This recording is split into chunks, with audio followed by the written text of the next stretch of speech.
Can you hand me that list over there? You know what? I'm the one who's off on this one. We have to get the national anthem, and I apologize to the honourable member for Timmins James Bay because he's going to lead us in the singing of the national anthem. Oh, Canada, our home and native land, true patriot love in all of us command.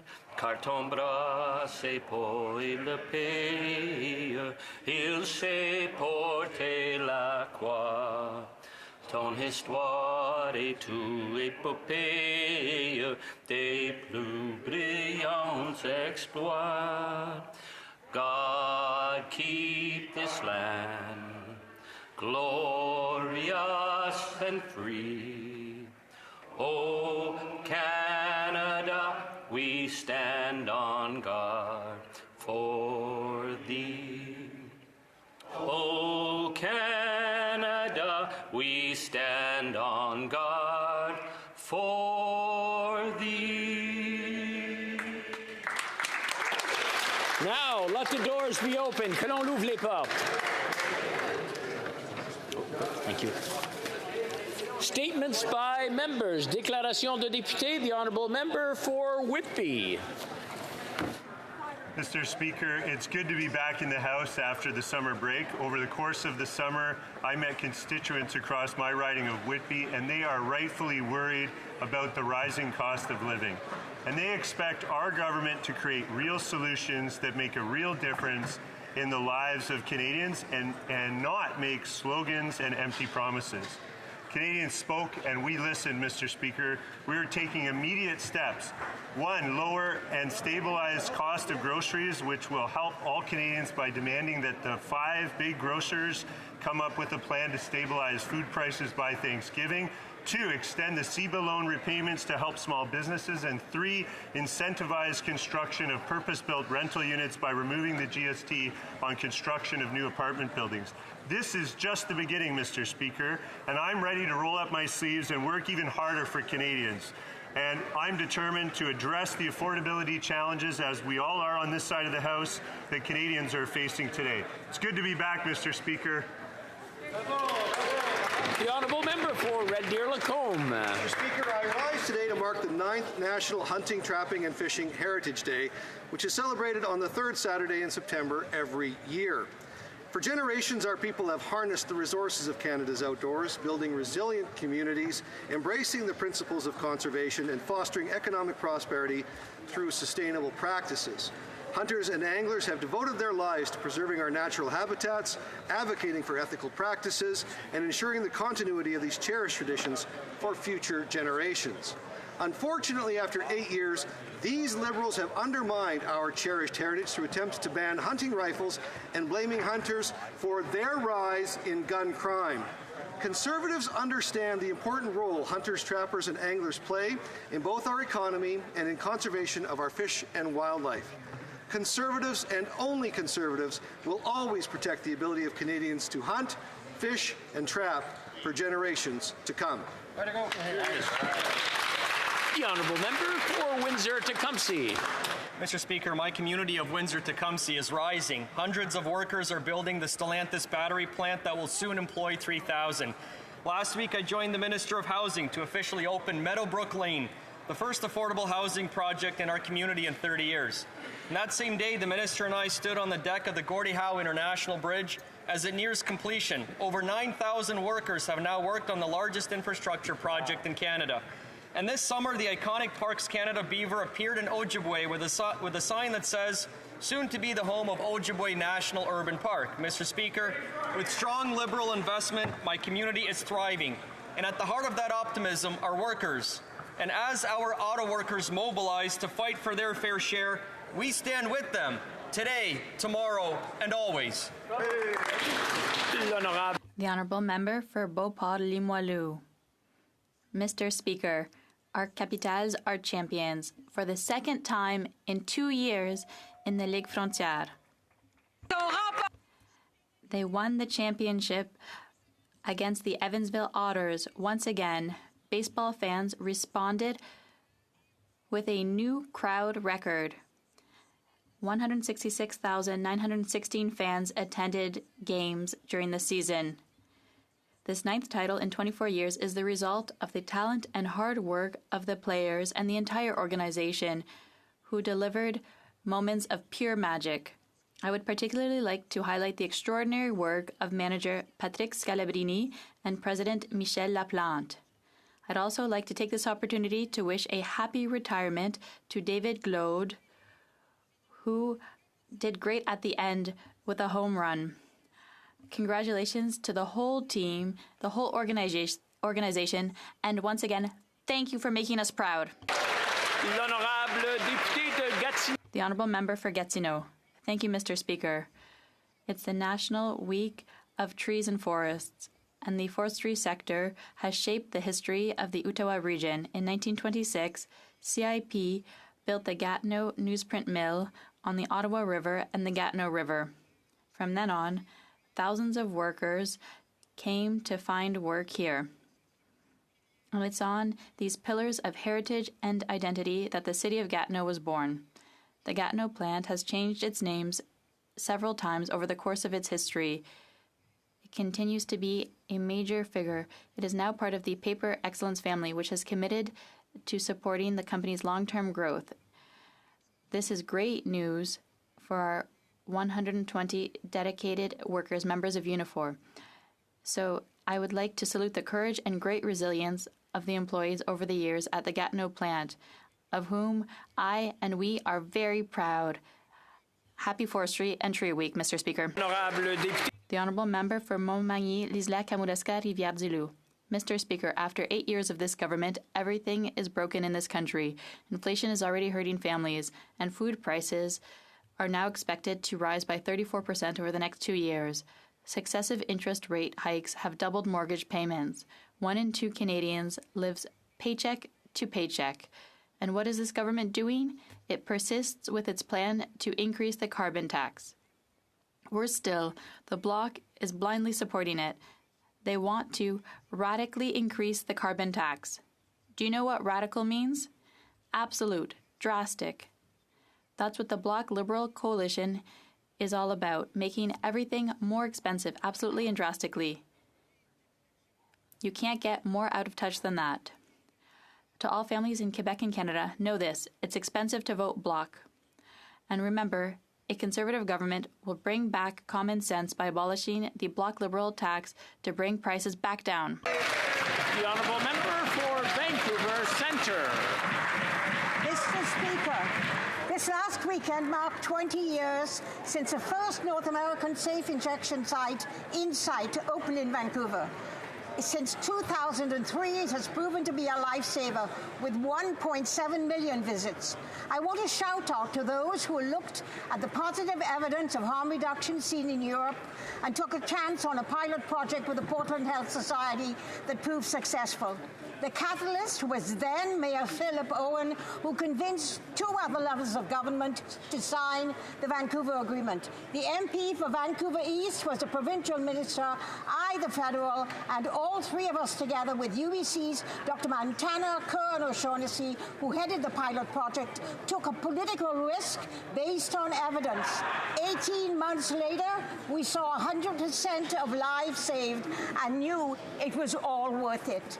It still is. The Honourable Member for Milton. We lost a dear friend last week at just 34 years old, my pal from Pemberton, Liam Fisher.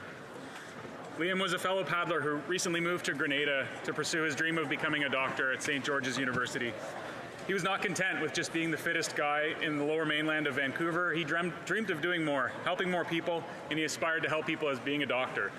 Liam used to own a gym in North Vancouver. He once raised over $22,000 by flipping a 300-pound tire for over 10 kilometers to raise money for cancer research. He did that for his sister, Riva. Tragically, this week marks 6 years since Riva lost her battle with cancer. One of Riva's friends shared this quote after she passed 6 years ago. "Grief, I've learned, is really just love. It's all the love you want to give but cannot.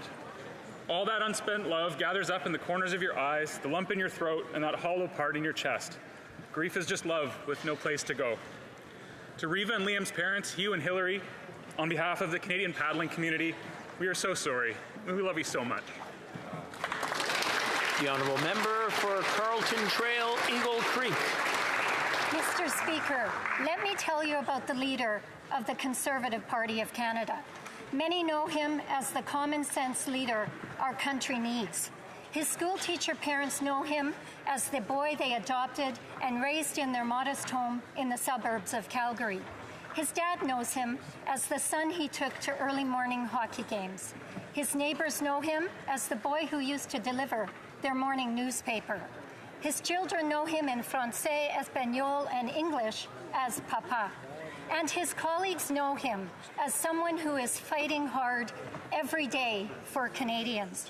So when Pierre says it doesn't matter who you know or where you're from, but rather who you are and where you're going, these aren't just empty words. He's lived it. Common sense, let's bring it home. The honourable member for St. John's East. Speaker, with a population of just 500, the municipality of Ballyne and St. John's East may be small in size, but they are big on addressing the pressing issues of climate change. Perched on the edge of the Atlantic Ocean, Ballyne understands the threat of our changing climate and extreme weather events better than most. The town recently hosted their 3rd annual Climate Action Day, bringing together the local council and residents of Ballyne with a shared determination to reduce carbon emissions through consistent and well thought out actions. Ballyne has set a high standard for all of us to emulate, and they are true champions for change. And if our smallest communities can make significant strides in reducing the carbon footprint, then it is incumbent upon us all to collectively challenge communities, both big and small, to follow suit. Climate change requires all of us to act, and Ballyne's exemplary leadership serves as an inspiration to us all. Hear, hear. The honourable member for Charleswood, St. James, Assiniboia, Headingley. In June, the finance minister said Canada's plan to bring down inflation is working. She called it a milestone moment, taking credit for the reduction. Yesterday, we learned inflation has gone up to 4%, an increase of 43% since she made those comments. Now inflation is higher here than in the United States. Mortgage payments are up 151% to $3,560. Rent has doubled.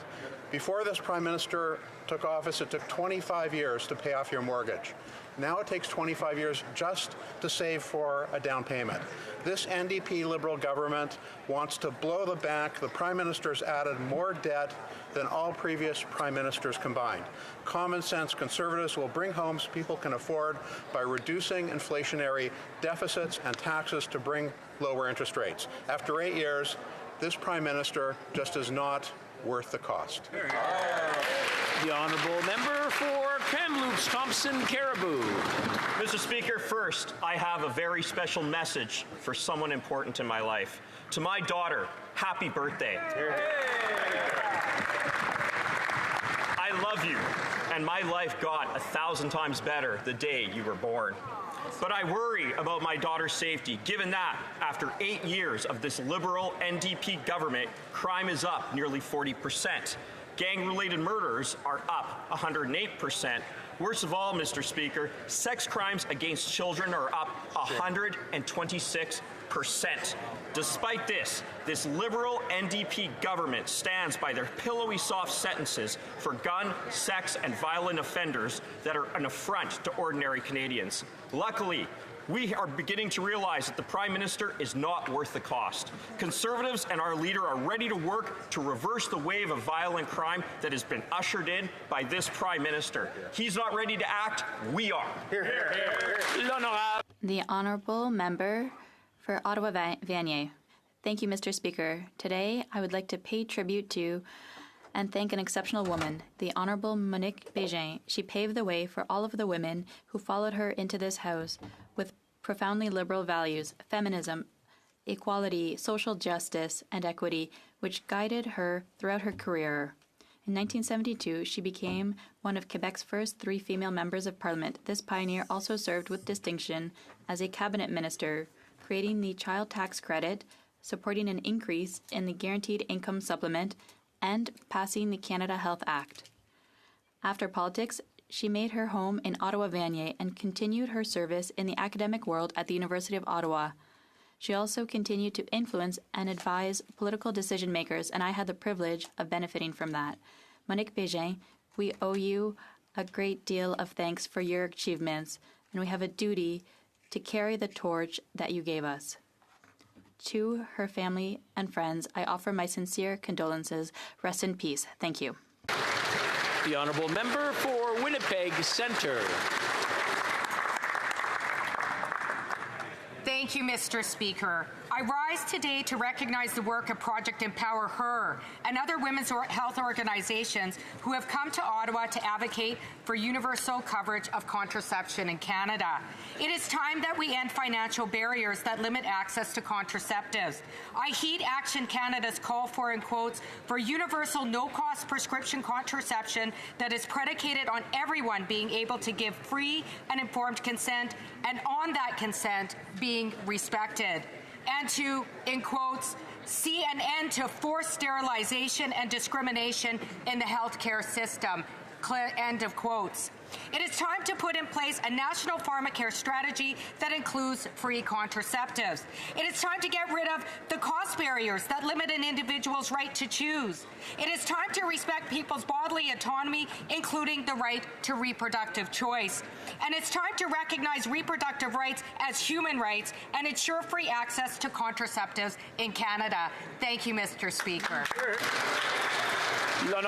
The honourable member for Belleuil-Chambly. Mr. Speaker, it's only natural that Quebec should see itself as more than just a province, since it was conceived by giants.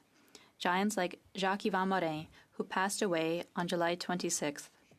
Leader of the official opposition in 1973, of just 6 elected members of the Parti Québécois, who 3 years later would transform Quebec.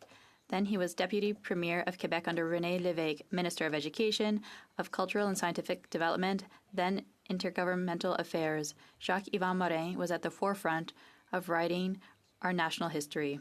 A renowned jurist, trained at great schools like Harvard and Cambridge. A distinguished academic, the first career professor of international law at the Université de Montréal. He belonged to that rare breed of illustrious Quebec intellectuals who, at that time, totally devoted themselves to the service of Quebec. On behalf of the Bloc Québécois, I offer my condolences to his wife, Elisabeth Galland-Morin, his son, Étienne, and all those who loved him. Thank you, Jacques-Yvan Morin, giant of Quebec's history and pioneer of its future, where younger generations can now reap the rewards. The honourable member for Leeds, Grenville, Thousand Islands, and Rideau Lakes. Instead of celebrating this harvest season, farmers across Canada are shuddering at the thought of their first carbon tax bill. When the NDP Liberal government triples the carbon tax, farmers will be forced to pay $150,000 in additional taxes, all for the crime of working hard to feed this country. And the NDP Liberal government's punitive tax is felt all the way from the farmer who grows the food, the trucker who moves the food, to the Canadian who eats the food if they can afford the food. Onions up 60%, cabbage up 70%, carrots up 74%, even potatoes are up 68%. After 8 years of this Prime Minister's, families will pay more than $16,000 more for groceries this year alone. With food banks from Victoria by the Sea, Prince Edward Island, to Victoria, British Columbia, lined out the door, Thanksgiving is going to be tough. The NDP Liberal carbon tax is truly farm to table, and this Prime Minister is not worth the cost. The honourable member for Aurora, Oak Ridges, Richmond Hill. Mr. Speaker, I'm proud to rise as the MP for Aurora, Oak Ridges, Richmond Hill to speak on gender equality, a fundamental issue for so many in my riding and all of Canada. Today marks the midpoint of Gender Equality Week, and in this place, we are just about midpoint to gender equality. Over 100 years have passed since women could run for office, yet we are still only 30% of women MPs. but more than 50% of the population. As Liberals, women make up over 36% of our caucus. Our policies encourage women to run. We address the barriers they face. We unequivocally support women's rights. But the official opposition has less than 18% women in their caucus, a caucus which is certainly not unanimous in its support of gender equality or a woman's right to choose. In honor of Monique Bégin and other trailblazers like her, we must keep moving forward towards a just and equal society and not let regressive forces take us back. Hear, hear. Question orale, oral questions. L'honorable chef de l'opposition. The Honourable Leader of the Opposition.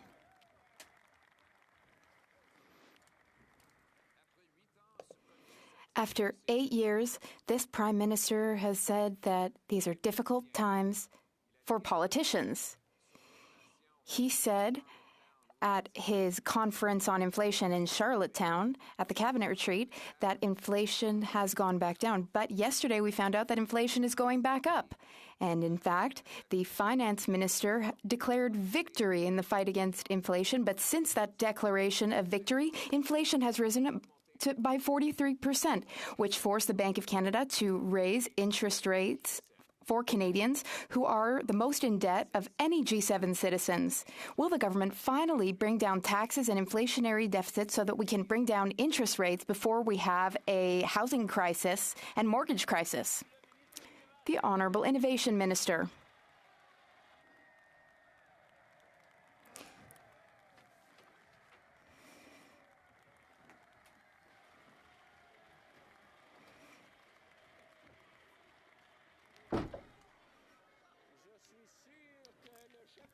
Now, I'm sure that the opposition leader would like to hear the answer.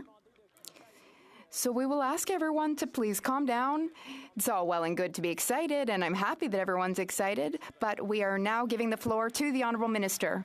Go ahead, Minister.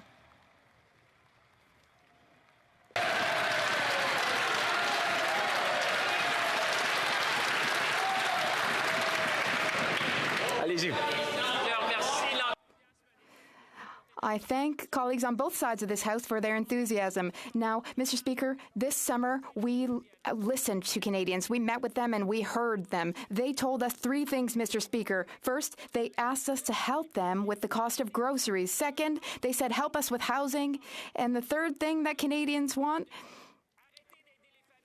they did not tell us stop helping families, stop helping the vulnerable. They did not say that. That's not what they want. Mr. Speaker, Canadians who are tuning in, they know that this party will always be there for them, but they're starting to understand that the Conservative leader is not there for them and he's too risky for Canada.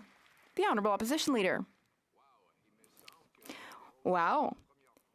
The Liberals, for the first time, seem to be happy with the person leading them during question period.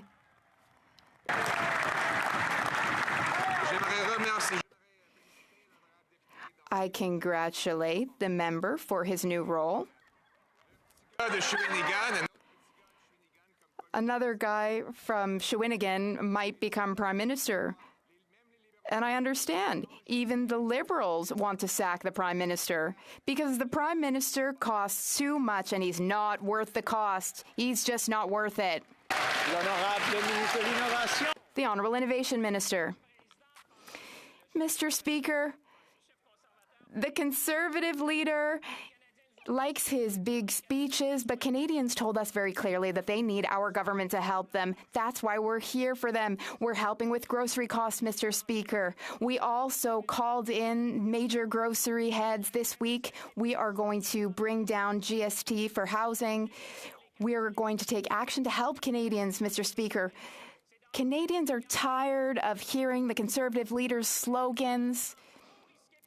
He takes too many risks. He's too risky and dangerous for Canada, but we are there for Canadians, and we always will be, Mr. Speaker. The Honourable Opposition Leader. Speaker, at his recent retreat in Charlottetown, the Prime Minister said that life is really tough for politicians. Today he's off for another trip to New York for 3 days to give a couple of speeches and burn a whole lot of fuel. at the same time as he raises carbon taxes on Canadians for the crime of driving to work and feeding their families.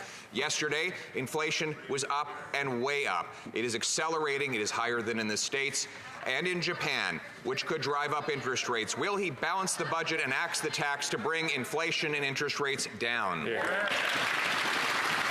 Honourable Minister of Energy. Thank you. Thank you, Mr. Speaker.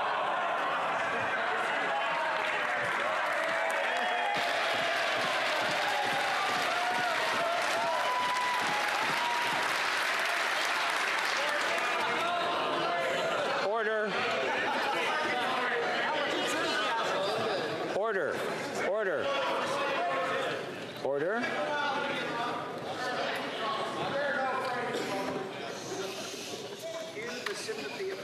There we go. Shh. Okay, I realize it's Wednesday and everybody's excited and the emotions are running high, but we have to get through question period. Let's see if we can just calm down and hear the questions and the answers. The Honourable Minister. Thank you, Mr. Speaker. We've been very clear that affordability is, of course, a top priority for this government. It is very clear that it is a huge concern on the minds of many, many, many Canadians. It is certainly, it has caused us to look at programs such as removing the GST from the construction of new rental units, provide money for home efficiency, the grocery rebate, and a range of other things. But I would say, Mr. Speaker, that it's also important that while we are addressing affordability, we do so in a manner that actually will allow us to also address the climate crisis. It is an existential threat to the future of our children. Shame on them for having no climate plan. On this side of the House, we can walk and chew gum at the same time. We can do both. The Honourable Leader of the Opposition. Well, they're prepared to thunderously applaud anyone other than their own leader who stands up in the House of Commons. No wonder the Prime Minister says it's a really hard time to be a politician. And, you know, right now, speaking of hard times, he's off in New York for another 3 days, burning a lot of jet fuel while he applies a carbon tax that he wants to quadruple to 61 cents a litre on farmers, single parents, on struggling working class families who have to choose between eating and heating. Will the Prime Minister park the plane, end the high carbon hypocrisy, and axe the tax? The Honourable President of the Treasury Board. Mr. Speaker, unlike the Conservatives, our government actually has a plan to support Canadians during this time. We have, for example, the grocery rebate helping 11 million Canadians, Mr. Speaker, 4.2 million Canadians with the workers' benefit, over 6 million Canadians with indexing old age security. Mr. Speaker, what is their plan? That's right. They don't have one. The Honourable Leader of the Opposition. Our plan is to axe the tax and use technology, not taxes.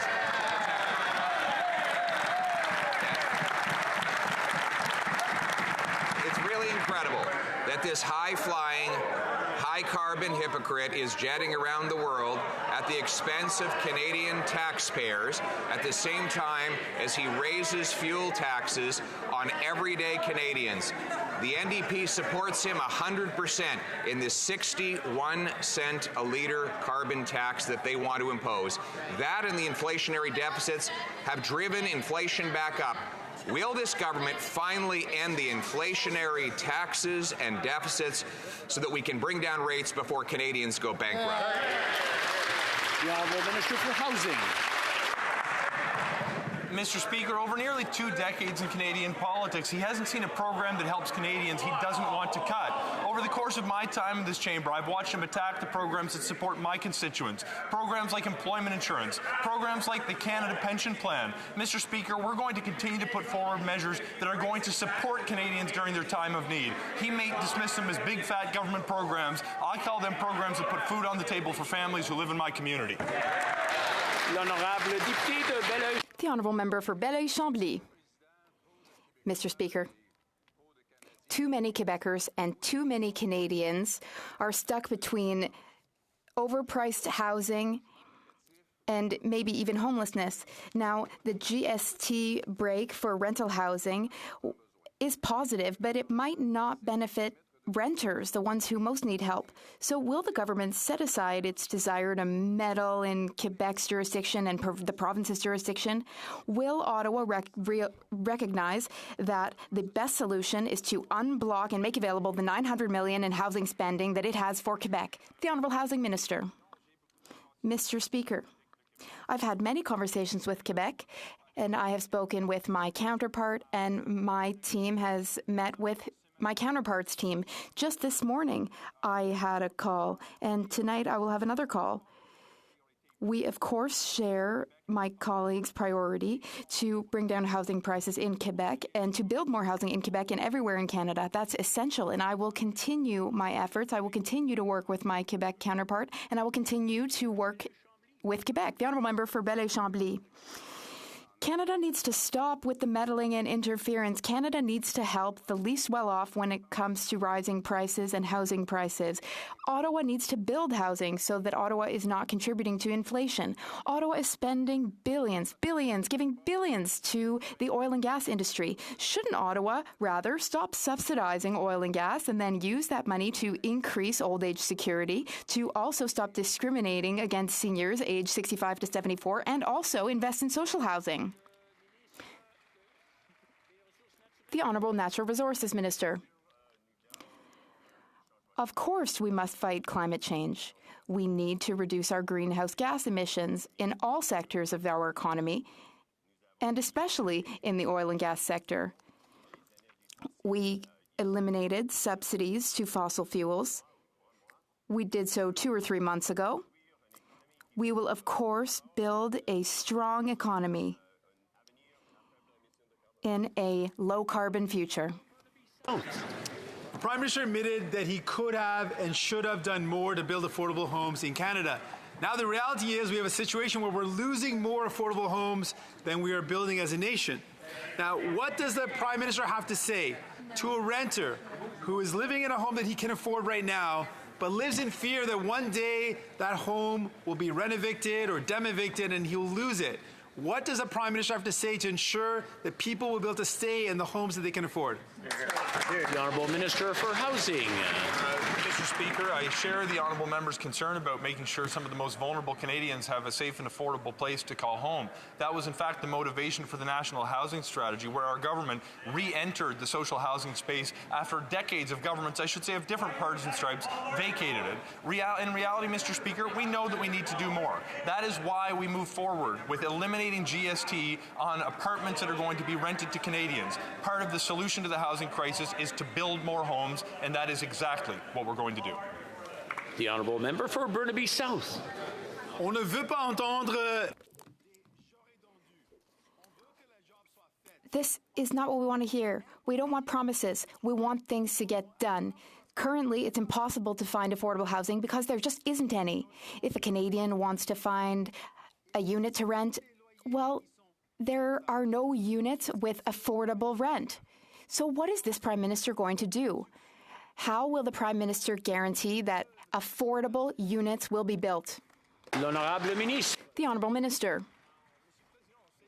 Mr. Speaker, it's true that it's difficult when Canadians can't find affordable housing. That's why our government implemented the National Housing Strategy. After decades without necessary investments being made, through our strategy, we're building more affordable units. Last week, we eliminated GST on the construction of apartments in this country. This is going to add to the supply, this is going to reduce the cost for people to rent, and provide protection for people who are struggling to find a place to call home. It's the right path forward. We're going to continue. L'Honorable Député de Charlebourg. The Honourable Member for Charlebourg-Haut-Saint-Charles. Mr. Speaker, the carbon tax was imposed by the Liberals, but the Bloc Québécois is proposing to increase it even more drastically. The Bloc Québécois claims to want to defend the interests of Quebecers, but let's be clear. The Bloc wants to take money from Quebecers and hand it to the feds. It costs a lot of money to vote for the Bloc. So, will the Prime Minister reject the Bloc's request to radically increase the carbon tax on the backs of Quebecers? The Honourable Minister. Mr. Speaker, the costs that Quebecers are familiar with are the costs of climate change. There were floods and forest fires all summer, and now we're on to hurricane season. Quebecers know that pollution cannot be free in Canada anymore. Quebecers want the government to keep taking action to protect future generations, and we will continue with our action. It's a shame that the Conservatives have no plan to address climate change, Mr. Speaker. The Honourable Member for Charlebourg-Haute-Saint-Charles. Mr. Speaker. Now, former Liberal Finance Minister John Manley said that the Prime Minister's deficits are pushing on the inflation accelerator pedal, forcing the Bank of Canada to put more pressure on the brakes by raising interest rates. Here's an example of crazy spending. The government spent $284 million to redesign Canadian passports. That's $1/3 billion, Mr. Speaker. That's appalling, it's wasteful, and it makes no sense. Will the Prime Minister stop burning up Canadians' money? The Honourable Minister. First chance to rise in the House as the Minister of Citizen Services. I'd like to thank my wife, my constituents, and of course the caucus. I look forward to working with everybody in the House to improve citizen services. I'm very happy to report that thanks to the hard work of the now House Leader, the passport backlog is completely eliminated. In addition, our investments mean that the printers are now 5 times faster. You can check your passport application online, and soon you'll be able to renew your passport online as well. That's delivering better services for Canadians. The Honourable Member for Thornhill. 8 years of this Prime Minister has punished Canadians with an NDP Liberal government who spent billions of dollars to double the price of a home, to double the rent, to double the mortgage payment, all because of their inflationary spending. And they are building less homes this month than they did last month. Inflation is up, home building is down. So when will the Housing Minister stand up and admit that this Prime Minister is just not worth the cost? The Honourable Minister for Housing. Mr. Speaker, with enormous respect for my honourable colleague, when their party leader was the housing minister, he advanced a program with $300 million that he said would build 25,000 homes. Fewer than 100 were built, Mr. Speaker. We have advanced programs that are going to build homes and that have been building homes. The reality is we know we need to do more. That's why we're eliminating the GST on apartments to be constructed. That's why we are advancing a plan to change the way that cities build homes. It is working. We can't do it alone, but we will bring communities, we will bring provinces with us. It's the right path forward. I hope the Conservatives join us. The Honourable Member for Thornhill. The cost of a home has doubled in this country. The minister who made international students sleep on the streets and lost track of 1 million people is now in charge of building homes in this country. How do you lose 1 million people? He's recycling broken campaign promises from 8 years ago that won't fix the fact that buying a castle in Europe is now cheaper than buying a family home in Kitchener. Are Canadians supposed to trust the guy who broke immigration to fix housing, or anyone over there to fix inflation? The Honourable Minister. Mr. Speaker, with respect, I think it's very dangerous when any member of this House starts playing politics with immigration. With respect, if the Conservatives think that breaking the immigration system is tied to the fact that we have welcomed...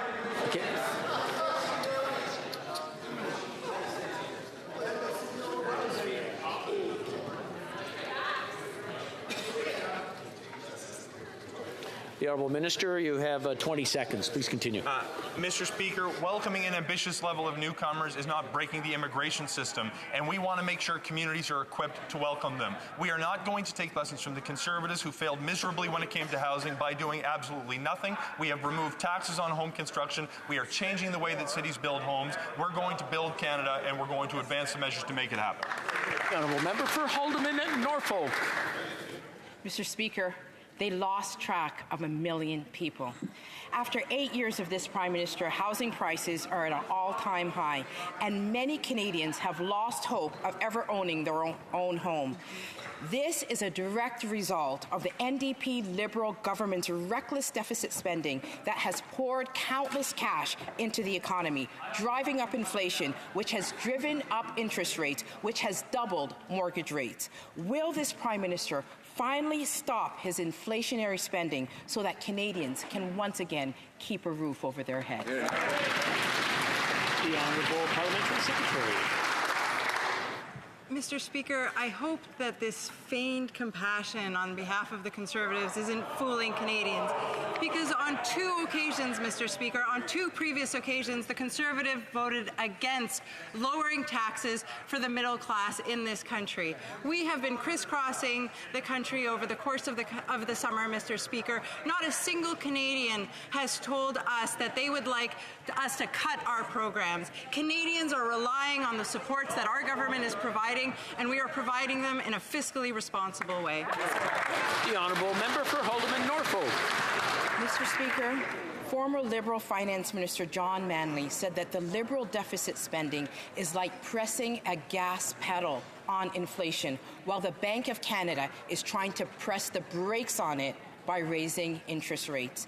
8 years ago, Canadians could afford to pay off their mortgage in 25 years. Now it takes 25 years just to save for a down payment. When will this Prime Minister stop his reckless spending so that Canadians can once again afford to buy homes? The Honourable Parliamentary Secretary to the Deputy Prime Minister. Once again, just a few weeks ago, rating agencies confirmed Canada's AAA credit rating. That is because what we are doing is spending in order to support Canadians, but doing so in a responsible way.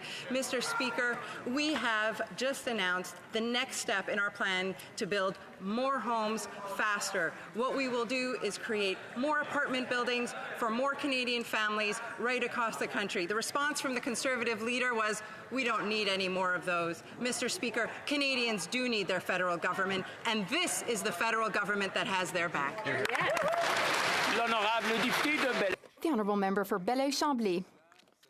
Mr. Speaker, this week is the Global Oil Convention in Calgary. Ottawa sent 3 ministers. 3 ministers. That's not 0. 3. That sends a message. And then the Prime Minister has the gall to go to UN meetings on climate change. Meanwhile, oil and gas, big oil, they're getting filthy rich.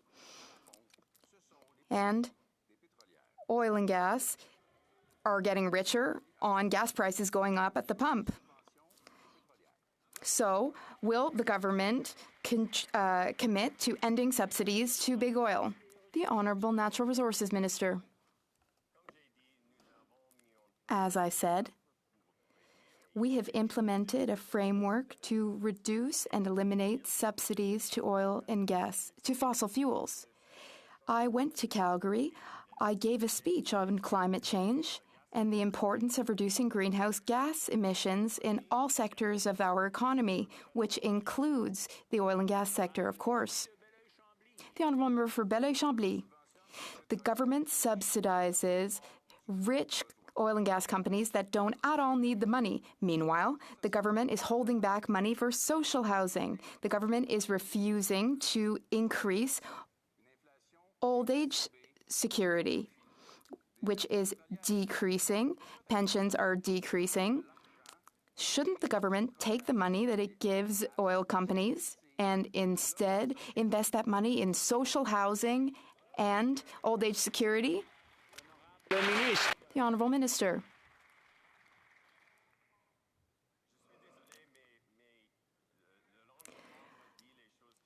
The Honourable Member is saying things which are not true. We have implemented a framework to reduce and eliminate fossil fuel subsidies. That's very important.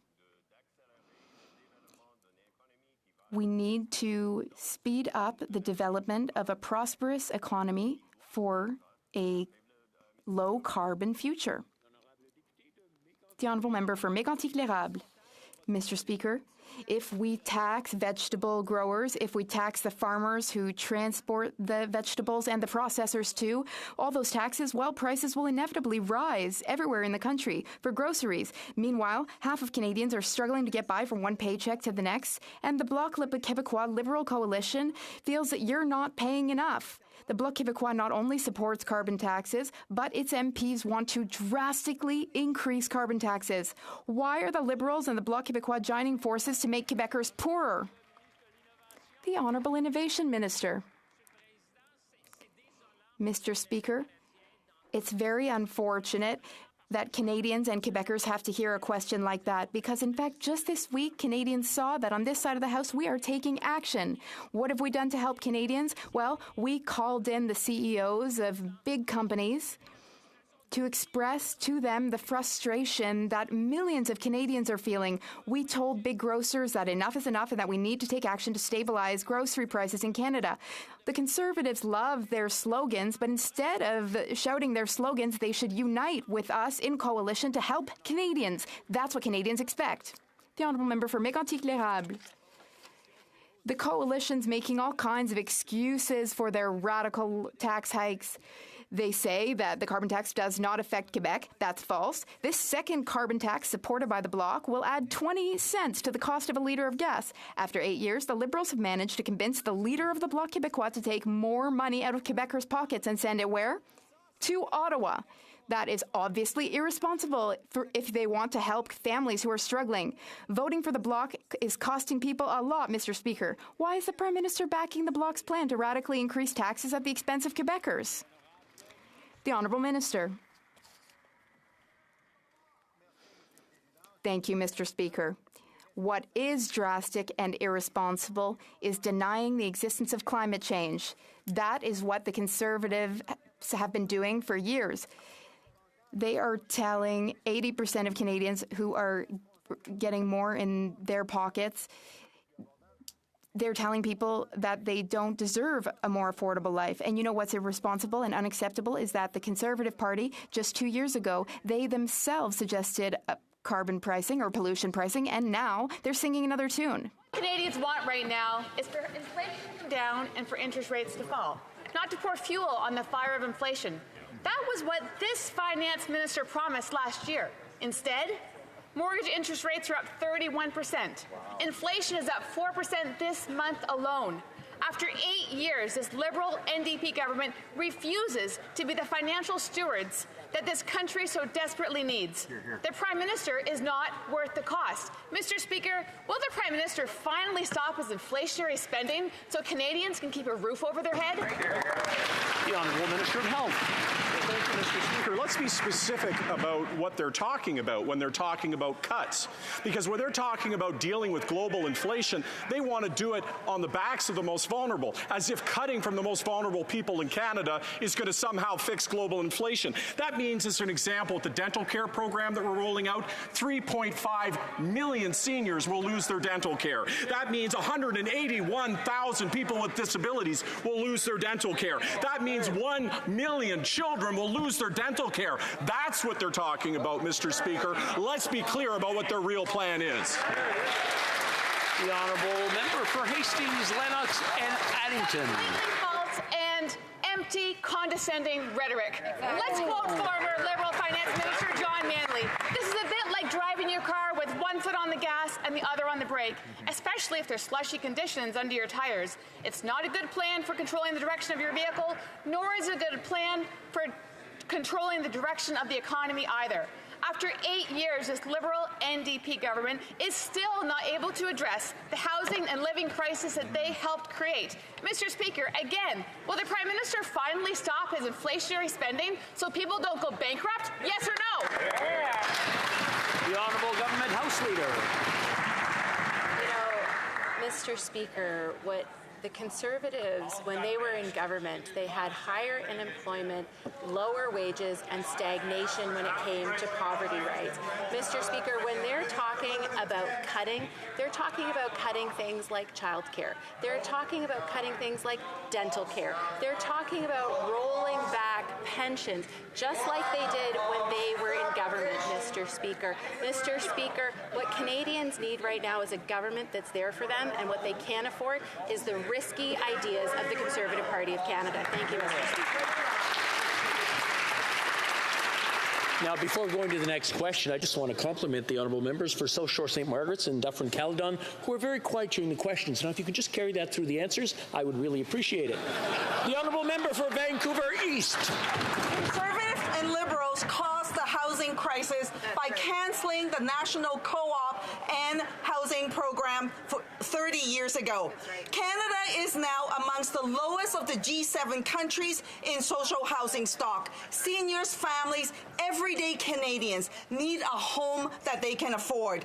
Under the Liberals' National Housing Strategy, it will take at least 125 years to build the community housing that we need. Talk is cheap. Bold action is needed. Will the Liberals put people before profits and commit to building 2 million units of co-op and social housing? The Honourable Minister for Housing. Mr. Speaker, I thank my honourable colleague for the question, and I share her perspective that we need more to build housing in this country, including subsidized housing for low-income families. I also agree with the NDP that the reason that we find ourselves with such an extraordinary housing shortage is that federal governments of different partisan stripes for decades had vacated the space. We re-entered the sector in 2017 with the advancing of the National Housing Strategy. We are seeing hundreds of thousands of subsidized homes provide safety and security for low-income families. We will continue to advance more measures to build housing stock, including tax incentives to get builders building and changing the way that cities build homes, but we will not forget the most vulnerable along the way. The Honourable Member for Esquimalt, Saanich-Sooke. Mr. Speaker, as Canadians, we should be making sure that all our kids feel safe, loved, and supported. But right now, anti-trans demonstrations across Canada are making this impossible, especially for trans kids.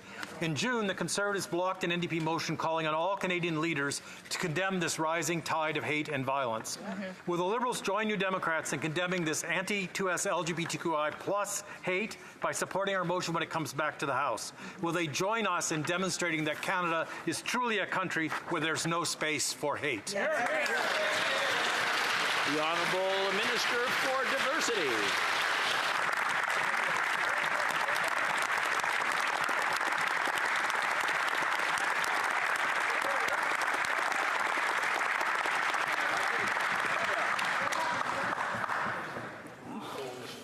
Mr. Speaker, and a special thank you to the member across for his work, his advocacy, and his lived experience. Absolutely, we stand with trans and queer youth, and as I reflect on what has happened outside these walls today, the marches that we see, I remind everybody that as a parent, I understand the need for parents to be at the center of their kids' lives. But I also very much understand the need to center trans and queer kids and make sure that they are heard, make sure that they have safe spaces. To those kids, we're with you. We hear you. I have spoken to them across. The Honourable Member for Etobicoke Centre.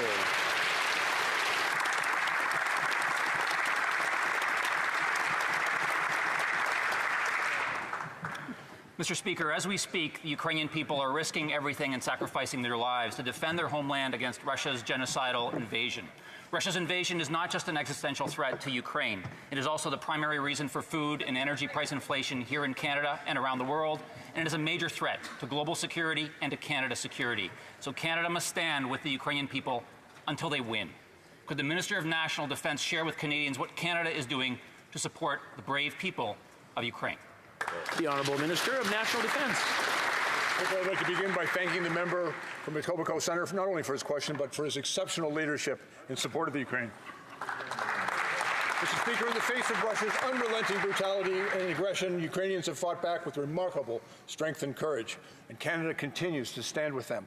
Canada has already provided over $1.8 billion in military aid, and earlier this week, Mr. Speaker, while visiting our soldiers in the United Kingdom who are training the Ukrainian soldiers, I announced that Canada will contribute $33 million to a British-led air defense partnership. And this investment, Mr. Speaker, will equip Ukraine with the tools that they need to defend their skies and to protect critical infrastructure. Canada and our partners and allies will always support Ukrainian friends in the comprehensive military aid they need to fight. The Honourable Member for Dufferin-Caledon. Yesterday, I was at the International Ploughing Match, which was in my riding, and I spoke with farmers all across Canada. What's their number one concern? The carbon tax. Whether it's drying grain or driving their combine, the carbon tax is crushing Canadian farmers. And when farmers pay more, Canadians pay more at the grocery store. And after 8 years of paying more, Canadians can't afford this Liberal government. Will they come to their senses and axe the tax? The Honourable Minister of Agriculture. Mr. Speaker, being a farmer, I understand the trouble and the difficulties farmers have. Imagine going to your potato field and having to take a bulldozer with you to pull the potato harvest. Out in the prairies, not enough rain to grow a crop. Fiona blew our barns down and killed our dairy cattle. They blew the wharves to pieces. That is why we as a government have invested in the climate change and will continue to invest to make sure that farmers and the country itself can grow crops and be able to have fishing and harbours and everything. The honourable member for Dufferin-Caledon. Well, I'm glad the member says that this government is investing in climate change. What they have is investments in a tax plan, because if it was a climate plan that was going to fix climate change, Carbon Tax 1 and Carbon Tax 2 would have actually done something, Mr. Speaker. But all these things he talked about are still happening. Why? Because it's a tax. It's not an environment plan. And what this tax does is make everything more expensive for Canadians. Exactly. They say they're going to help. Will they actually help and axe the tax? The Honourable Parliamentary Secretary. I represent a rural riding too, and what that member doesn't get is that farmers believe in climate change and they want to help fight it. I spent the summer with my community listening to their concerns, and I heard them loud and clear. Affordability is a major issue, and we're reminded harshly through the wild.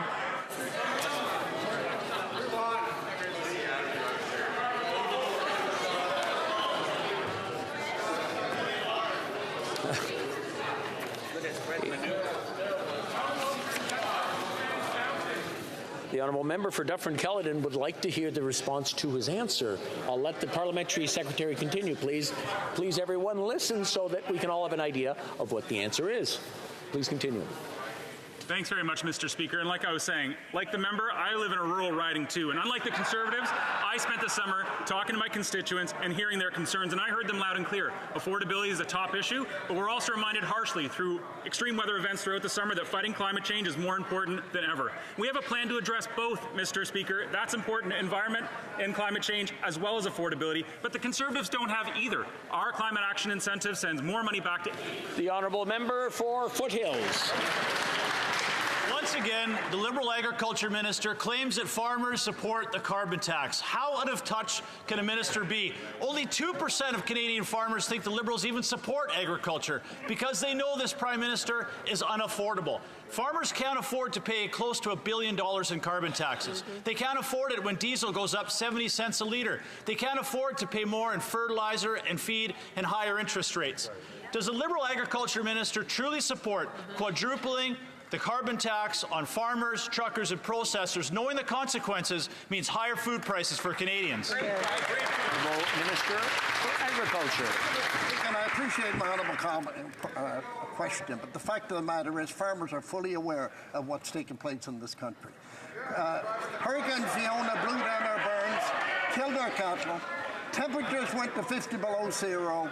Extreme winds, over 200 kilometers an hour, blowing everything to pieces, Mr. Speaker. Farmers fully understand that that adds cost to everything, and in fact, that is why this government has and will continue to invest in climate change and to make sure we stand with farmers. We have and will continue to stand with our farmers. The honourable member for Beauce. Mr. Speaker, the Prime Minister and his partner, the Bloc, are driving up food prices by continuing to support the carbon tax. Because yes, the second carbon tax does apply in Quebec, unlike what the Bloc tries to claim. Input costs are going up for our farmers, and transport costs are skyrocketing. And can you believe that the Bloc wants to drastically increase the carbon tax? Yeah, voting for the Bloc is very expensive. Can the Prime Minister tell us if he's going to listen to the Bloc's demand to drastically increase the tax? The Honourable Minister of Transport.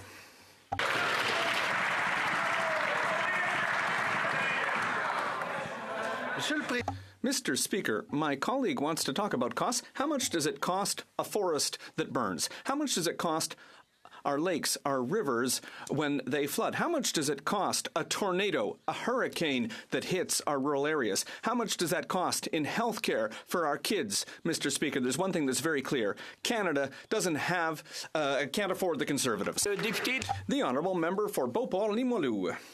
Mr. Speaker, When the federal government finally named Davy the third partner in the national shipbuilding strategy, we thought that things would finally turn around in Quebec City. But has anything changed? No, nothing. The federal government gave about $500 million to Irving to modernize their shipyard. How much for Davy? Zero. How many of the 7 contracts for icebreakers that the Prime Minister came and promised in April with a beautiful photo op? How many did we get? Zero. Zero. No subsidies, no contracts. So what is it really worth to date, the federal government's commitment to Davy? The Honourable Minister of Public Services. Thank you, Mr. Speaker, and I'm very happy to answer this question. And I would note that my colleague was present as well at that announcement last spring. And she saw then, as she can see today, the extent to which the workers, the 1,300 suppliers, and all the partners in the Quebec City area were very happy with that decision, with the choice that we've made in favor of the Quebec City region. And I think that she should recognize, beyond partisanship, that we're there for workers, we're there for the suppliers, and we're there for the people of Quebec City. The Honourable Member for Beauport-Limoilou. $500 million in public money for Irving, zero for Davy. Mr. Speaker, the federal government's investing Quebecers' money against Quebecers. But we're getting down to work. Davy and the government of Quebec invested together $840 million to compensate this federal injustice. Despite Ottawa's inaction, Davy is ready, Mr. Speaker. This government promised $8.5 billion in contracts last April. 1,800 jobs depend on it. When are these contracts going to show up? We want a date. The Honourable Minister. Thank you, Mr. Speaker. I would be very happy to brief my colleague on this. I think that she forgot what we presented last spring, and I think she's forgotten that the contracts are already in place. There are about 1,000 workers in the shipyards right now. There are going to be contracts for the next 20 to 25 years with thousands more workers that are going to be hired.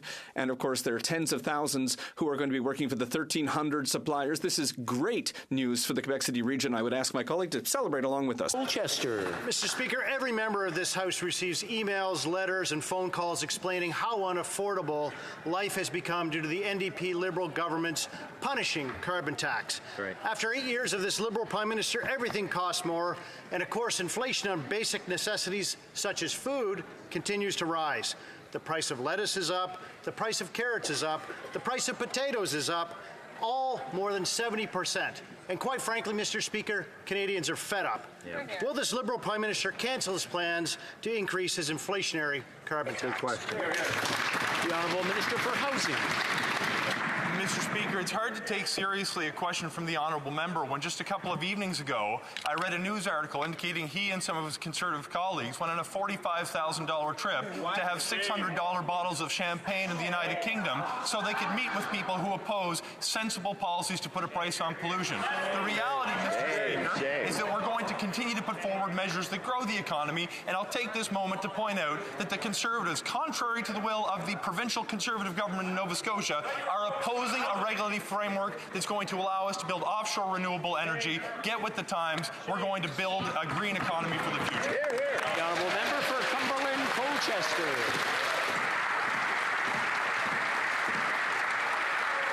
Mr. Speaker, what this Liberal government would like to do is deflect from those things that are very important to Canadians, like their inflationary carbon tax. Even the Governor of the Bank of Canada states clearly, and I quote, the carbon tax announcement that have it going up, that increases inflation each year.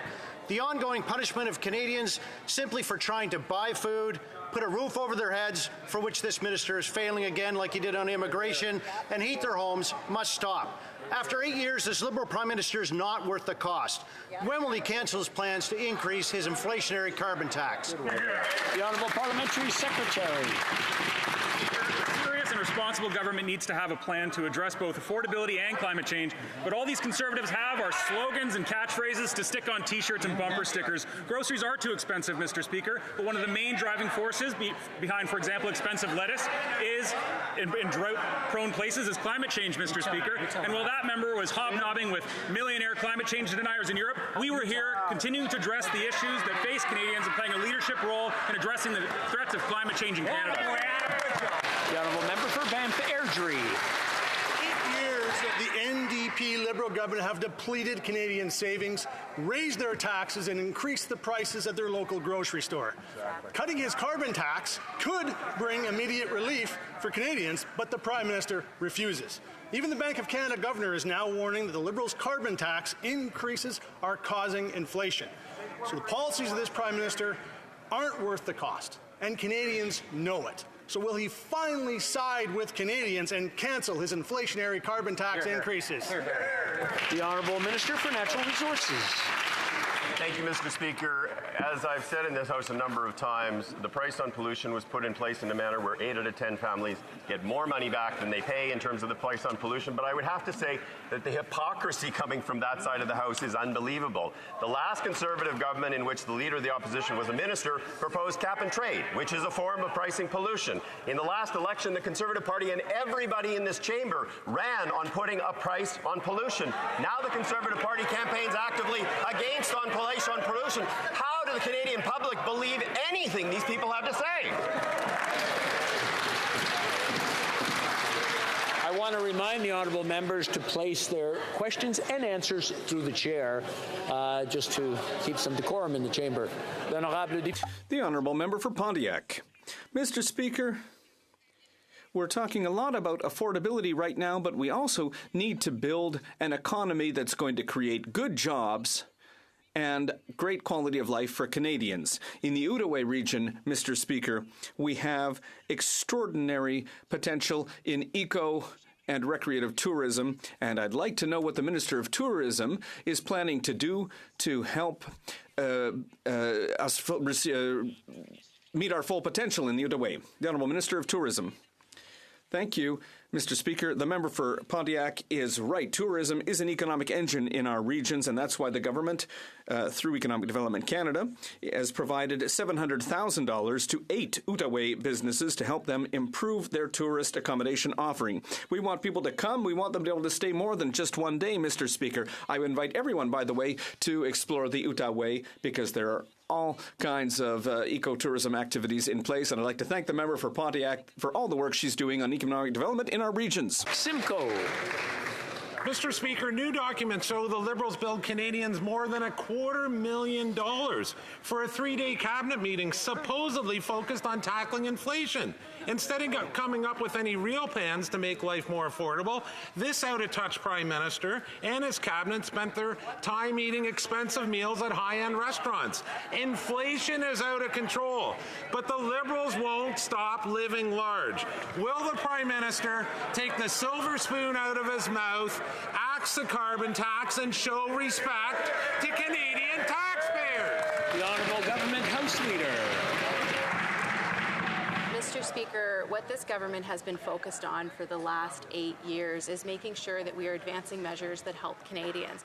We increased the Canada Child Benefit, which instead of sending checks to millionaires, we made sure that the poorest and most vulnerable got the maximum that they could have. When it comes to childcare, Mr. Speaker, we've cut fees in half by over 50%. When it comes to child poverty, Mr. Speaker, we have lifted 450,000 children out of poverty. Mr. Speaker, what the Conservatives don't understand is that not only have we been listening to Canadians, but we have been acting on their behalf, and we continue to work hard for Canadians every single day. Thank you, Mr. Speaker. Well, member for Lethbridge.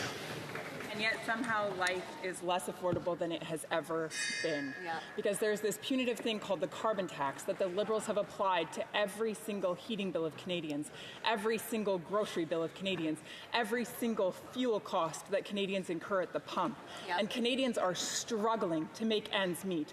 And this government doesn't care. Yeah.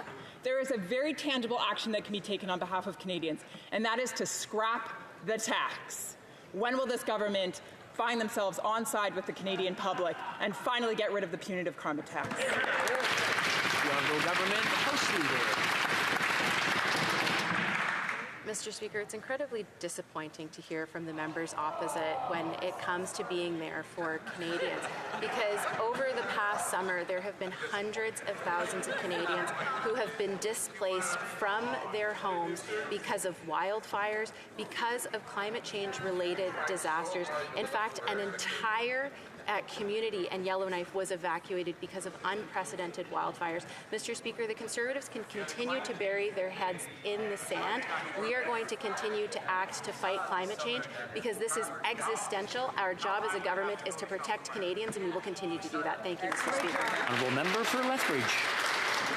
Well, I'm glad to hear the honourable member concede that despite the carbon tax, nothing is being accomplished in terms of taking care of the environment and getting us to a better place. Exactly.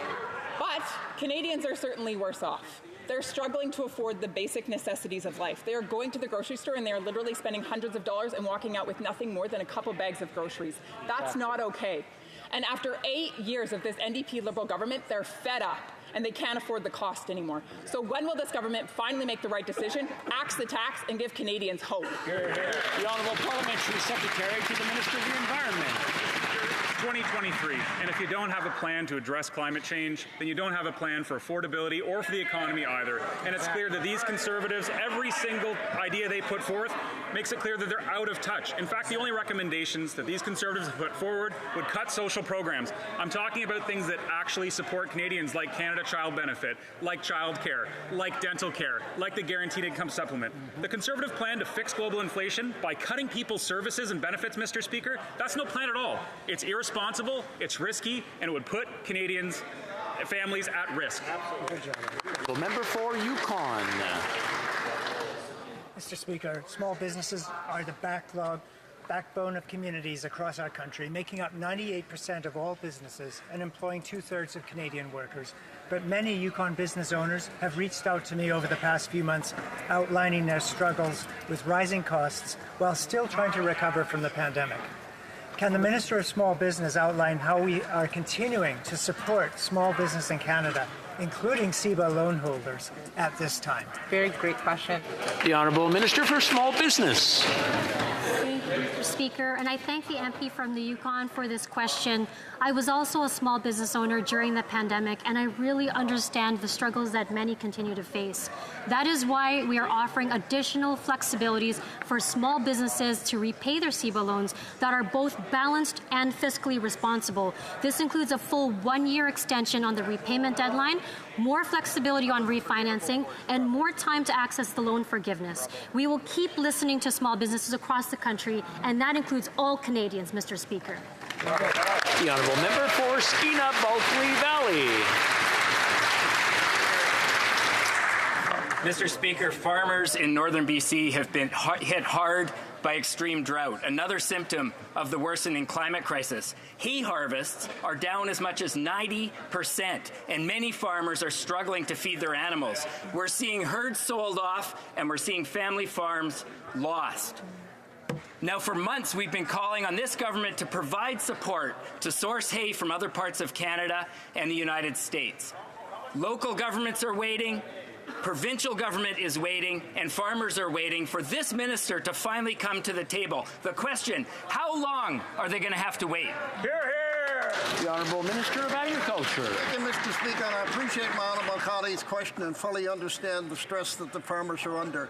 And as he's fully aware that his government, the provincial government in BC, has applied or sent the papers into my department, and we're analysing the situation, and as soon as it's done, we'll make sure the farmers are compensated. That's what the business risk management plans are for, to make sure we're able to help farmers in difficult situations. We will and will continue to do so. The Honourable Member for Kitchener Centre. Mr. Speaker, since last fall, I've been pressing the federal government to provide emergency support to the Kitchener-Waterloo Symphony, who may have to close their doors because ticket sales haven't returned to pre-pandemic levels. I was told in question period back in February that a solution would be found. When nothing was done 2 months ago, myself and 4 other Waterloo Region MPs wrote to the PM imploring the federal government to step in with one-time support. We haven't heard back, and on Monday, the Symphony canceled its entire upcoming season. Will the federal government step in to ensure the Symphony avoids insolvency? The Honourable Minister for Canadian Heritage. Mr. Speaker, we've been in active touch with the organization about their ongoing financial struggles. Recovering from the pandemic remains a challenge for performing arts organizations, which is why we took extraordinary measures to support them during the pandemic. Absolutely. We continue to support arts organizations through a range of programs, and we'll work with the organization to see how our programs could support them. Thank you, Mr. Speaker. I'm afraid that's all the time. C'est tout le temps que nous avons aujourd'hui. That's all the time we have today for question period. The Honourable Member for Belleuil-Chambly is rising. On a point of order, Mr. Speaker, if you seek it, I believe you will find unanimous consent for the following motion. I move, whereas all parties have agreed to the parameters for establishing a public and independent commission of inquiry into foreign electoral interference on Canadian soil, and whereas all parties have agreed to the appointment of Justice Marie-Josée Hogg as Chief Commissioner of this inquiry, that all parties and parliamentarians cooperate fully in this inquiry. All those opposed to what the honourable member moves will now say nay. Okay? The House has heard the motion. That all those who oppose the motion, please say nay. Carried.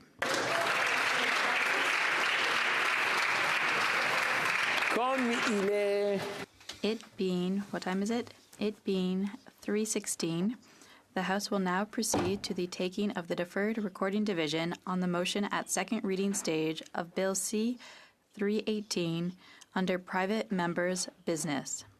Call in the members.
Thank you.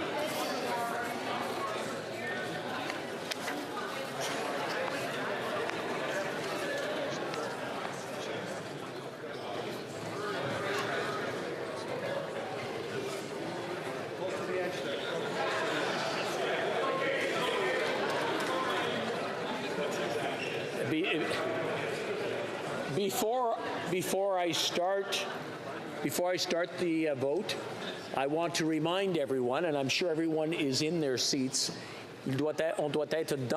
we must be at our seats to vote, so I'm sure everyone is there. But if you need to change spots, please do so now. Great. The question is as follows. Ms. Falk, Battleford's Lloydminster, seconded by Mrs. Gray, moved that Bill C-318, an act to amend the Employment Insurance Act and the Canada Labour Code, adoptive and intended parents, be now read a second time and referred to the Standing Committee on Human Resources, Skills and Social Development and the Status of Persons with Disabilities. La période de 10 minutes. The 10-minute period for members voting electronically has started, and the House will now proceed to the vote. We'll start with the sponsor of the item. Falk, Battleford, Lloydminster. Mrs. Falk, Battleford, Lloydminster.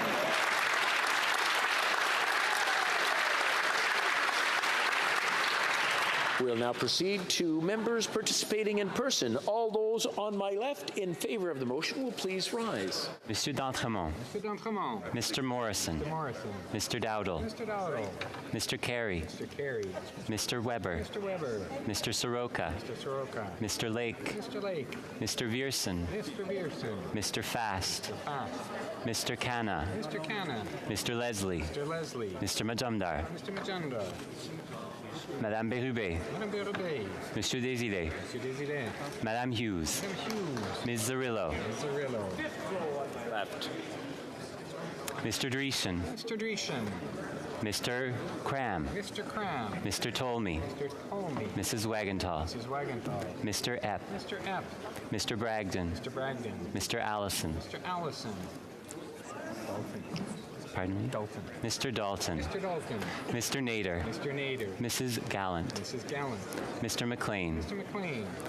Mr. Shipley. Mr. Shipley. Mr. McGuire. Mr. McGuire. Mr. Reed. Mr. Reed. Mr. Shields. Mr. Shields. Mr. Falk Provencher. Mr. Falk Provencher. Mr. Motts. Mr. Motts. Mr. Williamson. Mr. Williamson. Mr. Arnold. Mr. Arnold. Monsieur Lemire. Monsieur Lemire. Madame Sinclair de Gagné. Madame Sinclair de Gagné. Madame Chabot. Madame Chabot. Monsieur Trudel. Monsieur Trudel. Madame Desbiens. Madame Desbiens. Ms. Barron. Barron. Mr. Backrack. Mr. Backrack. Fourth row on my left. Mr. Kitchen. Mr. Muse. Mr. Muse. Mr. Redikoff. Mr. Redikoff. Mr. Van Popta. Mr. Van Popta. Mr. Waugh. Mr. Waugh. Mr. Steinley. Mr. Steinley. Mr. Calkins. Mr. Calkins. Ms. Rude. Ms. Rude. Monsieur Lou. Monsieur Lou. Monsieur Généreux. Monsieur Généreux. Mr. Genereux. Mr. Genereux. Mr. Morantz. Mr. Morantz. Mr. Tucker. Mr. Tucker. Monsieur Martel. Monsieur Martel. Monsieur Gould. Monsieur Gould. Mr. Couric. Mr. Couric. Mr. Patzer. Mr. Patzer. Mr. Caputo. Mr. Caputo. Mr. Mazer. Mr. Mazer. Madame Vignola. Madame Vignola. Monsieur Champoux. Mr. Champoux. Ms. Gazan. Ms. Gazan. Mr. Green. Mr. Green. Third row on my left. Mr. Miss. Mr. Doherty. Mr. Doherty. Mr. Lloyd. Mr. Lloyd. Mr. Aitchison. Mr. Aitchison. Mrs. Vecchio. Mrs. Vecchio. Mr. Cooper. Mr. Cooper. Mr. Lawrence. Mr. Lawrence. Mr. Lawrence. Monsieur Godin. Mr. Godin. Madame Vien. Madame Vien. Mrs. Roberts. Mrs. Roberts. Mr. Williams. Mr. Williams. Mr. Melillo. Mr. Murillo. Mrs. Block. Mrs. Block. Mr. Chambers. Mr. Chambers. Mrs. Cramp-Nyman. Mrs. Cramp-Nyman. Mr. Zimmer. Mr. Zimmer. Monsieur Brassard. Mr. Brassard. Mr. Lobb. Mr. Lobb. Madame Gaudreau. Madame Gaudreau. Madame Larouche. Madame Larouche. Monsieur Perron. Monsieur Perron. Mr. Cannings. Mr. Cannings. Mr. McGregor. Mr. McGregor. Second row on my left. Mr. Kelly. Mr. Kelly. Mr. Baldinelli. Mr. Baldinelli. Mr. Viss. Vidal. Mr. Vidal. Mr. Vidal. Mr. Jennis. Mr. Jennis. Mr. Lewis Essex. Mr. Lewis Essex. Mr. Seaback. Mr. Seaback. Mr. Small. Mr. Small. Mr. Bazan. Mr. Bazan. Mr. Stewart. Mr. Stewart. Mr. Duncan Stormont Dundas Glengarry. Mr. Duncan Stormont Glengarry. Monsieur Berthold. Mr. Berthold. Mr. Workington. Mr. Workington. Ms. Findley. Ms. Findley. Mr. Abu Tayyif. Mr. Abu Tayyif. Mrs. Kuzi. Mrs. Kuzi. Mr. Barrett. Mr. Barrett. Ms. Ferrari. Ms. Ferrari. Mr. Hoback. Mr. Hoback. Mr. Davidson. Mr. Davidson. Madame de Bellefeuille. Madame de Bellefeuille. Monsieur Fortin. Monsieur Fortin. Mr. Garrison. Mr. Garrison. Ms. Blaney. Ms. Blaney. Ms. Idlout. Ms. Idlout. First row on my left. Mr. Schmale. Mr. Schmale. Mr. Lewis. Mr. Ellis. Mr. Ellis. Mr. Commitch. Mr. Commitch. Mr. Perkins. Mr. Perkins. Mrs. Thomas. Mrs. Thomas. Monsieur Deltel. Mr. Deltel. Mrs. Stubbs. Mrs. Stubbs. Monsieur Paulus. Monsieur Paulus. Mr. Shear. Mr. Shear. Monsieur Poliev. Mr. Poliev. Ms. Landsman. Ms. Landsman.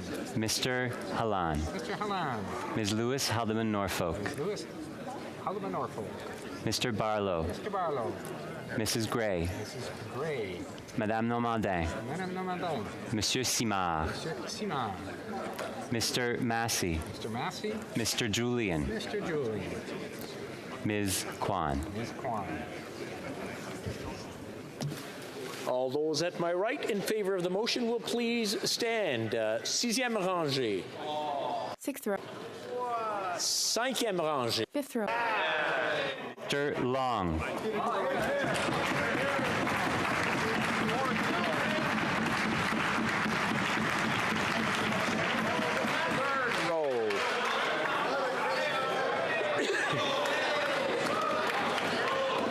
Second row.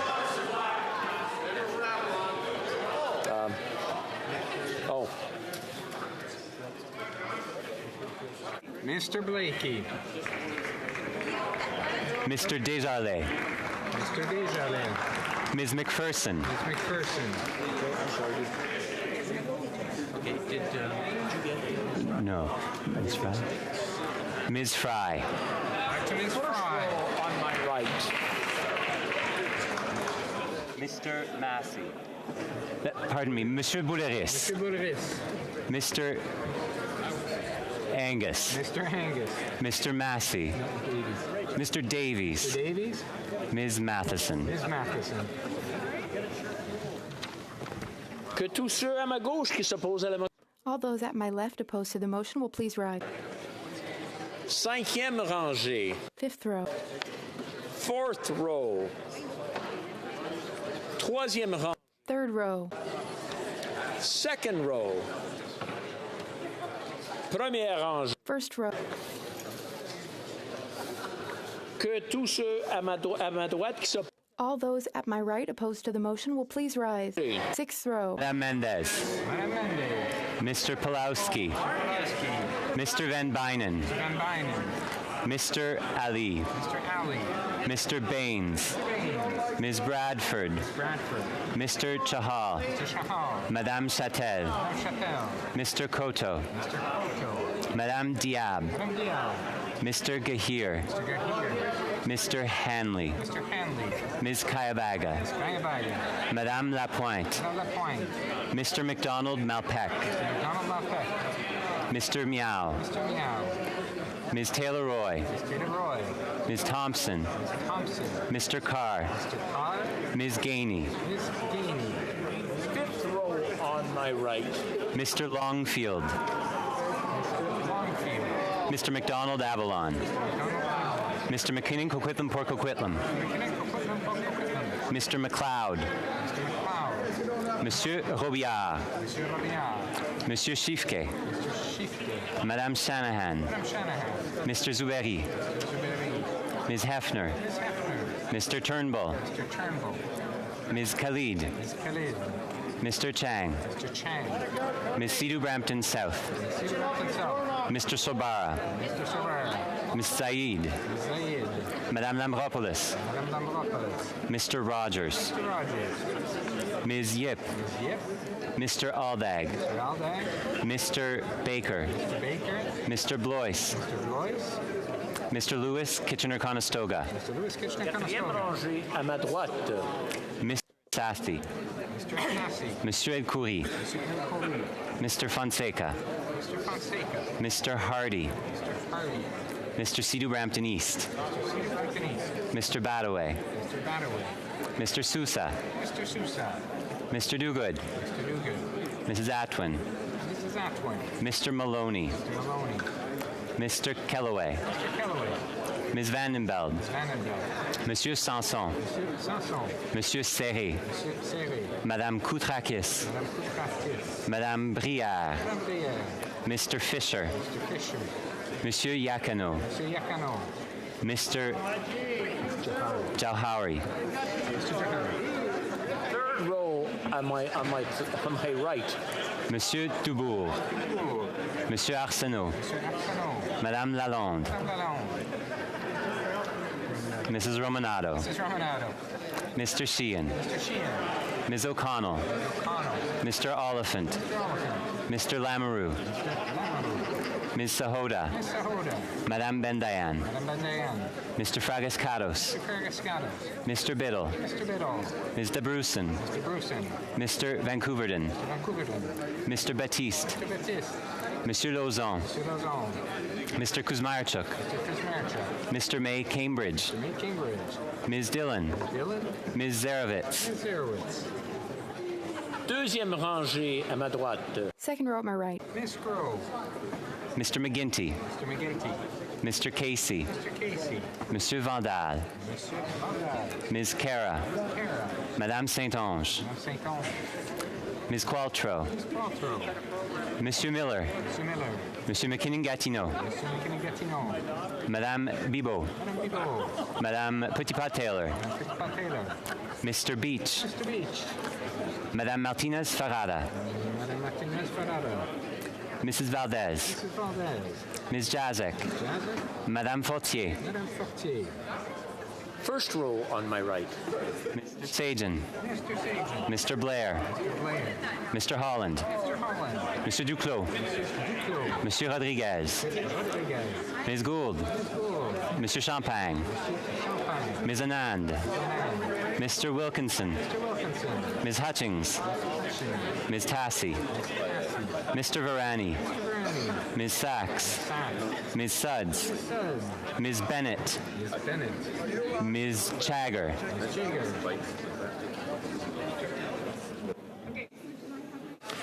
The House will now wait for the electronic voting period to end before resuming its proceedings.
The electronic voting period has ended, and the House will now await the end of the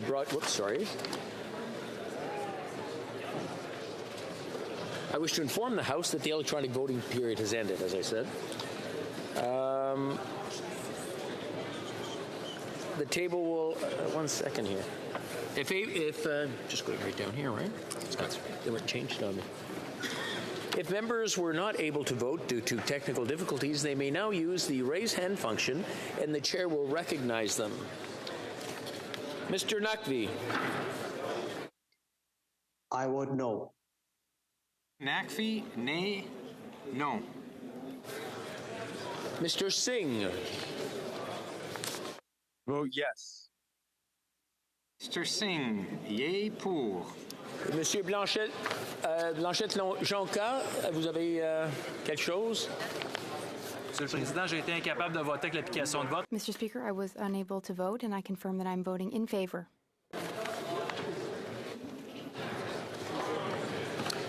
The table will now compile the results of the vote.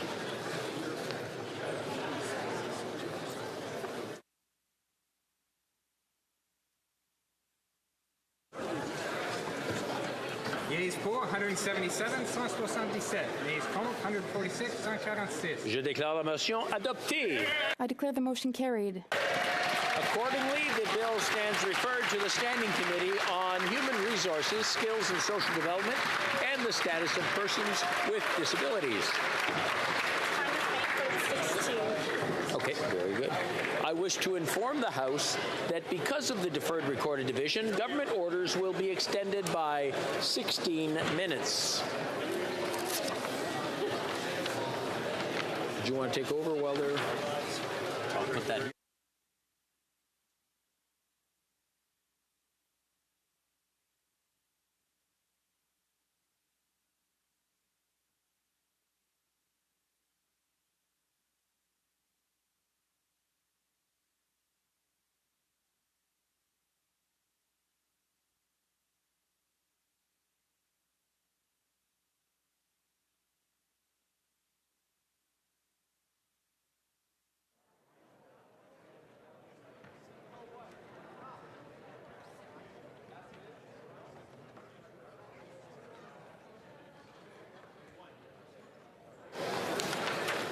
Order. Just if we're going to be chatting, just I hope everybody can take their chats outside so we can continue with routine. If not, I think the member for Avalon will help you move out. So I'm going to call on the member. There you go. Daily routine of business. Dépôt de documents. Tabling. Introduction of government bills. Déclaration. Statements by ministers. Rapport de délégation. Reports from interparliamentary delegations. Presenting reports from committees. The Honourable Member for Vaudreuil-Soulanges. Merci, Monsieur. Thank you, Mr. Speaker. Mr. Speaker, I have the honor of tabling in both official languages the 14th report of the Standing Committee on Transport, Infrastructure and Communities, entitled Addressing Port Infrastructure Expansion in Canada. Pursuant to Standing Order 109, the committee requests that a government response is given. Thank you, Mr. Speaker. An opinion. There is a dissenting opinion. The Honourable Member for Flamborough-Glanbrook. It's an honor to rise today and table a supplementary report on behalf of my Conservative colleagues on the Standing Committee of Transport, Infrastructure and Communities. I would echo the words of the committee chair and express our gratitude to the analysts, staff, and witnesses, as well as the staff at the ports of the 7 ports that we did visit during this study. And while we agree with some of the recommendations of this report, we must note our opposition to some of the recommendations. For example, we oppose the recommendation which adds binding emissions targets to our ports because that just creates more red tape and bureaucracy for no productive outcome and stretches our supply chains. And because ports have actually had a good record in meeting their emissions targets, while this Liberal government has not. And in fact, there was a UN study that the government ranked 58th out of 63 in meeting its own emissions targets. So more details on this and other recommendations are in our supplementary report. Thank you, Mr. Speaker. Presenting reports from committees, the Honourable Member for Kings Hants. Speaker, I have the honour to present in both official languages the 11th report of the Standing Committee on Agriculture and Agri-Food entitled Bill C-280, an Act to amend the Bankruptcy and Insolvency Act and the Companies Creditor Arrangement Act, deemed trust perishable fruit and vegetables. Now, Mr. Speaker, sometimes Canadians will watch this House and think that we can't get along, but I want to give a special credit to the sponsor of this bill, the member from York Simcoe, and I want to say one thing. Yes. I want to say one thing, Mr. Speaker. During the opportunity for the member to come to our committee, he is in the soup and salad bowl of Canada. He brought a whole bunch of vegetables to the committee as a sign of goodwill. We are in full support of this legislation. It's a great opportunity for the parties to work together in the House. I'd like to congratulate the honourable member. Thank you. There's always support for the Honourable Member for Lake Simcoe. Yeah? Presenting reports from committees, the honourable member from Waterloo. Conformément au mandat qui lui confère. Pursuant to Standing Order 114, it is my honor to table in both official languages the 47th report of the Standing Committee on Procedure and House Affairs on changes to membership of standing and standing joint committees. I seek adoption of this report later today. Presenting reports from committees, the honourable member for Rivière-du-Nord.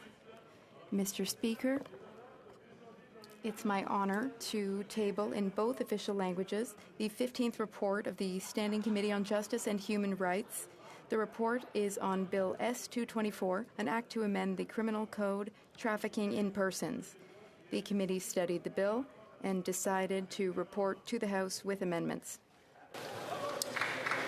Introduction of private members' bills. Mr. Poilievre, seconded by Mr. Aitchison, moves for leave to introduce a bill entitled An Act Respecting Payments by Canada and Requirements in Respect of Housing and to amend certain other acts. This motion is deemed adopted. The honourable member for Carleton.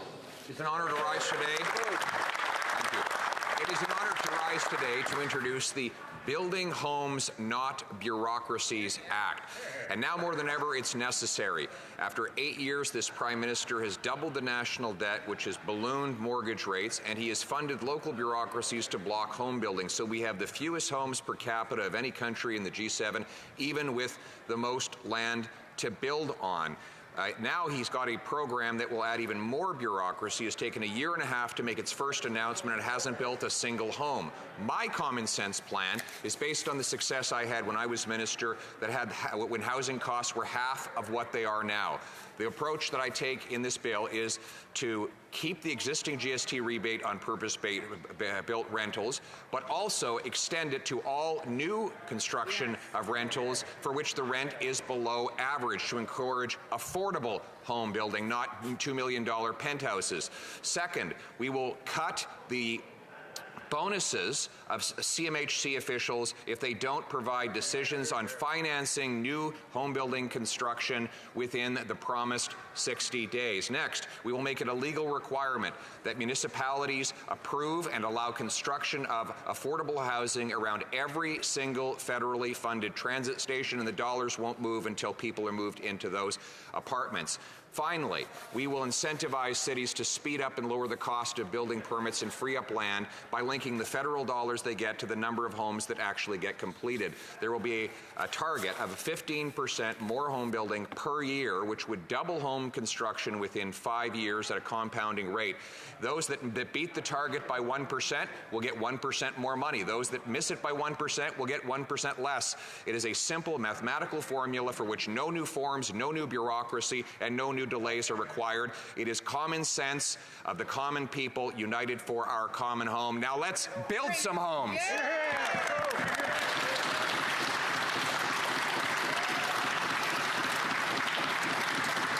Mr.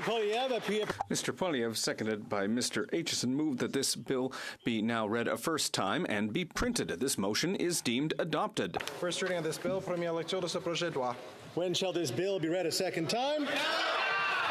At the next sitting of the House.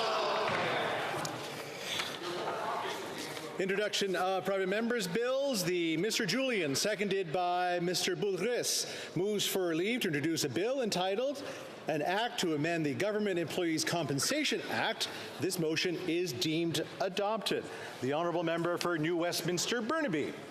Thank you, Mr. Speaker. I rise to introduce a bill in support of the Union of Safety and Justice Employees' long-standing call to ensure more federal public safety personnel have access to workers' compensation for mental health-related injuries so that federal public safety personnel don't fall through the cracks anymore. Dr. Rosemary Ricciardelli highlights that hundreds of dedicated federal parole officers who supervise Canada's highest-risk offenders are experiencing untenable levels of occupational stress and compromised mental health. My bill will fix the current inequitable system for federal government employees whose benefits and entitlements depend in which province they live. We must ensure all federal government employees are treated equitably. J'aimerais remercier mon... I'd like to thank the excellent member for Rosemont La Petite Patrie for seconding this bill. This bill is something that union employees have been requesting for a long time to make sure that more members of public federal service security staff have access to compensation for injuries and mental health injuries sustained in their work. This bill will fix the current situation for federal government employees whose benefits and rights depend on the province in which they work. These employees must be treated with equality. Thank you to David Neufeld, President, as well as other members of the union who are here today. I hope that all members will support this bill. Mr. Julien. Mr. Julien, seconded by Mr. Boulouris, moved that this bill be now read a first time and be printed. This motion is deemed adopted. First reading of this bill, première lecture de ce projet de loi. When shall this bill be read a second time? At the next sitting of the House. First reading of Senate public bills. Motions. The Honourable Member for Waterloo. Thank you, Mr. Speaker. Mr. Speaker, I know the good people riding of Waterloo are looking forward to this report. So if the House gives its consent, I move that the 47th report of the Standing Committee on Procedure and House Affairs presented to the House earlier this day be concurred in. Those opposed to the Honourable Member moving the motion will please say nay. Agreed. The House has heard the terms of the motion. All those opposed to the motion will please say nay. Motion is carried. Presenting petitions. Of petitions. The Honourable Member for Mission Matsqui Fraser Canyon. Thank you, Mr. Speaker. Petitioners in Mission Matsqui Fraser Canyon who paid into the UK Social Security regime are asking the Government of Canada in any negotiations related to a Canada-UK free trade agreement that they address the discriminatory practice of freezing UK pensions in Canada. These citizens paid into that UK pension, and they're asking the Government of Canada to address this discrepancy on a Social Security related matter during any future free trade agreement. Thank you, Mr. Speaker. Presenting of petitions, Présentation de pétition, the Honourable Member for St. Albert Edmonton. I rise to present a petition signed by Canadians urging this government to use all tools available to it, including invoking the notwithstanding clause, to override the Supreme Court's Bissonnette decision that gave judges the discretion to apply consecutive parole ineligibility periods to killers convicted of multiple murders. The effect of this decision has been to significantly slash the sentences of some of Canada's worst killers. Presenting of petitions, Présentation de pétition, the Honourable Member for Port Moody Coquitlam. Thank you, Mr. Speaker. This week is Gender Equity Week, and the fight continues for women's rights. Whether it's for political freedom or equal access to health care and reproductive rights, equity has still not been achieved. Today, I table a petition related to state-funded paid leave for people who suffer from painful periods. Women and all people who menstruate continue to manage any pain during their menstrual cycle while having minimal accommodation at work. For those who experience painful periods, this has a negative effect on their health and the ability to have equity at work.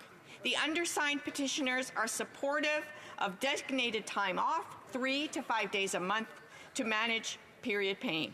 This is not only a matter of compassion, but also an equitable workplace strategy. By recognizing this, governments and employers can create a more inclusive and fair work environment. Présentation de pétition, presenting of petitions, the Honourable Member for Saanich Gulf Islands. Thank you, Mr. Speaker. It's an honor to rise virtually today on behalf of petitioners in Saanich Gulf Islands who are concerned with the fate of old-growth forests. These petitioners have identified and raised to this House assembled to pay attention to a risk to a specific endangered species of plant, specifically of lichen, that is only found on the old-growth forests of yellow and red cedars, and down to a very, very small population that remains on Vancouver Island in the areas of I'm sorry, Mr. Speaker, I'm not going to use the Latin name to save time, but it is the old growth speckled belly lichen. Petitioners call on federal and provincial governments, but particularly, of course, to this House assembled, to the federal government, to pay attention to this threat under the Species at Risk Act, and for the Ministry of Environment to take steps to preserve this very endangered, rare, old growth forest lichen. Thank you, Mr. Speaker. Presenting petitions, Présentation Petition, the honourable member for Elgin, Middlesex, London. Thank you so much for recognizing me. This is so important to put this up as this petition is calling on the Government of Canada to use all its tools to respond to the Bissonnette, including invoking the notwithstanding clause. One of the most important things to Canadians is the fact that when there is a justice system that doesn't work, it's failing Canadian people. And we are seeing this time and time again. We want to ensure that there are consecutive sentences going forward, so that we are asking that the Minister of Justice looks and invokes the notwithstanding clause and overrides the Bissonnette ruling. Thank you very much. You're here. Presenting petitions, Présentation Petition, the honourable member for Cypress Hills Grasslands. Thank you very much, Mr. Speaker. I'm honored to present a petition signed by the great people of Cypress Hills Grasslands who have been facing consecutive years of drought, and one of the many ways that the Liberal government has made life difficult for farmers, they banned strychnine for dealing with out-of-control gopher populations. The petitioners are calling on Health Canada to reverse the decision and support the province of Saskatchewan and the province of Alberta, who have both spoken out against this, because there is already sound scientific evidence proving that strychnine is effective, but is also safe to use when used properly. Thank you. All set. Presenting petitions, Présentation Petition, the honourable member for Red Deer Lacombe. Thank you, Mr. Speaker. It's an honour for me to rise today to present a petition on behalf of Canadians from coast to coast, asking the government to use all the tools it has at its disposal to respond to Bissonnette, including invoking the notwithstanding clause. The Bissonnette case, Mr. Speaker, overruled Section 745.51 of the Criminal Code, making it easier for those who commit murder to get parole. This flies in the face of the will of this House and, of course, the common sense of the common people, the Canadians who signed this petition. We urge and they ask the government to correct this injustice. Thank you, Mr. Speaker. Presenting petitions, Présentation Petition, the honourable member for Winnipeg North. Yes, thank you, Mr. Speaker. It's with pleasure I table today a petition that is dealing with members of, in particular, our Indo-Canadian community that have recognized the growth in that community here in Canada and wanting to be able to see more direct flights from Canada going into, ideally, India. Mr. Speaker, I know many of my constituents would like to see a direct flight going, in essence, from Winnipeg into India, Mr. Speaker. And they want to make sure that the House is aware of that, and obviously to pass on concerns to airlines and international airports here in Canada. Thank you, Mr. Speaker. Presenting petitions, Présentation Petition, the honourable member for Kitchener Centre. Thank you, Mr. Speaker. It's an honour to rise to present a petition on behalf of those who recognize that we are in a climate crisis. They recognize that we're spending at least $4.8 billion a year on fossil fuel subsidies. Recent estimates actually have it much higher, more like upwards of $20 billion a year. And they recognize that by subsidizing fossil fuels, we're making it cheaper to produce and consume more fossil fuels. As a result, they call for the Government of Canada to immediately end all fossil fuel subsidies, both international and domestic, to all corporations, buyers, sellers, and users of fossil fuels. Thank you, Mr. Speaker. Presenting petitions, Présentation Petition, the honourable member for Battle River Crowfoot. Thank you very much, Mr. Speaker, and I rise today to present a petition signed by various Canadians from across the prairies that would like to highlight one of the decisions that Health Canada has made that puts the livelihood of livestock at risk in our country, and that is the banning of strychnine. Strychnine, when used properly, is not something that puts wildlife populations at risk. However, this banning is leading to an out-of-control, a year-over-year increase in the population population of gophers. And Mr. Speaker, these petitioners are asking for the government to use common sense, to trust farmers, trust ranchers for the safe usage of strychnine, and restore the ability for farmers across the prairies to properly use this chemical for the management of gopher populations. Thank you very much, Mr. Speaker. It's an honor to take. Presenting petitions, présentation pétition, and saving the best for last, my good friend from Dauphin Swan River, Nipoa. Mr. Speaker, I rise for the 10th time on behalf of the people of Swan River, Manitoba, to present a petition on the rising rate of crime. The people of Swan River are fed up with the Liberals' soft-on-crime policies that have allowed crime to haunt the community. Folks are forced to increase their security by barring the windows and installing alarms on their doors. Businesses are forced to ask themselves if they can even afford to stay in business amongst the crime and chaos. We can't expect rural communities to thrive when the local economy is held hostage by the same repeat offenders. Mr. Speaker, the people of Swan River demand that this Liberal government repeal their soft-on-crime policies that directly threaten their livelihoods and their community.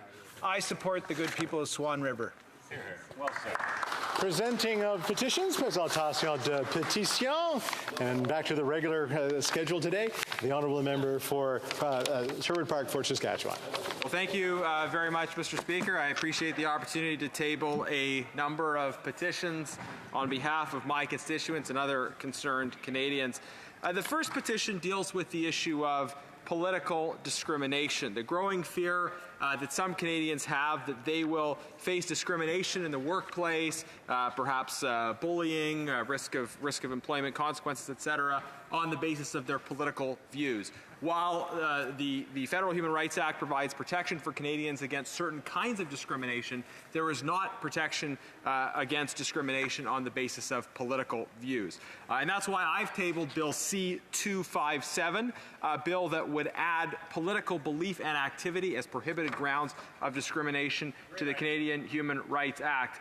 Petitioners support Bill C-257, which is great, and they have prepared this petition, which I am on their behalf presenting to this House, which asks the House to support Bill C-257, banning discrimination on the basis of political belief or activity, and defending the rights of Canadians to peacefully express their political opinions. And I will refrain from expressing a personal view on that petition at all. I just wanted to share the views of petitioners. And I know my friend from Winnipeg North is watching closely to ensure the rules are observed. And I will now proceed to the second petition, which is from constituents who are concerned about proposals to legalize the killing of children in Canada under the so-called MAID regime. They note in particular one of the witnesses at a previous committee calling for the legalization of euthanasia for babies. And petitioners call on the government and the House to strongly oppose any effort to legalize the killing of children in Canada. The third petition that I am tabling deals similarly with an issue involving discrimination on the basis of political views. It references a 2021 platform commitment from the Liberal Party of Canada to politicize charitable status determination, that is, to deny charitable status from certain pro-life organizations. Petitioners know that this would jeopardize the charitable status of hospitals, houses of worship, schools, homeless shelters, and other charitable organizations that do not agree with the Liberal Party for matters of conscience. Petitioners note that this would apply a values test for charitable status, similar to what we saw with the Canada Summer Jobs program, and jeopardize the good work of organizations who are not actually doing anything controversial, but simply wish to be sincere about the private convictions of those involved in the organization. Petitioners call on the House to protect and preserve the application of charitable status rules on a politically and ideologically neutral basis, without discrimination on the basis of political or religious values, and without the imposition of another values test, and also to affirm the right of Canadians to freedom of expression. Mr. Speaker, the final petition today is concerning the discrimination and persecution of Falun Gong practitioners in the People's Republic of China. Petitioners note that Falun Gong is a traditional Chinese spiritual discipline which consists of meditation, exercise, and moral teaching based on the principles of truthfulness, compassion, and tolerance. Petitioners go on to explain a decades-long campaign of violence and persecution that has targeted Falun Gong practitioners, and note as well the work of David Matas and the late, great David Kilgore on uncovering the campaign of forced organ harvesting targeting Falun Gong practitioners. Petitioners call on the government to strengthen their response to the persecution of Falun Gong practitioners, to do more to stand with persecuted Falun Gong practitioners, as well as other victims of violence at the hands of the communist regime in Beijing. Thank you for the opportunity, Speaker. I commend these petitions to the consideration of my colleagues. Thank all the members for their petitions. Let's go to questions on the order paper. The Honourable Parliamentary Secretary to the Government House Leader.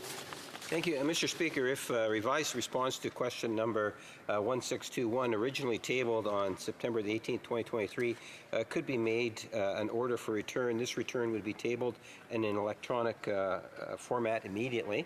And furthermore, Mr. Speaker, I would ask then that all questions be allowed to stand. Is it the pleasure of the House that the aforementioned questions be made orders for return and that they be tabled immediately? Agreed. And so tabled. The Honourable Parliamentary Secretary of the Government House Leader. Mr. Speaker, I would then ask that the remaining questions be allowed to stand, and then I think we're going to notice the motions.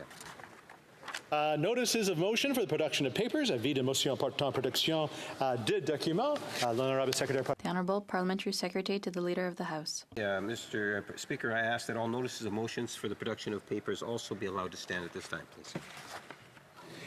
Requests for emergency debates. The Honourable Member for Calgary Forest Lawn. Thank you, Mr. Speaker. I rise today to request an emergency debate following yesterday's news that Canada's CPI inflation is once again up on the rise. It has increased 43% in the last 2 months to reach 4%, double the Bank of Canada's target rate. This is at a time when Canadians are already suffering the cost of living crisis, following 2 years of inflation brought on by the Liberal government's inflationary deficits. As former Liberal Finance Minister John Manley has said, that is like pushing on the gas while the Bank of Canada slams on the brakes as they raise interest rates to levels not seen in over 20 years. Mr. Speaker, insolvencies, bankruptcies, and mortgage delinquencies are on the rise. A quarter of mortgage holders say they are struggling to pay their monthly mortgage bill, and food banks estimate they will see a 60% increase in usage this year. Canadians can no longer afford basic necessities, the cost of rent or a mortgage, and according to the IMF, our country is the most at risk in the G7 for a mortgage default crisis. The pain felt by Canadians is real, and the risk for even more serious economic problems is very real. Therefore, I request an emergency debate to address this crisis. Thank you, Mr. Speaker. I thank the Honourable Member for Calgary Forest Lawn for his intervention. However, the Speaker is not satisfied this request meets the requirements of the standing orders at this time. Orders of the day.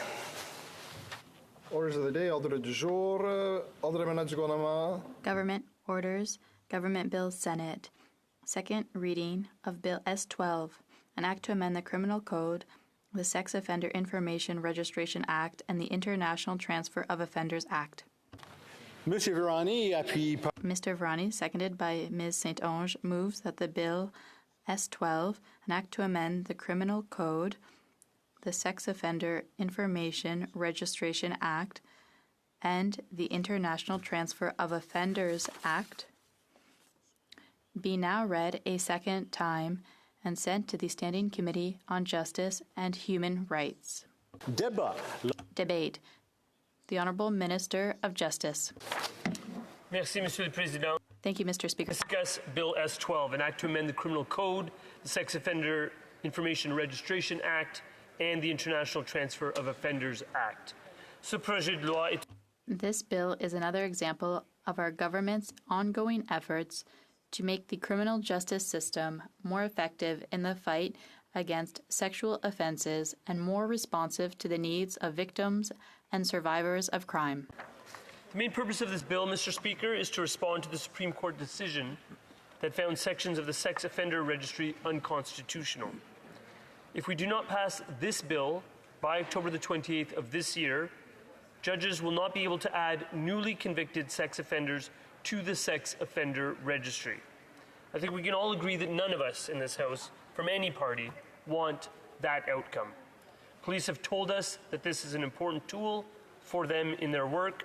We do not want to let police lose this tool. We hear a lot of rhetoric from members in this House at times, including from the Leader of the Opposition, about ensuring consequences for serious offenders and about keeping Canadians and victims safe. This bill is about doing exactly that, Mr. Speaker. I look forward to collaborating with members on both sides of the aisle to ensure it is passed and receives royal assent by the court deadline. I want to start by thanking the Senate for its work on this critical legislation, and indeed the many witnesses whose important testimony provided the impetus for the amendments the Senate has proposed. In particular, I want to thank the victims and survivors of sexual violence who have lent their first-hand experience to the legislative process. I have listened and I've heard their pain. We need to do better as a nation. Thank you for helping us and shape this critical reform. The Senate put in the work to ensure we got this legislation in a timely manner in the House of Commons, and I also thank them for their expeditious work. Bill S-12 is a fundamental priority for me and for our government. I know it will improve our justice system, particularly for victims and survivors of crime. As well as responding to the Supreme Court decision and strengthening the sex offender registry, this bill also makes victim and survivor-centric changes to the publication ban regime and to how victims access information. I will explain each of these elements, Mr. Speaker. First, the response to the Supreme Court decision. The urgency to pass this bill stems from the Court's October 2022 decision in the Crown and Lovu, which struck down two provisions of the Criminal Code relating to the Sex Offender Registry. The first provision that the Supreme Court struck down required judges to automatically order an individual to register with the Sex Offender Registry when they are convicted of or found not criminally responsible on account of a mental disorder for a designated offense. The Supreme Court held in that case from last year that the law was too broad because judges had to issue an order in every single case, including in cases where offenders do not pose a risk of reoffending. The Court gave this Parliament 1 year to respond to the striking down of this provision. The second provision the Supreme Court struck down required a mandatory lifetime registration for those convicted of or found not criminally responsible for multiple offenses within the same prosecution. For that category, the Supreme Court said that because people who were convicted of more than one offense during the same prosecution did not necessarily pose a higher risk in some circumstances, the provision went too far by requiring mandatory lifetime registration when a shorter period might be appropriate. The striking down of that provision was effective immediately upon the decision being rendered last year. The bill before us now, Mr. Speaker, Bill S-12, responds to the Supreme Court decision. It does so by improving the approach to mandatory registration. The bill maintains mandatory registration in two circumstances, involving serious offenses against children and those who are repeat sexual offenders. In all other circumstances, this bill before the Parliament proposes a rebuttable presumption of registration. This means that individuals convicted of or found not criminally responsible for a qualifying offense will be required to register unless they can demonstrate to the court that registration would unduly affect their rights. Thus, it is rebuttable. By adding narrow judicial discretion back into the sex offender registration regime, we're directly responding to the court's direction, but we're also at the same time ensuring that we continue to have a robust sex offender registry, the registry that police have asked us to maintain. That means a registry that gives law enforcement the tools they need to investigate sexual offenses and to keep our communities safe. My fundamental job is to do just that, Mr. Speaker. The approach is essentially what was suggested by the Standing Committee on Public Safety and National Security back in 2009, Mr. Speaker, when they reviewed the Sexual Offender Information Registry Act.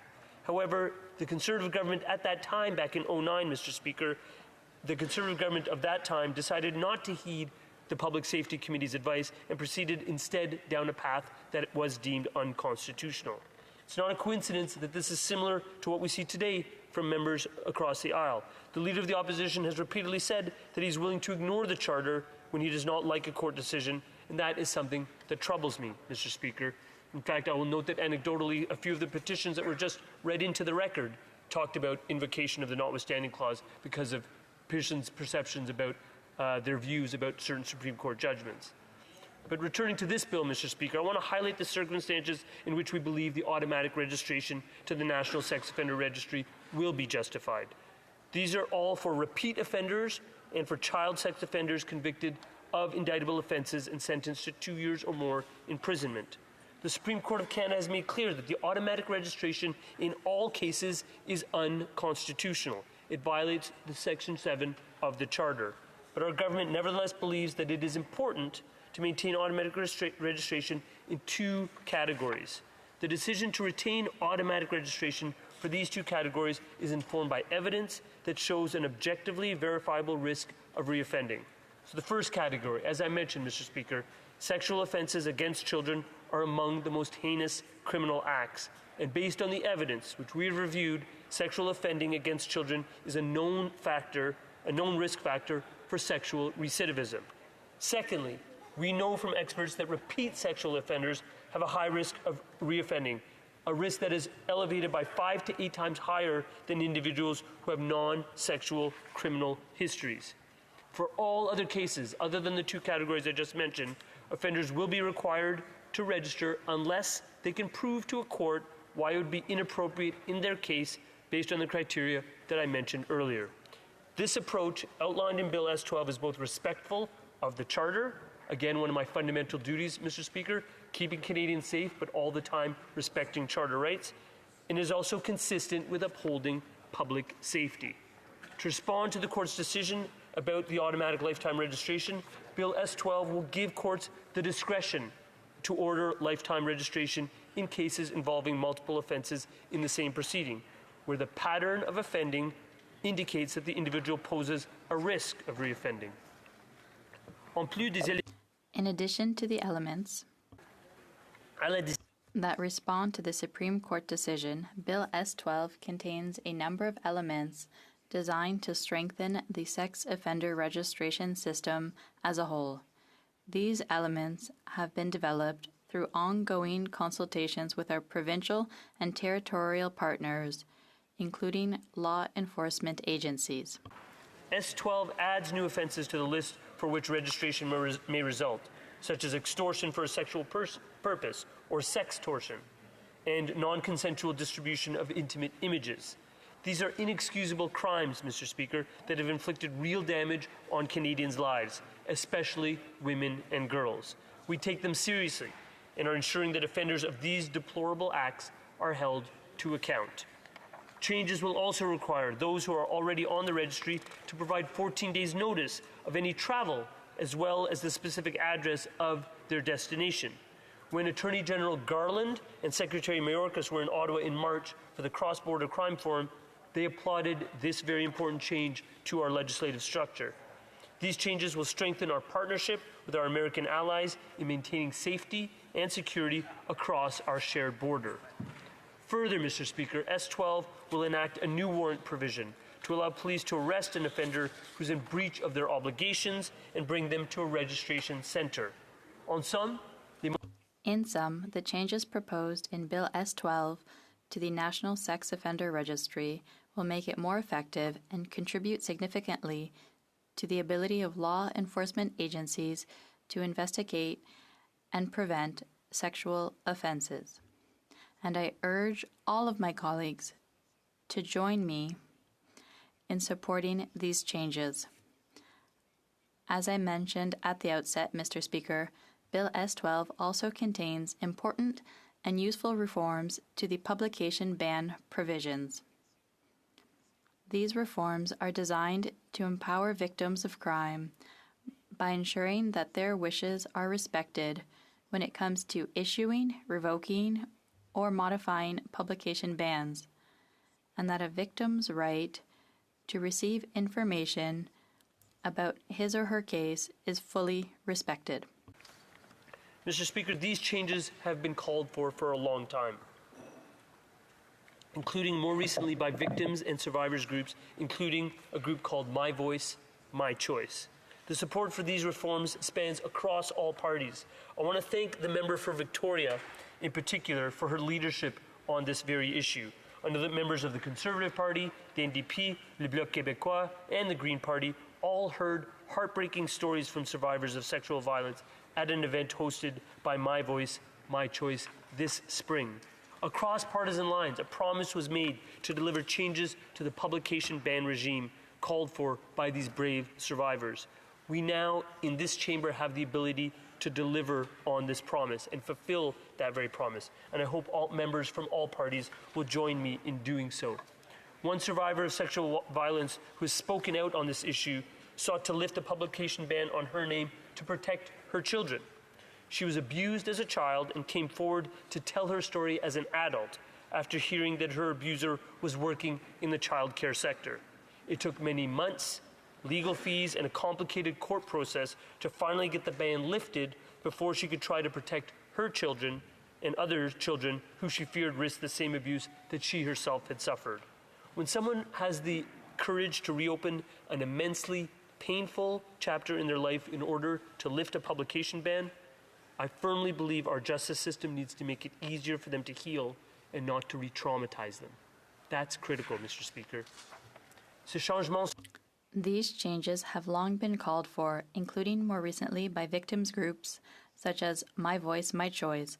Calls for reform were also made in the December 2022 report of the House of Commons Standing Committee on Justice and Human Rights, entitled Improving Support for Victims of Crime. I'm proud to be part of a government that has finally taken action in this area.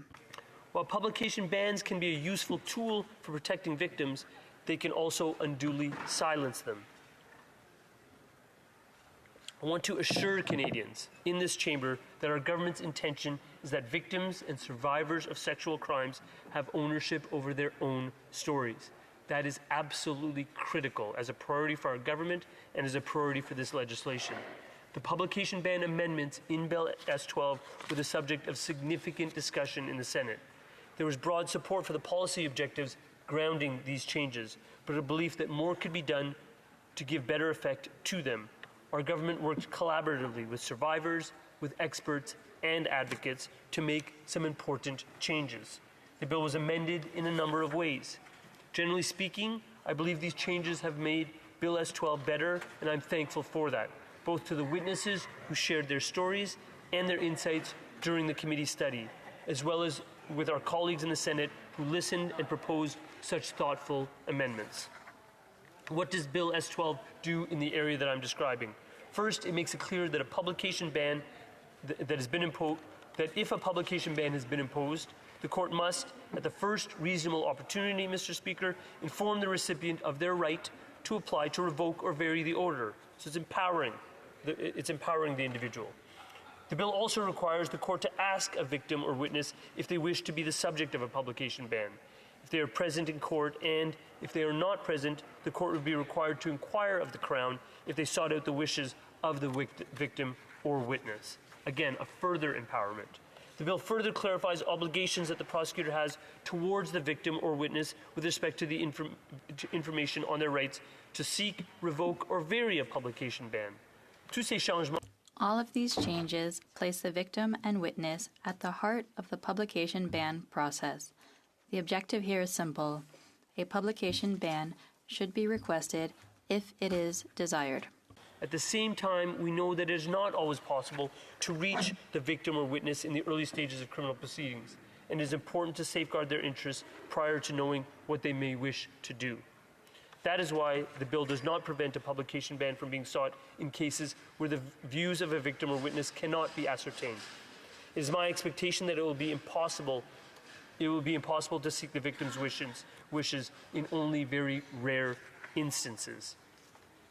The bill, Mr. Speaker, also makes important changes to codify and clarify the process for varying or revoking a publication ban once imposed. Again, the perspectives of victims and survivors are at the center of these changes.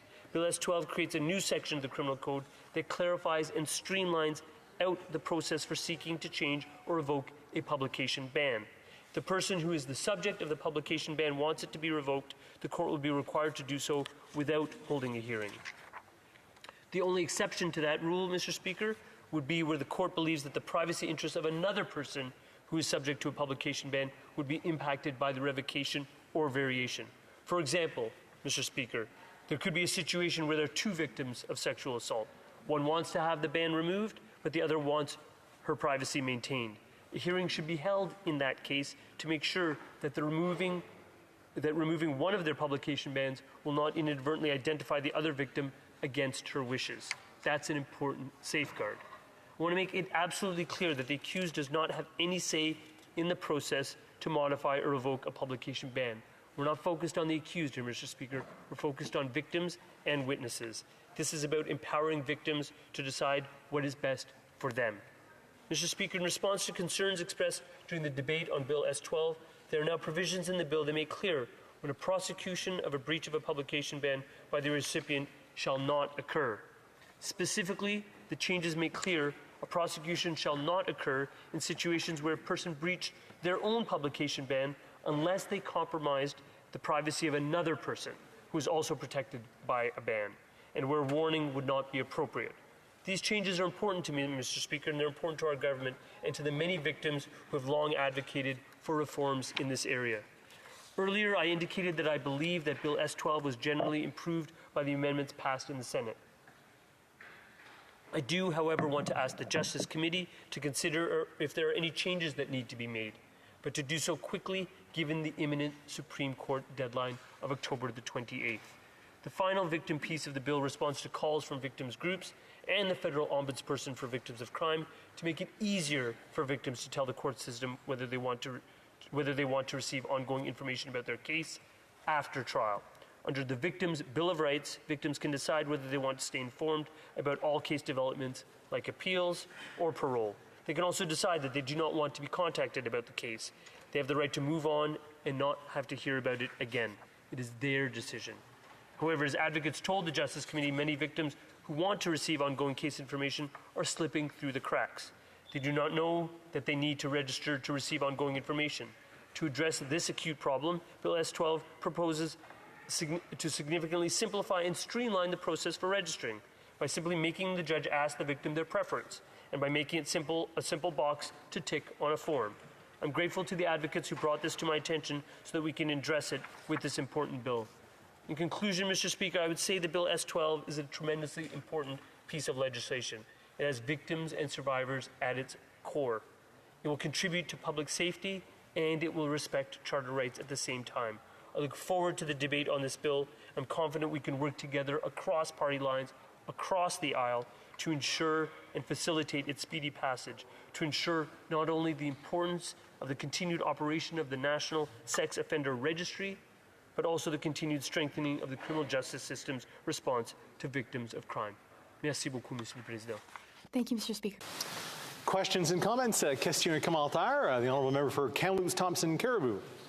Thank you, Mr. Speaker. It's always a pleasure to rise on behalf of the people from Kamloops Thompson Caribou, and I listened with great interest to the minister's speech, and he spoke about sexual crimes. And one thing I've noticed here is that a number of sentences have been struck down for sexual offences, as they have for firearms, and yet the government has legislated when it came to firearms, but not sexual offence sentences. Now, we all acknowledge that sexual offences have a very significant impact on their victims. Will this minister commit here and now to amping up sentences for sexual offenders, reducing the use of conditional sentences to reflect the gravity of sentences for those who will abuse our most vulnerable, for those who are themselves in a psychological, serving a psychological life sentence based on the abuse they suffer? The Honourable Minister of Justice and Attorney General. I thank the member opposite for his question. What I would say with respect to sexual offences is that these are some of the most heinous crimes that we know. And the specific targeting of sexual offenders, particularly those who would sexually offend a child, is at the heart of what this bill is about. What we're doing is working to protect them, working to ensure their safety, working to ensure their healing after the fact. That relates to the publication ban provisions that I outlined, but fundamentally it relates to ensuring the sex offender registry is maintained at the end of October of this year. It is in every parliamentarian's interest to ensure that that sex offender registry that law enforcement wants, that is helpful to keeping our communities safe and addressing the sexual offenses mentioned by the member opposite, is maintained. And I look forward to his cooperation and that of his party to ensuring we are able to do so expeditiously. Questions and comments? The Honourable Member for Abitibi-Témiscamingue. Thank you, Mr. Speaker. First, I would like to congratulate the new Justice Minister on his new role. I was surprised in his speech that he mentioned the organization My Voice, My Choice. I participated in their meeting on the Hill, and I was really struck by one of the witnesses who spoke. She was there to also speak to conflict in sports, and the member for Brome-Missisquoi committed to take action on that. But there doesn't seem to be any will to act from the new sport minister. So My Voice, My Choice, they want victims' rights respected. Can the minister encourage the Minister for Sport to launch a public inquiry? The Honourable Justice Minister. I would like to commend the great work that My Voice, My Choice does. Now, what most relates to this bill is that when they make victims' voices heard, victims of violent sexual crimes, what they asked for us is to reestablish the registry. They wanted more autonomy, more dignity, and more choice in their role in the system. And that is what we are delivering through this bill. That is what we must deliver through this bill. The challenge here is clear. We need to work cooperatively and in a nonpartisan manner to get this done before the end of October. I look forward to working with my Bloc Québécois colleague, and I hope that we will be able to count on their support. Honourable Member for Esquimalt-Saanich-Sooke. Well, thank you very much, Mr. Speaker, and I thank the Minister for his speech on S12 and assure him that New Democrats, while we want to take a close look at the legislation and make sure we get it right, we'll do everything we can to move it forward expeditiously. And the Minister emphasized the Supreme Court deadline, but I'd like to emphasize that there are prosecutions happening in this country of women who violated publication bans. A very famous case in 2021 where a woman was sexually assaulted by a relative, and when she made this fact known to other friends and family to help keep them safe, she was prosecuted and fined a fine of $2,000 and a victim surcharge of $600 for violating the publication ban. So I believe there's also an urgency in getting this done so that we don't end up with the gross injustice that happened in this case of the victim having a fine for trying to keep others safe and having to pay a victim surcharge on top of that fine when she herself was the victim of the crime. The Honourable Justice Minister. Well, I thank the member from Esquimalt-Saanich-Sooke for his contribution today, but also his contributions over many years at the Justice Committee. I think he's highlighting an important situation. Obviously, I can't comment on a particular case or a particular prosecution, but I think it underscores the points that I was making in my opening remarks, that we need to enable and empower individuals who make a decision, an autonomous decision, that they want to speak about what has happened to them, speak about their trauma, and not re-traumatize them thereby. And I think that is what this bill tries to do. It's got two components: the critical component, maintaining a registry that will keep people safe from sexual violence. But when sexual offenses occur, we have to be focused on the victims and empowering them so that they don't face the type of situations that that member just outlined. That is not a situation that we want to replicate. What we want to do is instead empower people to have control of their situations and control over their own healing and their own path. Thank you. Questions and comments? Question commentaire. The Honourable Member for Parliamentary Secretary to the Government House Leader. Thank you, Mr. Speaker. Just 2 days ago, the Minister brought in legislation, the bail reform bill, which was a reflection of a great desire from many Canadians. And today we have yet another Justice Bill, just the third day into the fall sitting, Mr. Speaker, a bill that's come to us in essence because of a Supreme Court decision.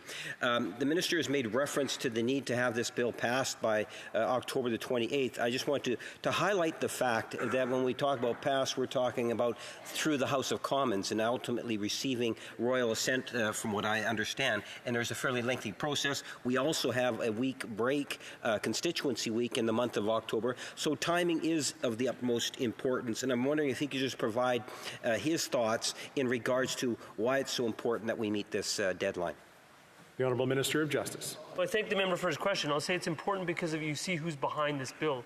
We've got women's advocates like LEAF that are behind the bill. We've got the Canadian Associations of Chiefs of Police saying these proposed legislative amendments recognize the rights of victims, promote public safety, and respect the rights of the accused. We've got the federal ombudsperson for the victims of crime behind this bill. What I'm very proud to say is that in my first week in this role, I've had the ability to address community safety and protecting victims in 2 different instances. The bail reform piece in C-48, I'm thankful for the cooperation that we had to get that passed over to the Senate quickly. Today is no less important. In fact, it's critically urgent given the court timeline that we have. But it's a proud day when I'm able to stand in this chamber and say we're doing everything we can to work as expeditiously as possible to protect people's safety and to respect victims and promote their protection and their autonomy. That's fundamentally my job, and that's what I'll continue to do. Merci. Questions and comments? L'honorable député de Kildare. The Honourable Member for Kildonan and St. Paul. Mr. Speaker, I thank the Justice Minister for his remarks. I did want to ask about something he referenced in his remarks. He had a bit of chastised the Harper government for bringing forward what he called unconstitutional legislation, but the reality is every party in this House unanimously supported the Harper legislation in 2011, including the Liberal Party. And I do believe the reason all parties supported it is because before the registry was mandatory, when it was left solely up to judicial discretion to have someone added, a sex offender added to the registry, as I'm sure the Minister knows, less than 50%, I believe, of sex offenders were ever added, which compromised the efficacy of that registry. So I'm just wondering if the Minister can comment on, is he not concerned that the situation now will return to what it was before when all parties, for that reason, supported Harper's legislation in 2011? Good question. The Honourable Minister of Health. I thank Mr. Opposite for contributions, and I'd say a couple of things. I think what's critically important is understanding that when you have automatic registration, as we're proposing for child offenders and for repeat offenders, and when you also have a rebuttable presumption, what you're going to end up with is the vast majority of individuals who are sexual offenders maintaining to be registered. So that's the first point. The second point is that that's critical to public safety and it's critical to empowering the victims. The second point is that what's critical about what happened in a parliament before I was ever elected is that there had been a notion and the suggestion coming out of the committee, which was to remove prosecutor's discretion but maintain judicial discretion. That's exactly what we're proposing to do here today in compliance with the Supreme Court of Canada. As the Attorney General of Canada, my fundamental role is promoting safety, always in compliance with the Charter. When the courts give me a directive that says this aspect of one of your pieces of legislation is not compliant, it is incumbent upon me, on behalf of all Canadians, to ensure that we are enacting new legislation that complies with the Charter. This bill will do just that by ensuring that there is judicial discretion that is guided by important criteria, but in the main and in the majority of the cases, people will be registered, which is, I think, the important point that the member opposite is making. Reprise du débat, continuing debate. The Honourable Member for Kildonan, St. Paul. Thank you very much, Mr. Speaker. I rise today to speak to quite a heavy topic. We're talking about sex offenders, and of course, when we're talking about sex offenders, we're of course primarily talking about the very vulnerable people that they assault, their lives that they ruin, the children that they violate, the women that they violate. Primarily, we know this is a women's issue, this is a children's issue. And certainly when we see over the past 8 years, unfortunately under this Liberal government, sexual assaults are up 71% in the last 8 years. And sex crimes against children are up 126% over the past 8 years. So under the Prime Minister, the Liberal Prime Minister's watch, sex crimes against children up 126%. So this bill from the Senate, S12, concerns the sex offender registry.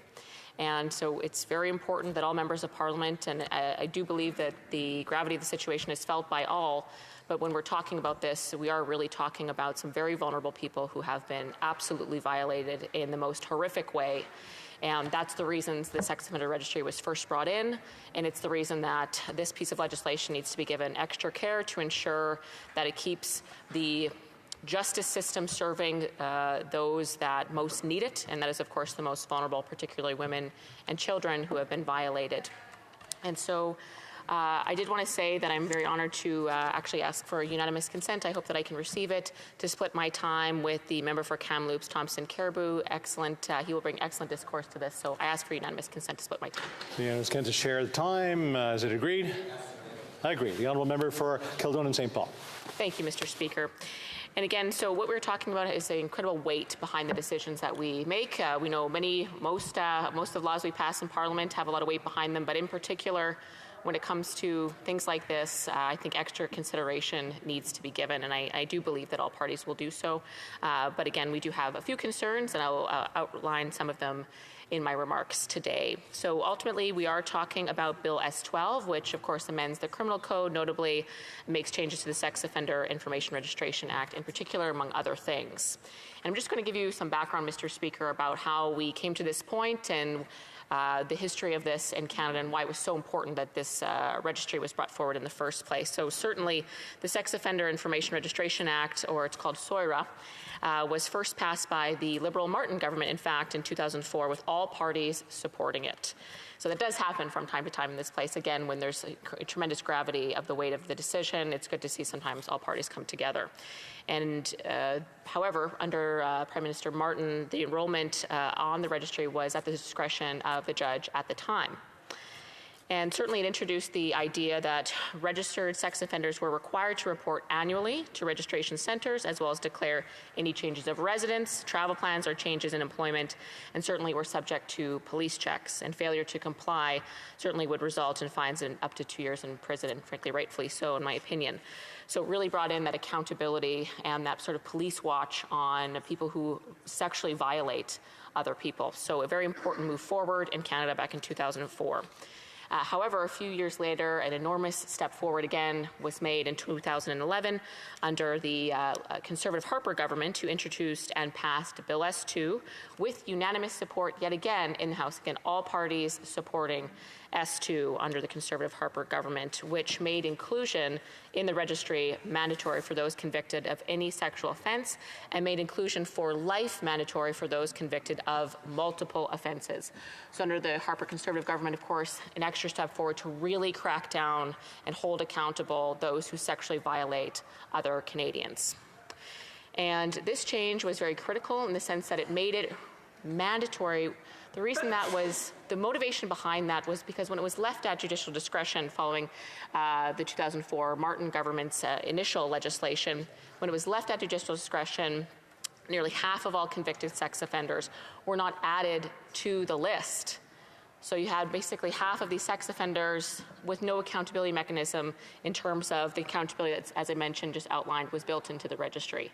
So very concerning, and it certainly compromised the efficacy of that registry. Again, if you only have 1 and 2 sex offenders on there, it really undermines the safety and accountability and the tools that police use all the time to ensure that we are kept safe from people like sex offenders and others. So that was a very important step forward, and again, had unanimous support in the House at the time for these very reasons. However, fast forward to this past, actually I guess it was a year ago now, October 2022, in a Supreme Court decision, R v. Nuluvu, it was determined, it struck down two areas of the Supreme Court, deemed them unconstitutional. First, it struck down the section in the Criminal Code that required mandatory registration to the sex offender registry of anyone found guilty of a sex offense. However, this was struck down in a split decision, 5-4. I'll get to that in a moment. So ultimately, this means the personal information of every sex offender must be added to Canada's National Sex Offender Registry. No longer the case. And again, it's important to remember the reason this was brought in the first place. Half of them weren't being added, but the Supreme Court struck that down. The second area of the criminal code that was struck down was the section that imposed mandatory registration for life for those that committed more than one such offense. That was struck down unanimously. Everybody on the court agreed. Mandatory addition for life was unconstitutional. And as was outlined previously, the clock is ticking on this. Unfortunately, it took the Liberal government quite a while to get this legislation through. We have about a month to get this through all stages. I'm going to guess that's going to be difficult to do. Been here for 4 years. It's pretty rare to see that happen, but we'll see if the Liberal government prioritizes it. We will find out, or they may have to ask for an extension. Because again, if it does not pass, then no one can be added to the registry at all, and that's deeply concerning. So hopefully they're doing their due diligence to make this happen, but we will find out. And again, the registry is very important as a tool for police. It's also very important to hold the sex offenders accountable. So we need to have this in there. S12 does, however, despite the Supreme Court striking down these two areas, it does make registration automatic in a few cases. Child sex offenders sentenced to 2 or more years in prison. Also, any repeat offender who has been previously convicted of a sexual offense, and the bill also allows judges the ability to impose lifetime registration for sex offenders who are found guilty of more than one offense at the same time if the offender poses a risk of reoffending. So that's good. I'm glad that's in there. However, I'm just going to outline in brief the other cases that will not be automatically added. For example, sexual exploitation of a person with a disability, not automatically added. Sexual assault with a weapon. You sexually assault someone with a weapon, you won't be automatically added to the sex offender registry. It's very concerning. I think people should be concerned about that, especially given the court's record before where only half were added. Aggravated sexual assault with the use of a firearm. And there's a very long list of concerning circumstances where you won't necessarily be added if you violate someone like this. And I think that for me personally, I know for our party, it's deeply concerning that that could be the case given the track record before 2011. The 5-4 decision, I did want to go into that a little bit because I thought that the dissenting arguments were quite compelling.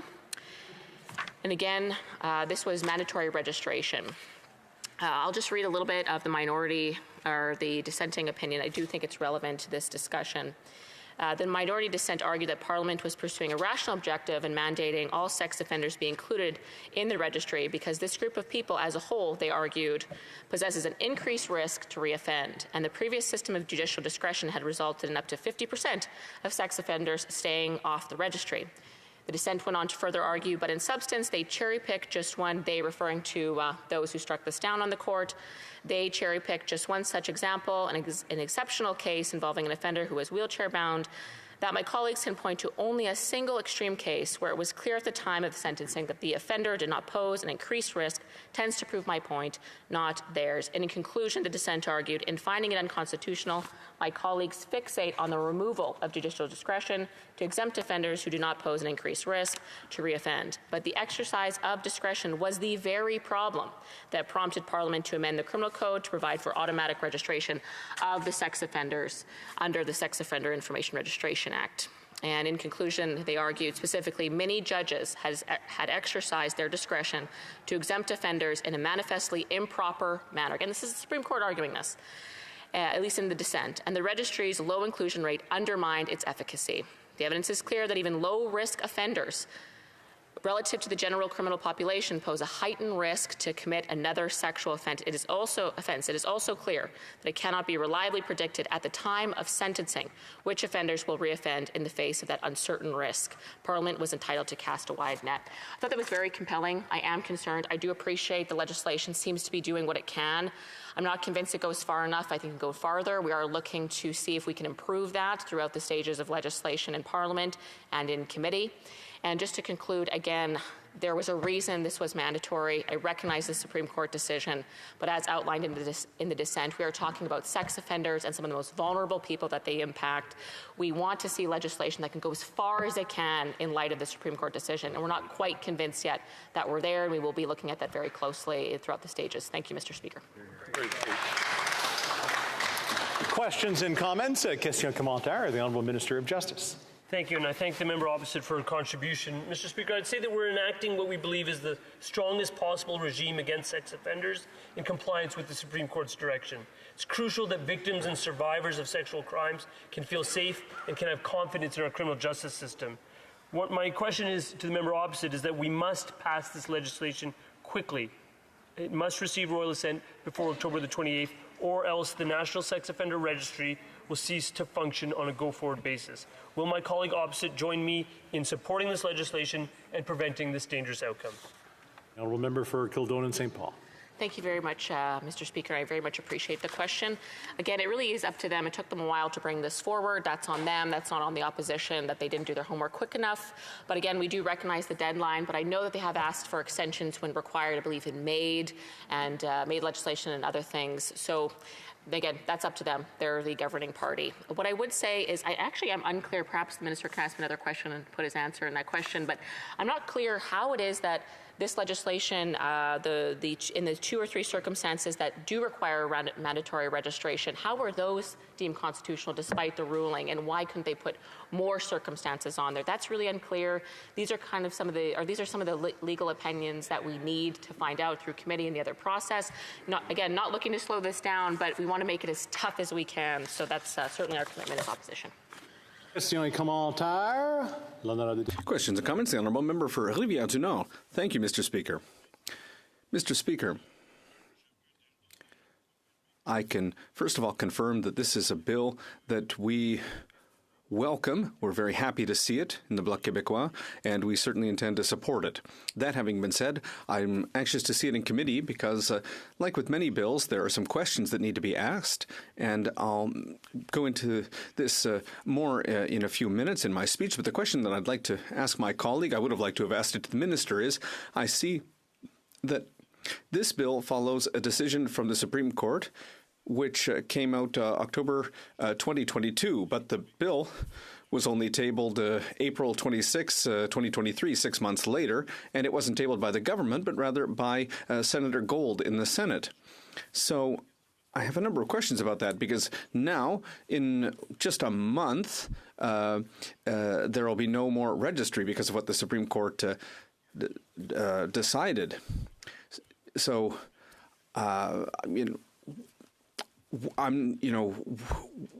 what explains this 6-month delay between the Supreme Court's decision and the tabling of this bill? Because now we have a conundrum in front of us, and what will the government do? What can we do to make sure we have a bill in place before the end of October? The honourable member for Kildonan St. Paul.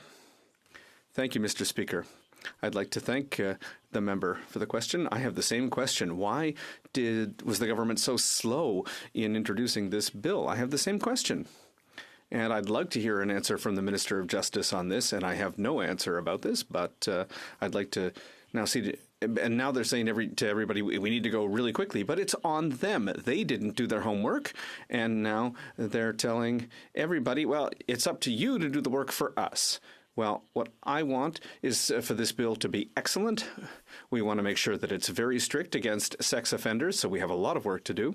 And I would ask the minister the same question. Why did it take them so long to table this bill? Questions and comments. Question commentaire. The honourable member for Esquimalt-Saanich-Sooke. Thank you very much, Mr. Speaker. Once again, I found the member for Kildonan St. Paul's speech a little bit curious in that she made no mention of the other part of this bill, which is the part which allows sexual assault victims to have agency over whether or not there's a publication ban. Many of them feel that publication bans restrict their right to help keep members of their friendship groups and families safe, since 80% of perpetrators in sexual assault cases are family or friends. And so does the Conservative Party support those aspects of this bill, which will give that agency back to sexual assault victims? The honourable member for Kildonan St. Paul. 30 seconds. Thank you, Mr. Speaker. I appreciate the question. However, I would say, believe it's up to members to decide what they keep in their speeches. We have about 10 minutes. There's a lot to talk about. I could talk at length about the importance of getting tough on sex offenders and crime in general. What I would say, the Conservative Party, more than any other party, has the clearest track record of supporting victims' rights. We have brought forward the Victims' Bill of Rights in the Senate. Out of all of the parties, we put forward first the rights of victims, not the rights of criminals, unlike the other parties in this chamber, Mr. Speaker. Reprise du débat. Continuing debate. The honourable member for Kamloops, Thompson Caribou. Thank you, Mr. Speaker. It's always a pleasure to rise on behalf of the people from Kamloops, Thompson, Caribou. Before I begin, though, I want to recognize that my wife's nephew, Dustin Rise Dempsey, passed away this week. Obviously, this is quite unfortunate. He was quite young. He leaves behind his father, Rayo, my wife's brother, and his mother, Vivian. Obviously, my condolences go out to the whole family. May perpetual light shine upon him. I also bring condolences to a high school friend of mine and her family, that is Ms. Stacy Gagnon. Her father, Leslie, or Les, as he was commonly known, Gagnon, passed away recently, and I offer my deepest condolences as well to her family. May perpetual light shine upon him.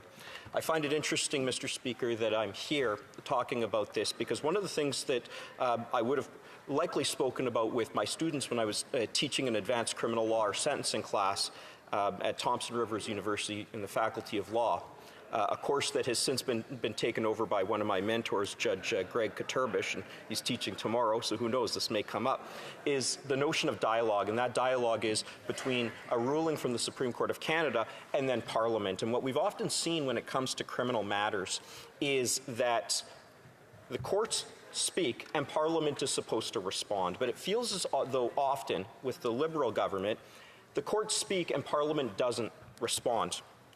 And one of the things that I noticed here is that the Parliament hasn't responded when it has come to sexual offences. Now, I put the minister quite on the spot, and I anticipate he's going to ask a question here, and I invite him to ask a question.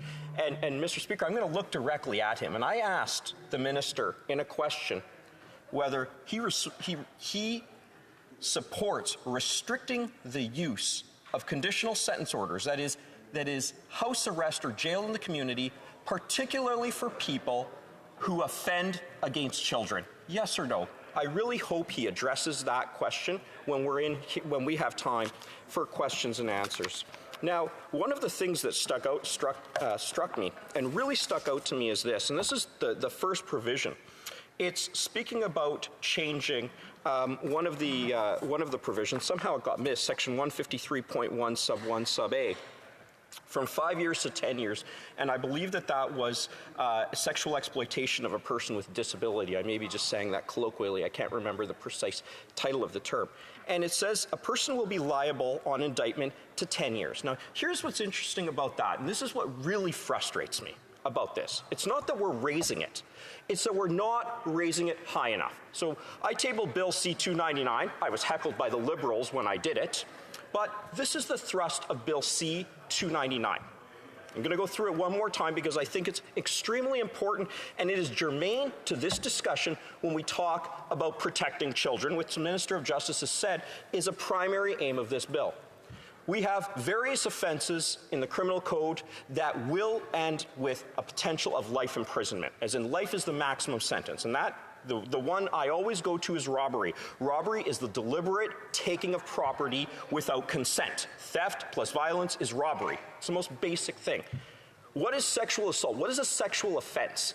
A sexual offense is a sexual element plus a lack of consent or violence. Pardon me. It's a sexual element and violence, lack of consent. So what is the maximum term here? 10 years. 10 years. The maximum term for sexual assault against an adult is 10 years. The maximum for most sexual offenses against children is 14 years. And yet we're falling into that same trap here. We actually are valuing and saying that the taking of property without consent is more serious than taking somebody's sexual dignity without consent. 10 years.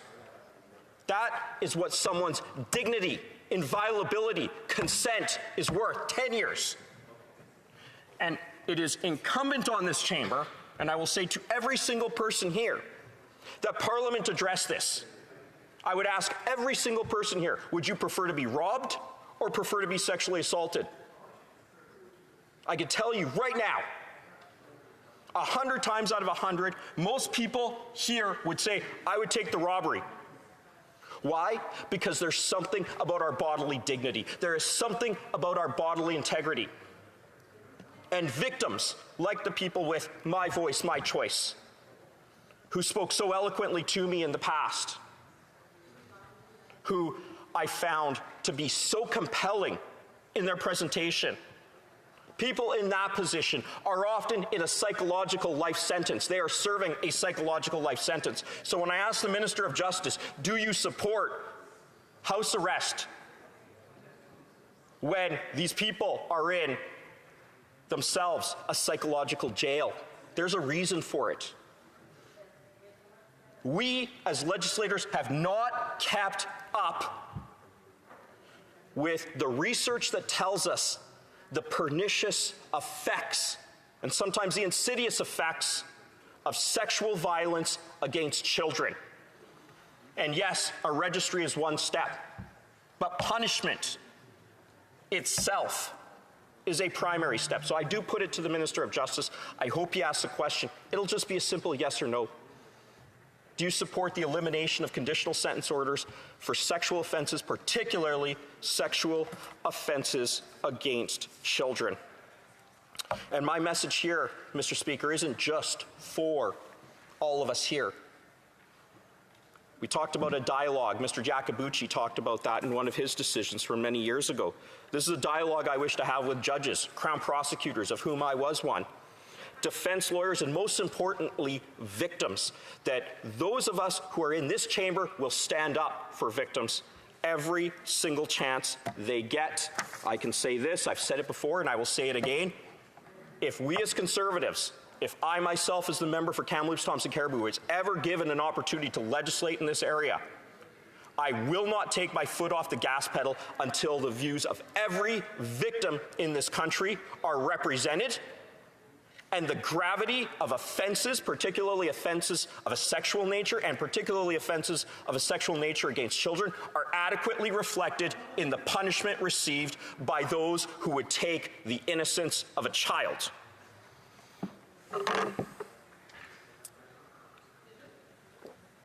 Mr. Speaker, I do have some experience with the publication ban end of things, something that my colleague from Esquimalt-Saanich-Sooke asked my colleague from Kildonan and St. Paul after her excellent presentation. I actually remember one of the first times I can ever remember this happening where a victim set aside her publication ban. And we did have a number of people from My Voice, My Choice who have come forward, who have said, I have been a victim. Please leave this to me as to whether or not I get to speak. So that is something that will certainly be debated at committee. My hope is that a representative from that group will be permitted to attend. Mr. Speaker, this legislation also imparts a new application for a victim that they can put on an application forward, and that the court must hold a hearing to determine whether the order is revoked and will include the victim's wishes. Far too often, Mr. Speaker, we don't incorporate the victims. They are an afterthought. Sentencing is so often an offender-centered approach, and I understand why. They are the person. But when we ultimately look at who is impacted, it's not just the offender who is impacted, particularly when we are talking about sexual offenses. One of the primary offenses, for instance, is Section 163.1, listed here as child pornography. It is my hope that that term will never be used again in this legislation. Bill C-291, which I drafted and my colleague from the Okanagan put forward, is currently at second or third reading in the Senate to change the name of child pornography to child sexual abuse and exploitation material to reflect the actual harm which is done. Mr. Speaker, I see I'm running out of time. I see that the Minister of Justice is still here. I hope he rises right now when he asks me a question to indicate whether he does favor eliminating house arrest for those who would steal the innocence, take the innocence of children when those children are themselves abused. Thank you. Excellent question. Questions and comments? The Honourable Minister of Justice. Very much, Mr. Speaker. In terms of sort of opening comments, I would say that this bill was initiated in the Senate and studied extensively over some months and carefully considered in that chamber. So that's the first point. Second point is that I absolutely share my colleague opposite's conviction and commitment to eradicating the scourge of sexual offenders in this country and keeping people safe. And I think what's important is that this bill helps to do that by maintaining a sex offender registry. So the simple question that I have for him is that given that we must pass this legislation quickly, or else that registry will cease to operate for convictions that occur from October 29th and following, will the member opposite join me in committing to prevent that dangerous outcome and help to get this bill to royal assent before October 29th, or is he willing to lose that sex offender registry going forward? Thank you. The honourable member for Kamloops Thompson Caribou. Mr. Speaker, I gave the minister 2 chances. And he talked about dangerous outcomes. You know what I call a dangerous outcome? I'm going to look right at him. The dangerous outcome is the potential for somebody who abuses a child. Significantly at that, there was actually a case that was overturned on appeal of an 8-year-old abused by their own parent. It was overturned on appeal because that parent received a conditional sentence order. That was the potential. I've given this minister a chance. I'm really disappointed that he would not answer that very simple question. He asked the same question to my colleague from Kildonan St. Paul. He's going to get the same answer. Here we are, a month in advance. Is the Liberal government asleep at the switch? We know they're asleep on housing. We know they're asleep on inflation. Are they asleep on crime? Clearly. This bill originated in the Senate. They didn't bring it forward. How long does it take to draft a bill with an army of lawyers, with the help of the Department of Justice, and yet we are told it is our problem? We will look at this bill at committee, and I am committed to doing everything I can through this bill to protect children. I just hope he answers the question next time. The honourable member for Rivière-du-Nord.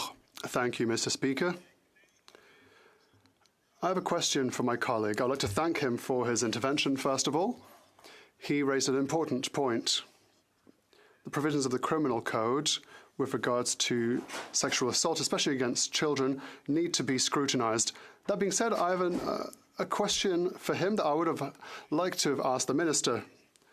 Will they support the bill to try and avoid the 29th of October deadline? The minister was saying, for example, that the Senate worked for some months, but for some months it's just 2 months.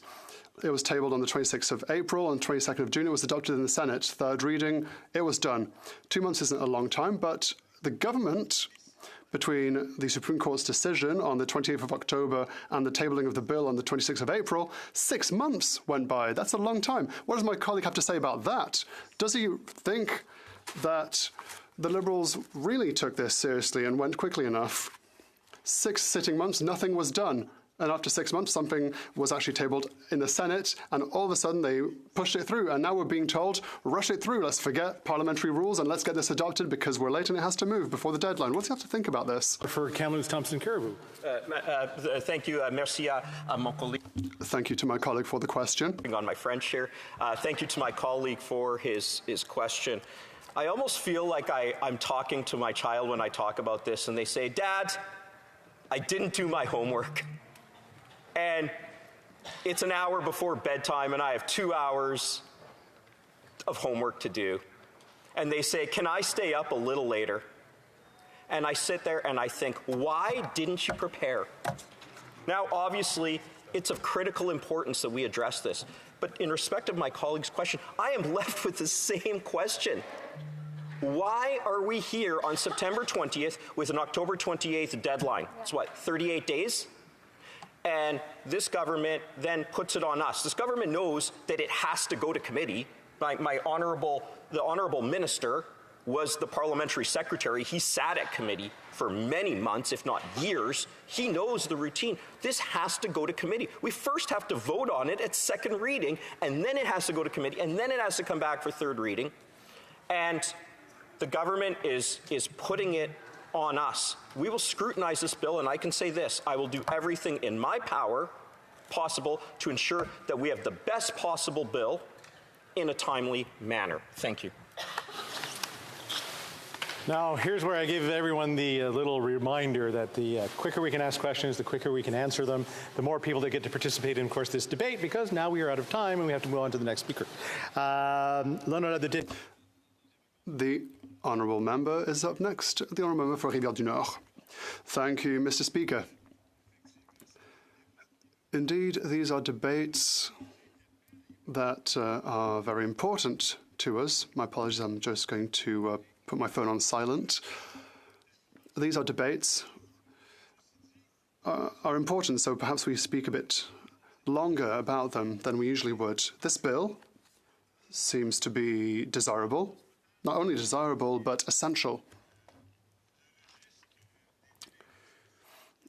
The register allows police bodies to better work and to have a better framework for recidivists, for offenders, serious offenders. And of course, the Bloc Québécois will be supporting this bill. Will we propose amendments at committee? Perhaps. But fundamentally, I believe that it is a good bill. And my first act would be to thank Senator Gold for having tabled the bill last spring and for having gotten the Senate to act rapidly. 2 months is a long time, but it also goes by very quickly. Parliamentarily speaking, 2 months from A to Z is rather fast. There was good due diligence from the government, from the Senate, so I'd like to commend Senator Gold's work. Now, that being said, after the Senate's adoption on the 22nd of June, we are here in the fall. I spoke to this in my previous question. I would have liked to have heard the Minister's answer to that question. I understand that it won't be possible anymore today. I hope that in the next few days we will have some light shed on the why. So in any case, this is a good bill that will create a better framework and a better balance between the rights of victims and the rights of the accused. We must remind ourselves that we are in a legal system where prevails the benefit of the doubt. In Quebec, much legislation was adopted on the matter. We want offenders to be rehabilitated through various means. We want offenders to be able to improve their behavior, their attitude, so that they may reintegrate society, so that they may become once again the assets that they could be for society. So we believe in rehabilitation. And this register, in this case, could harm the efforts of rehabilitation for offenders by saying, well, not only we're punishing you for the crimes you committed, but also we'll put you on a register for a certain number of years. How can we rectify this dilemma, Mr. Speaker? Well, I believe that there are certain crimes that deserve exemptions. When it comes to sexual assault, and we see this with the bill, we're not talking about someone who drank a little bit too much and who smacked someone on their behind. We're not talking about a crime that could be qualified as, not accidental, but banal. We're talking about recidivists, people who have been convicted over and over again of sexual offences, or people who committed so heinous a crime that they committed it against a child. I know of no one in society, in amongst my friends, in amongst my contacts, no one who claims that sexual offences against children is a banality. I know people who lived through such experiences when they were children. It leaves a mark. Not everyone, of course, is under therapy or medication for their entire lives, but everyone is affected by this.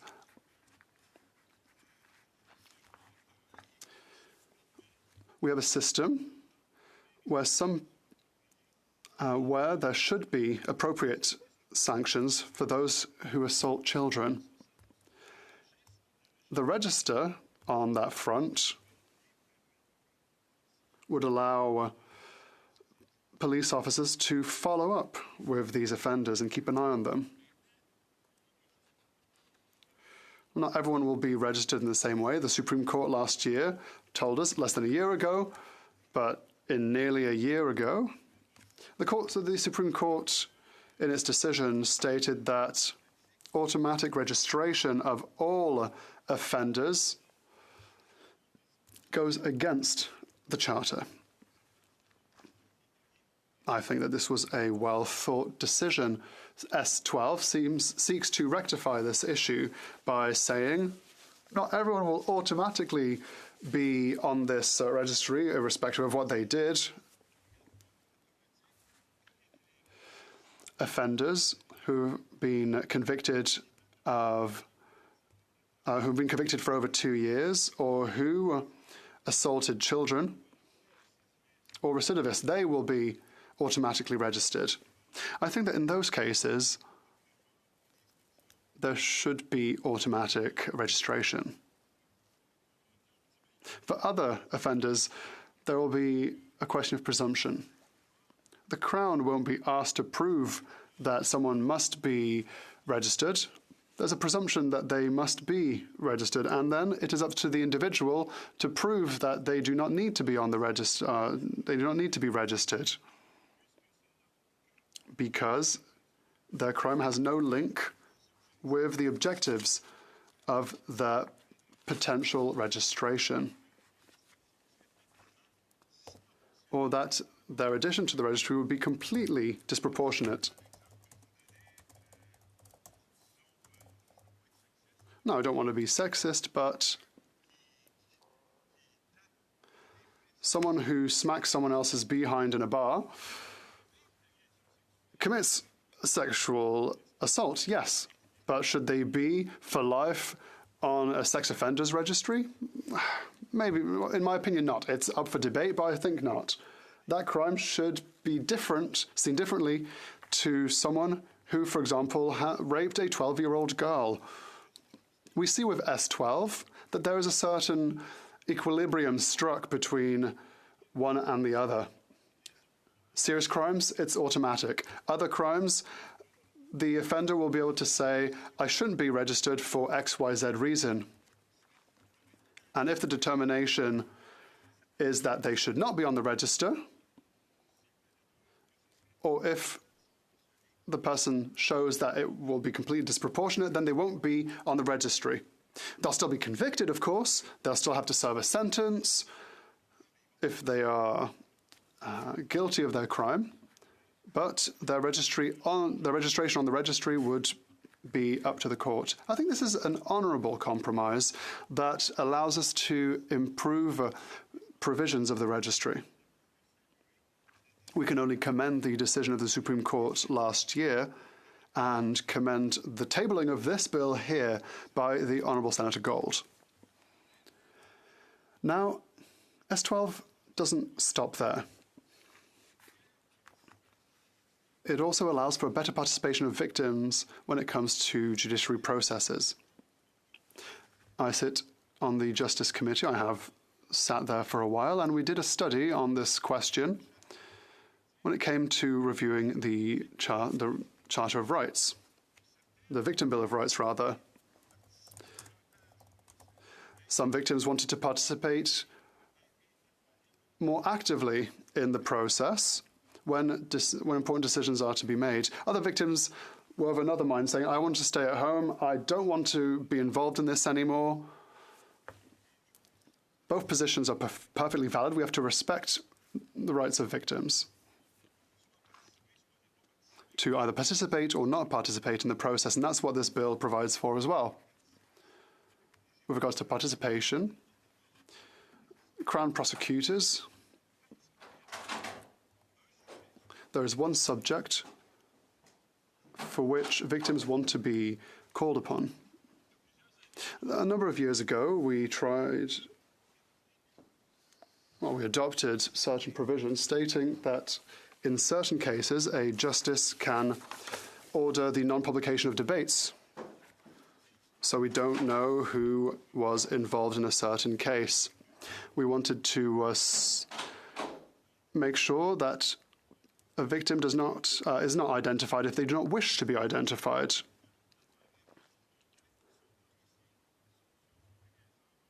So they do not get, in a way, harassed for something that happened to them.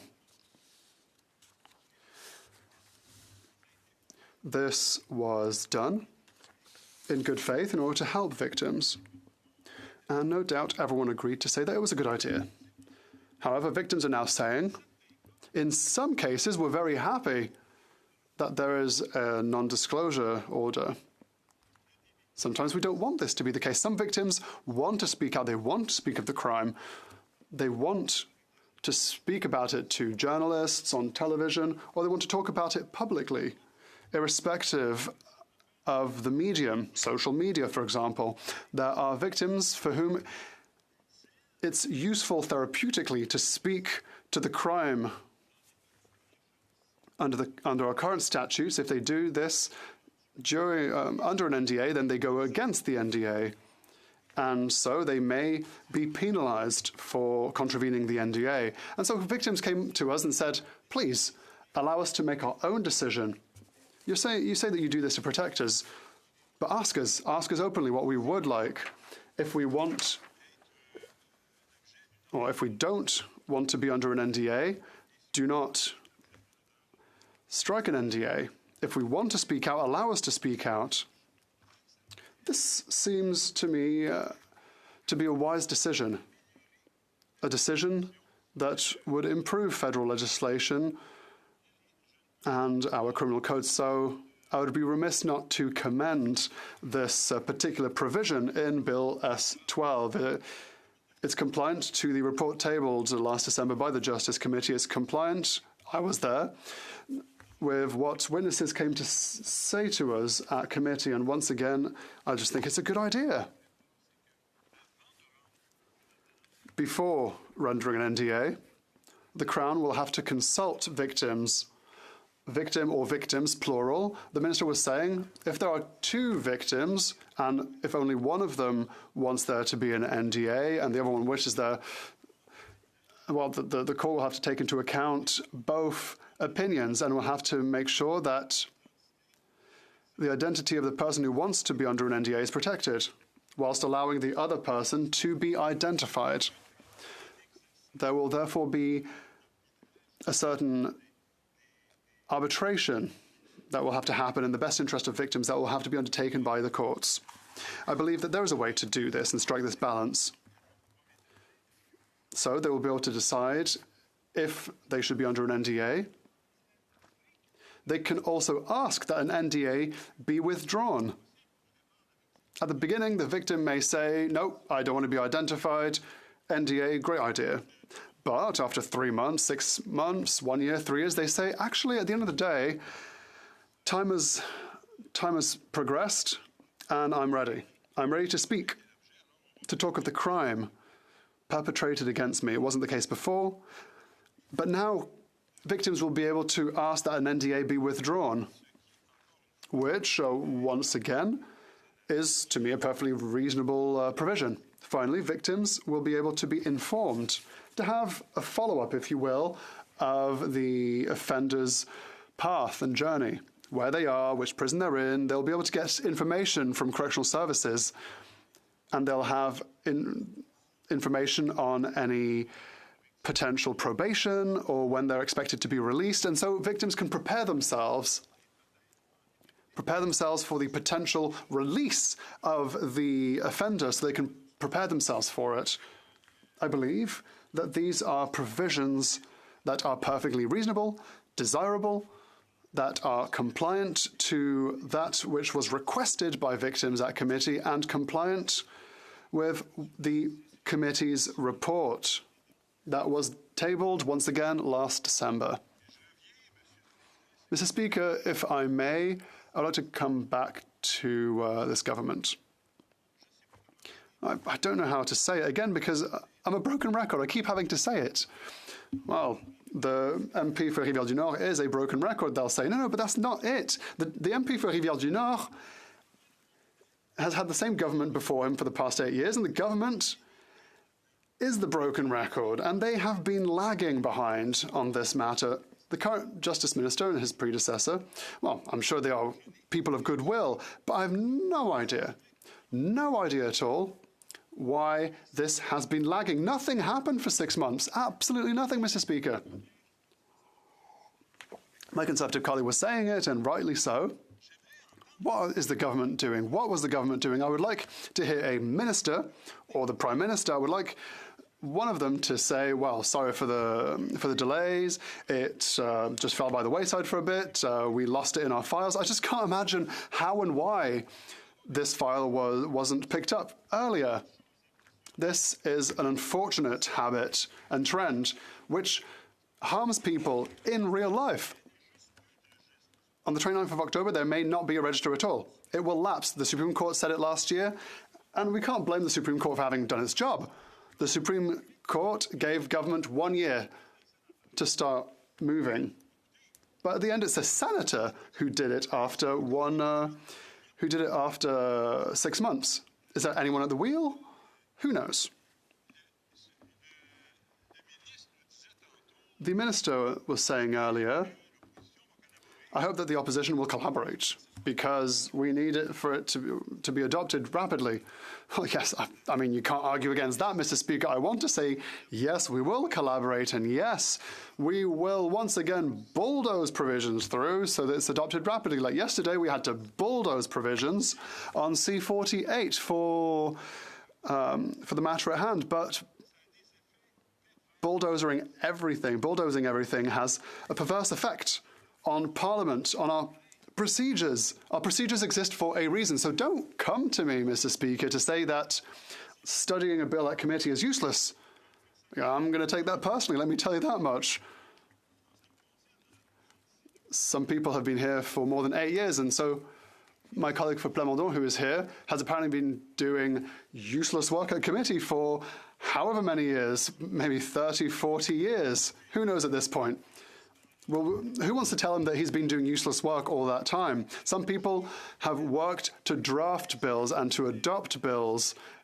They worked hard. Did they work for nothing? I don't think so. So, listen, Mr. Speaker, these rules and regulations have to be respected. There are exceptions. Yes, of course, there are many exceptions. Yesterday, C-48 was an exception. Today, it was an exception to the principle of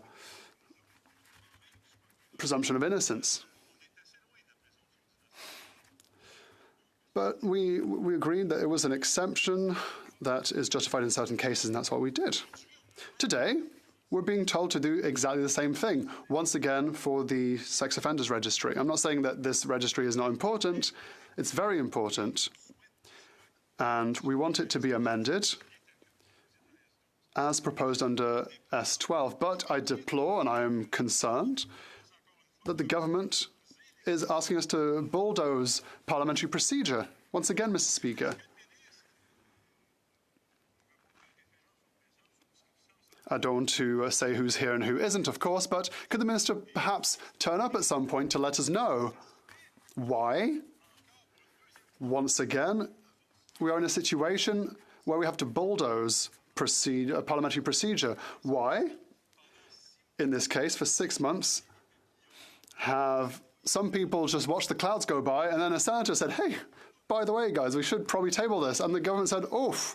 After a big yawn, they said, great idea, Senator, let's adopt this rapidly. Mr. Speaker, this isn't serious. I want us to be a bit more serious.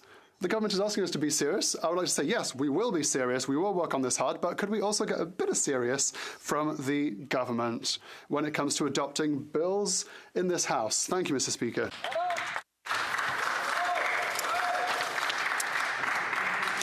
Conformément à l'article. Pursuing to Standing Order 38 of the House, it is my duty to inform the House that the questions to be raised tonight at the time of adjournment are as follows. Safety, the Honourable Member for Dufferin-Caledon on democratic institutions, and the Honourable Member for Skeena-Bulkley Valley on small business. Questions and comments? The Honourable Parliamentary Secretary to the Minister of Justice.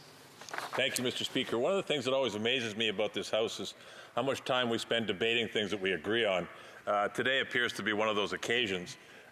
We've talked about how long it took to get things done and how this began a year ago. The question for the House today is, we're here now. We have a legislation before us, which is a good piece of legislation. So my question to the member is he going to be supporting it? Thank you, Mr. Speaker. The Honourable Member for Rivière du Nord.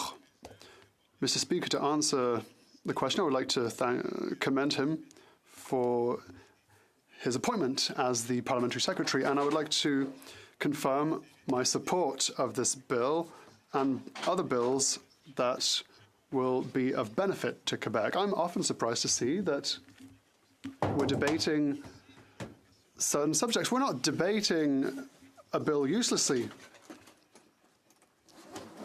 We're seeing here an improvement of the registry. I don't want to have a useless study. I want to hear experts at committee. I want to study the bill. I want to hear the minister give us explanations. If my colleague, the Parliamentary Secretary for Justice, considers that studying a bill at committee is useless, well, we still have some progress to make here in this Parliament. Questions and comments? Comments? The Honourable... Well, actually, I'm going to go back and sort of get to the ones that didn't ask questions at this point. The Honourable Member for Esquimalt Senate Souk. Thank you very much, Mr. Speaker. And I appreciate very much the speech from my Bloc Québécois colleague on the Justice Committee. My question is that I obviously share the concern that this took a while to get here, but now that it's here, and we have a month, I'm looking for a commitment of people to work hard together to get this legislation passed. So my question to the member is, when this gets through second reading, if the parties don't put up too many speakers, that should be soon, will he be supporting making it a priority in the Justice Committee so we can get to work on this bill without any delay? L'honorable député de Rivière-du-Nord. The Honourable Member for Rivière-du-Nord. Thank you, Mr. Speaker. I'd like to thank my colleague for his questions. I also had a lot of pleasure working with him in the Committee on Justice. It's not always easy, but it's always nice to see all of our points of view in order to build better bills. The Bloc will work hard for us to be able to adopt it as fast as possible, but we have to do this work seriously, Mr. Speaker. I think we should go back to committee this week. This week we have a time slot tomorrow evening. So if we can designate a chair, and if the other members of the committee are available, I'm available. We can start as of tomorrow evening, and we could start working on this bill. If not, we can move it to Tuesday. But I guess we can only go as fast as the government will let us go. Yes, thank you, Mr. Speaker. Questions and comments? The Honourable Member for Saanich Gulf Islands. Merci, Monsieur le Président, et merci à mon collègue de Rivière-du-Nord pour son travail sur le comité de justice et aussi pour son discours aujourd'hui. And thank you, Mr. Speaker. I've been trying to get in, as you know, to ask questions since the minister spoke. So let me speak very quickly because it may be my only occasion to say that Green Party will be supporting Bill S-12. And my only concern, and I really want to make sure we do the proper consultations, because when I last spoke to members of My Voice, My Choice, they had concerns and wanted to see some amendments. Je veux dire seulement à mon collègue. I would like to say to my colleague from Rivière-du-Nord, because he also spoke about questions and issues specifically related to victims of sexual crimes. These are about publication bans without their knowledge. It's such an unusual circumstance to have a publication bans that also punishes victims of sexual crimes via the system because they talked about their own situation where they talked about themselves.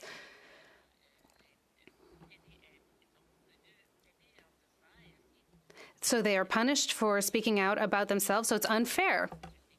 That my colleague from Rivière-du-Nord is also going to be eagle-eyed when we get to Justice Committee, that this bill adequately solves the problems that have been faced by women, by victims of sexual violence, who are then under a publication ban without their permission. The Honourable Member for Rivière-du-Nord. Mr. Speaker, thank you. I would like to thank my colleague for her question. I completely agree with her. It makes absolutely no sense. It's an aberration, truly, to think that the victims of sexual crimes are being punished for talking about the crime that they were a victim of. this is what I was hoping to talk about in my speech. The second part of the bill should solve this problem. So, of course, I will support the bill, including that part that will allow victims to speak out on a judgment to see if there will be a publication ban on their particular case. Questions or comments? Caribou. Thank you, Mr. Speaker. It's always a pleasure to rise on behalf of the people from Kamloops, Thompson, Caribou. And my colleague from Esquimalt, Saanich just asked a question about, as I understand it, expressing, look, this bill is before us. Should we really get it moving? And I am paraphrasing quite a bit here. And my colleague, though, who just spoke on this bill, he mentioned, that this bill really, how did we get to this point where we have 38 days to get this through the House and then through the Senate. So I understand both sentiments. My question to my honourable colleague, though, is this. We've talked about different victims of different victim groups, my voice, my choice. Now, what message does it send to victims and victims groups, in his view, when, yes, we have to get this done from what everybody is saying, and yet the government waited essentially till the last moment to do it? Thank you, Mr. Speaker. The Honourable Member for Rivière-du-Nord. Thank you, Mr. Speaker. I'd like to thank my colleague for his question. I also worked with him on the Justice Committee, and I always appreciated his contributions. Of course, we don't always share the same point of view, but we are able to respectfully disagree, and I feel like this has always been very productive. I wanted to mention that, Mr. Speaker. So back to his question. I don't understand either. My answer to these people is to say this. I can only interpret this in two different ways. Either the government is saying that this is not important to have a registry of offenders, just like yesterday, the bail issues weren't important either. So if it's not important, well, then we can delay it, and we'll do it when we have time. And if we don't have time, no big deal. Or perhaps it's not because it's not important. Maybe we say that the procedural rules are not important. Opposition is we have them eating out of our palms. They'll say yes to whatever we say, and we'll just say, you know what, guys, we have to adopt this, and let's just move it forward. And, we'll say that this is so important. This issue of sexual offender registration is so important that we're going to say, who cares about the rules of the House? That's what the government is hoping for. That's the choice. So the government should tell us, A, do we not care? Or B, do we not care about the standing orders? Questions and comments? Mental health and addictions. Speaker, and I'll thank my honourable colleague for his speech today. And I'd like to pick out one thing. This is my first time rising in the House as the Minister of Mental Health and Addictions. Thank you. And for colleagues who know my work and advocacy since setting foot in this chamber, it has been about a trauma-informed lens in everything that we do, in understanding the lived experience of Canadians, and especially in something like this with the Sex Offender Registry. Madam Speaker, this is an important discussion. I'd like to focus on the victims and say that this is an important discussion and getting it to committee so that we understand the agency. It is so important for victims to have agency in what they have gone through and being able to feel safe in sharing their story. And so, as I heard my colleague from the Bloc in his discussion, you spent some time really talking about that victim-centered lens. And that's why I'd like to ask you, in terms of the publication bans and what the government is supporting here in terms of empowering agency in the hands of victims and survivors in their story, will you support us on that? remind the member she's to address all questions and comments through the chair, and I know that she knows that, but I know that it was just a slip. The honourable member for Rivière-du-Nord, a brief response, please. Thank you, Madam Speaker. I'd like to thank my colleague for her questions. I'd like to congratulate her on her new position. That said, Madam Speaker, I just don't understand what my colleague is saying today. She's saying it's very important, it's very urgent, when nothing was done for 6 months. We're doing all of this within 1 month of the deadline, and they're telling us to hurry up. I don't know what to say at this point. Yes, it's important for us, and I'm sure it's the same for the NDP and the same for my colleagues in the Conservative Party. We may have different points of view, but we all want S12 to be adopted. I can't speak for them, but I think that we all agree that the sexual offender registry is important, and it's important to allow victims to speak out and to have an opinion on publication bans. But you can't tell me to hurry 11 months after the decision was given by the Supreme Court. It's a funny question. It's a funny moment to ask the question. I would just maybe ask, because we're getting some feedback, maybe for those who are in your seats, if you could maybe check the sounds on the desk beside you, just to make sure that it's lower, because we're getting some feedback from one of the microphones somewhere. Resuming debate, the honourable member for Kamloops Thompson Caribou.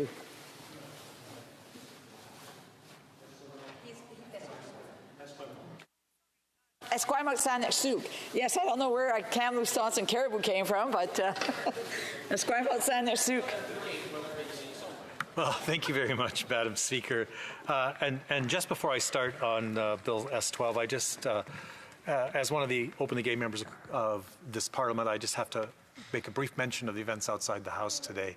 And I was very pleased to see that in Ottawa there was a very large turnout of counter-demonstration against the wave of anti-trans and anti-2S LGBTQI hate that's sweeping this country.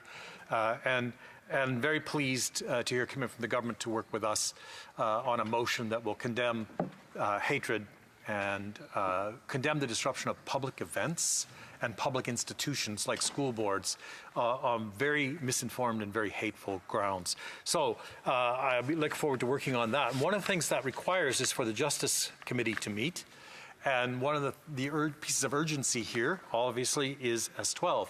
And so I have to say that I'm a little bit disappointed that we've had no meetings of the Justice Committee this week. And I would urge those leaders in the House of all parties to come together and get the Justice Committee reconstituted and get it operating as quickly as possible, because we not only have S-12, we also have my motion that deals with the wave of hate that I would like to get dealt with in committee. So now, turning to the bill itself. We've had lots of comments about why the bill is late getting here, and I share those concerns that the bill could have been here earlier, although one piece I will give the Liberals some credit for. People are asking why it went to the Senate first. That actually was an attempt by the government to move more quickly by having the Senate do some of this work and get the bill to us.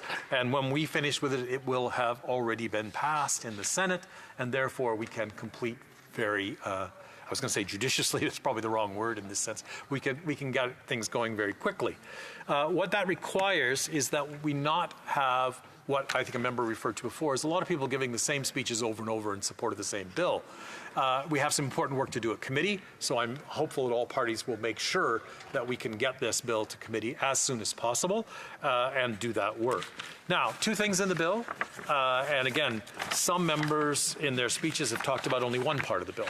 But there's two parts, and the part that's most important to me is the part that looks at victims of sexual assault, victims of these sexual offenses, and making sure that we change the law to restore agency to those victims so that publication bans are not imposed on cases against the wishes of the victim. Publication bans sometimes serve a very important purpose, and some victims will want to have them imposed.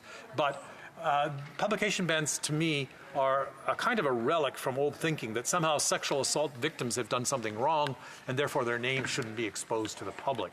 Well, nothing could be further from the truth. But what's more important is when we heard from the group My Voice, My Choice, often victims of the crime want to actually help prevent there being more victims. And they feel that publication bans end up inadvertently protecting the perpetrators and inadvertently keeping important information from other members of the community about who might be a perpetrator. And in one of my questions, I made reference to the case in 2021 in Ontario, where a victim of sexual assault was actually prosecuted for violating the publication ban and received a fine of $2,000 and a victim impact surcharge of $600 for violating that publication ban. What did she do? She was assaulted, as is the case in 80% of the cases, by a friend or family member, and she felt that other members of her friend group and her family should know who the perpetrator was. And so she told the name against the publication ban of herself as the victim and of the perpetrator to help protect other people in the community. So this bill will correct that fault in our law and restore that agency to victims of sexual assault. And that's, to me, the very most important thing in this bill.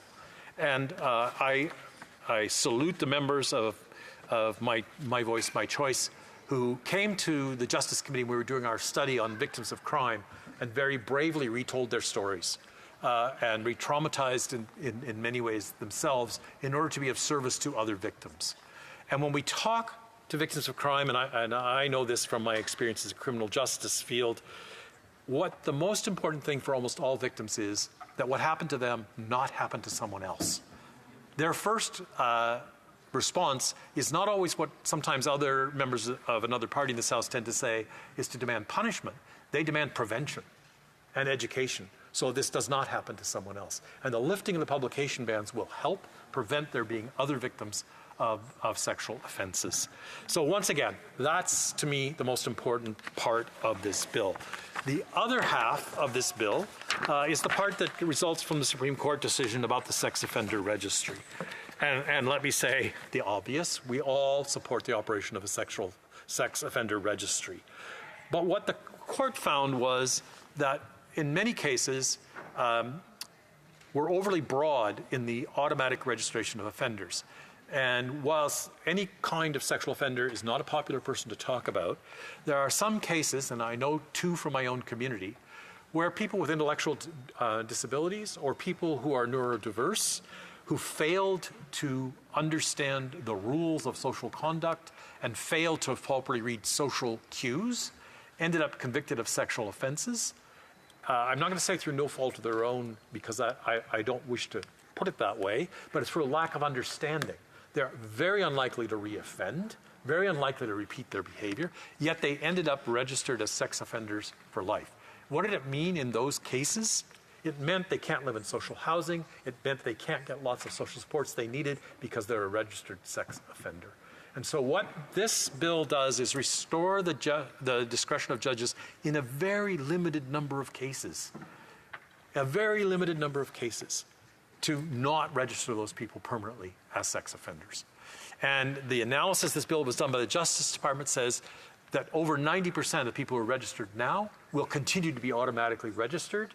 10%, perhaps as many as 10%, will be able to apply to a judge and argue why they should not be registered. But 90% will still automatically be registered. And so what we're doing is we're preventing an injustice to those who may have intellectual or other challenges preventing them from understanding their behavior. But we're also making sure that the resources that the sex offender registry uses are concentrated on those who are most likely to reoffend. And so that, to me, is a very strong reason for parties in this House to support this bill. Now, if we don't get this work done and the sex offender registry ceases to function, that's a big problem.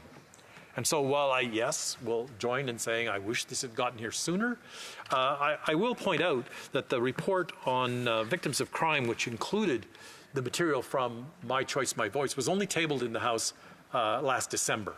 And that material that came forward in that report from committee was taken by the government and incorporated into this bill. So some of this work was done fairly fast and was done at the request of victims. So we have an obligation now, I think, not to spend a lot of time, and I'm not going to get a full amount of my time, I know, today, but that's okay, because we do in the New Democratic Party support this bill. We think it's an important bill, and we want to get it to committee without delay. So I'm going to be concluding here fairly quickly, Madam Speaker.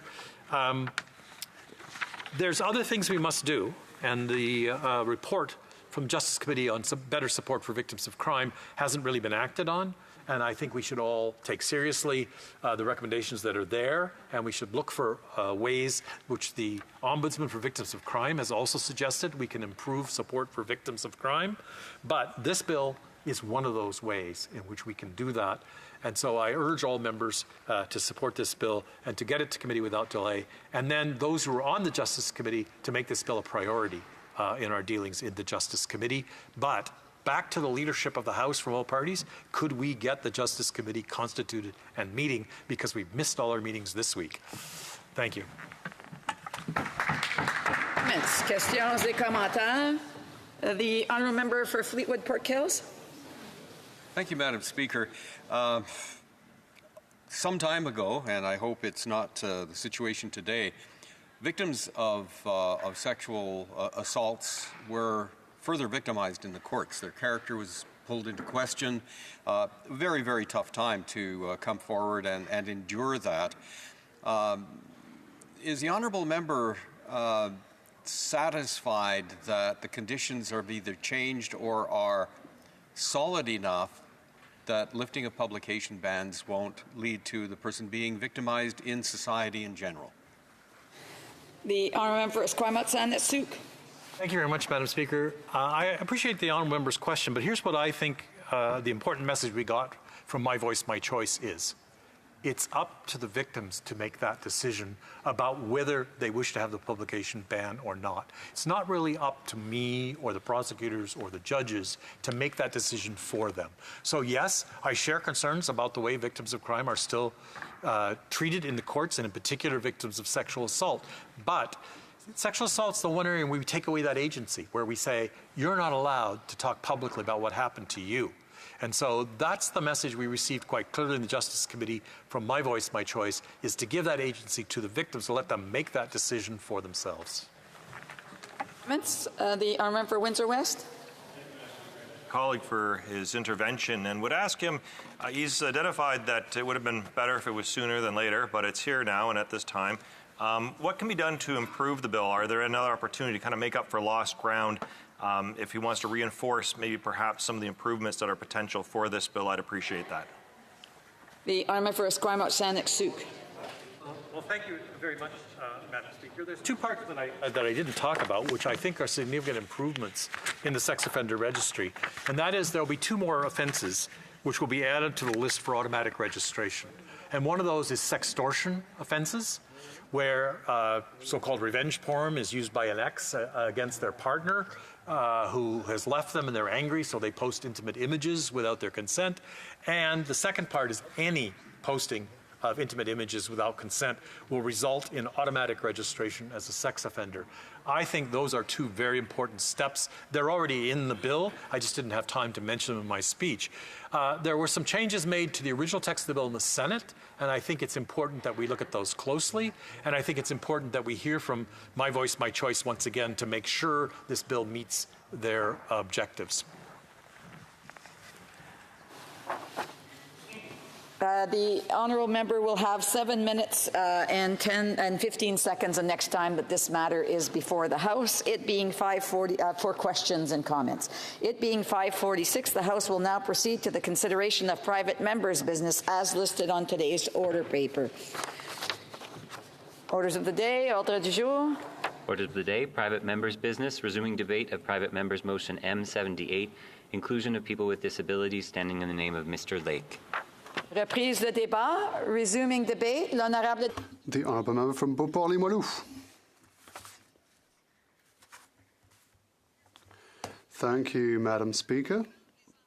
Madam Speaker, children are our biggest asset.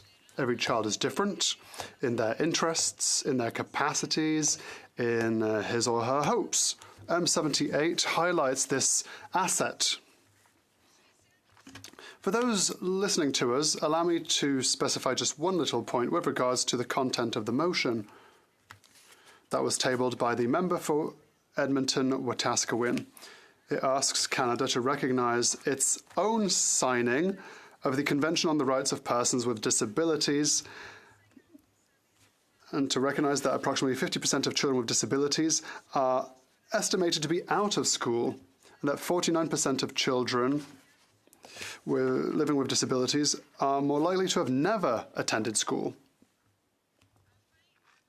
Finally, the motion asks Canada to invest in Canada and abroad in order to maximise the inclusion of people living with disabilities or with intellectual and developmental disabilities.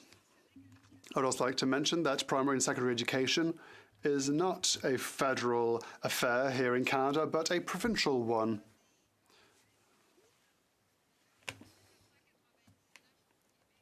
Since 1999, we have a policy on school adaptation. In this motion, the desire for equity that characterizes the member for Edmonton-Wetaskiwin is present. To illustrate why this motion is good, I would like to talk about certain statistics. I would also like to highlight an issue with the Canadian aspect of this motion. I'd also like to talk about federal shortcomings when it comes to Canadian rights abroad. Having a child is an asset, like I said. But when parents learn that their child will live with a disability, there is a weight upon their shoulders. Some parents learn it upon birth, sometimes slightly before. Some learn it later in the child's life because they have an invisible disability or because there was an illness or an accident. Apologies. My deepest apologies. I was a teacher and I worked with children living with disabilities. This subject, therefore, and when I talk about this subject, I talk about my students, Vicky, for example, who was healthy, who was full of life, and all of a sudden, she got brain cancer twice. Vicky stopped growing very young, and so I had a short student in secondary school that was just a few feet tall who fought tooth and nail for her future, and the only way for me to teach things to Vicky, the only way for her to memorize information was to transform everything into a game or into a joke. But it worked. It worked, and that's what adaptation is. And that's how we should treat children living with a disability so that they may thrive. We have to adapt our teaching. We have to adapt their schools to their reality and their lives. Vicky, if you're watching us, hello.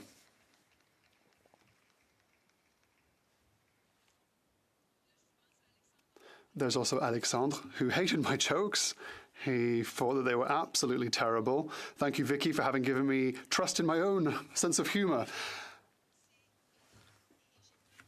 And I have many examples. I could talk about Stephen, for example, who lived with many disabilities, who will never learn to read because he physically cannot do so.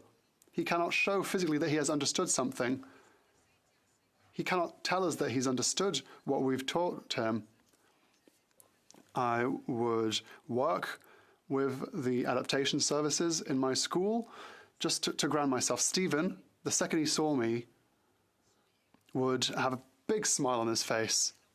And he knew that he would be able to go to the computer because he knew that we were going to play a computer game. He was going to be able to point at letters and numbers. And despite what he was living with, he was able to show that he understood what was being taught him. But we're lucky to have this system because we're in a privileged, industrialized, first world nation. That's not the same opportunity that other children have elsewhere. Is the system perfect in Quebec? No, it isn't perfect, and this for many reasons. We need specialists to diagnose children. We need pedagogues, we need ear doctors, we need ergotherapists. But when there have been 30 years of cuts in health transfers, these specialists are rarer and rarer in the public system. When someone doesn't have money, when one is poor, one can't turn to the private sector. Having a child is wealth, is an asset, but when you have a child living with disability and you have all these weights on your shoulders, you're just on a waiting list for years. Why are you waiting for years? Because there have been cuts and cuts and cuts in health transfers. Who suffers? The parents and their children. Sometimes children don't get the care that they need. By signing this convention, Canada committed to make sure that children living with disabilities be included and not excluded from society. When a provincial government has to make cuts in healthcare, to its very breaking point, it is children living with disabilities that suffer the most. Cuts have to be made in other budgets. But what's the second biggest budget? Education. So children that have specific health and education requirements are in overpopulated classroom compared to their need. And they don't have the support that they need. They don't have a special educator to help them, that will work for them, that will support them. They don't have someone, they won't have any specialty worker with them. Schools need these people. Sometimes it's just having a chair or a wheelchair to bring a child to the bathroom, for example. Sometimes children with disabilities are 6 foot, 6'5" when they're teenagers, but there's not even a wheelchair in the school to wheel them around if need be. This is a question of dignity, Mr. Speaker, and Canada has to tackle this. Internationally speaking, it's difficult to change mentalities. But if we don't act here, at home, and now, mentalities will never change, here or abroad. And we'll miss opportunities to have children like Vicky, for example, who thrived with adaptation, who got her secondary education, who got her diploma, who succeeded. She continued her studies because she was accepted, she was helped, and she was supported at every single step of the way. I was speaking about Stephen. He can make general gestures if he is helped. But if there are cuts, if we don't invest in our youth, we shouldn't just ignore someone just because they're living with a disability. It's not ancient Greece anymore. We're not going to throw them off a cliff just because they're missing a part of a finger, just because they're missing a leg. We have artists throughout Quebec that prove to us that to be disabled isn't the end of things. So yes, the motion is important. Because, and I've said it over and over again here in this House, every time we help those worse off than us, we show that we are a good society. And every time Canada cuts healthcare transfers, which means that we have to cut in health and education and in services to people, this shows us how bad the situation has become.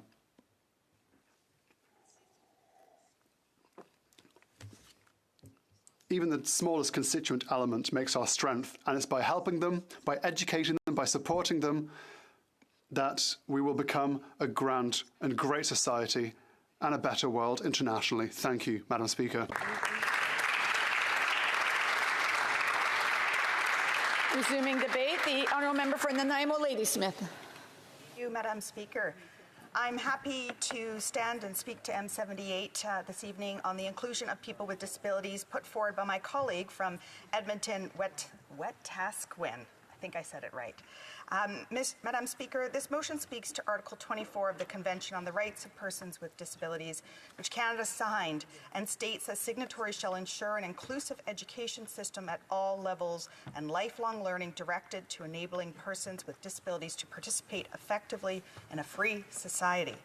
This motion calls on the federal government to ensure when spending money on education, domestically or internationally, that there is clear consideration given to the maximum inclusion of people living with disabilities, including people with intellectual and developmental disabilities.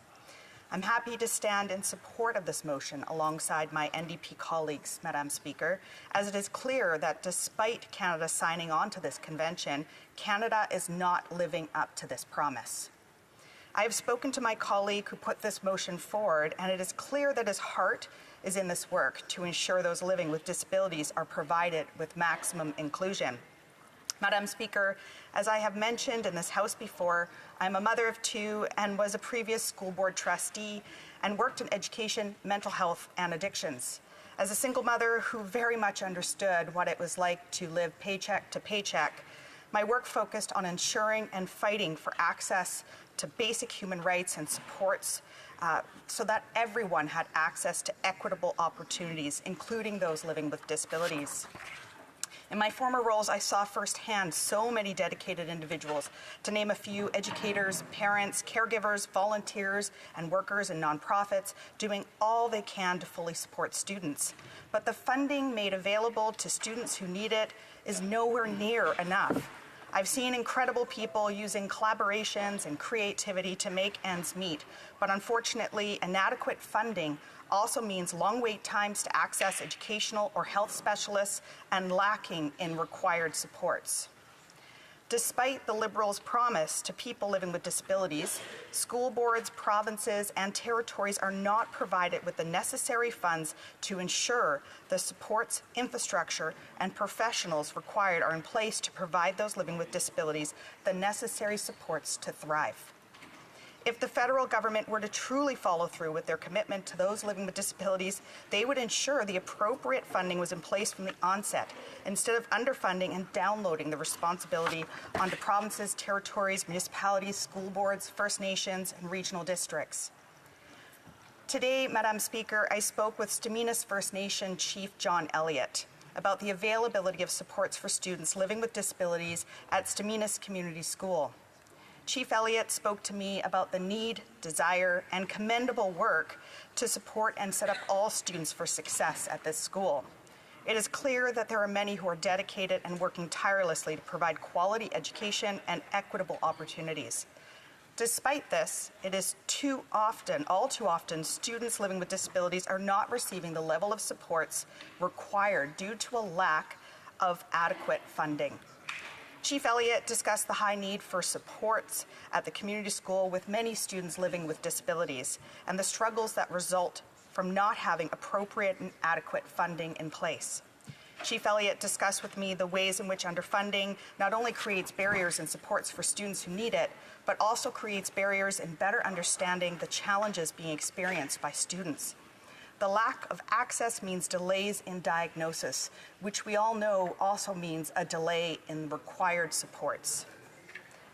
Madam Speaker, there are so many items related to this motion that I could speak to today, but I would be remiss if I did not also speak to the importance of increasing Canadian grants for post-secondary students living with disabilities.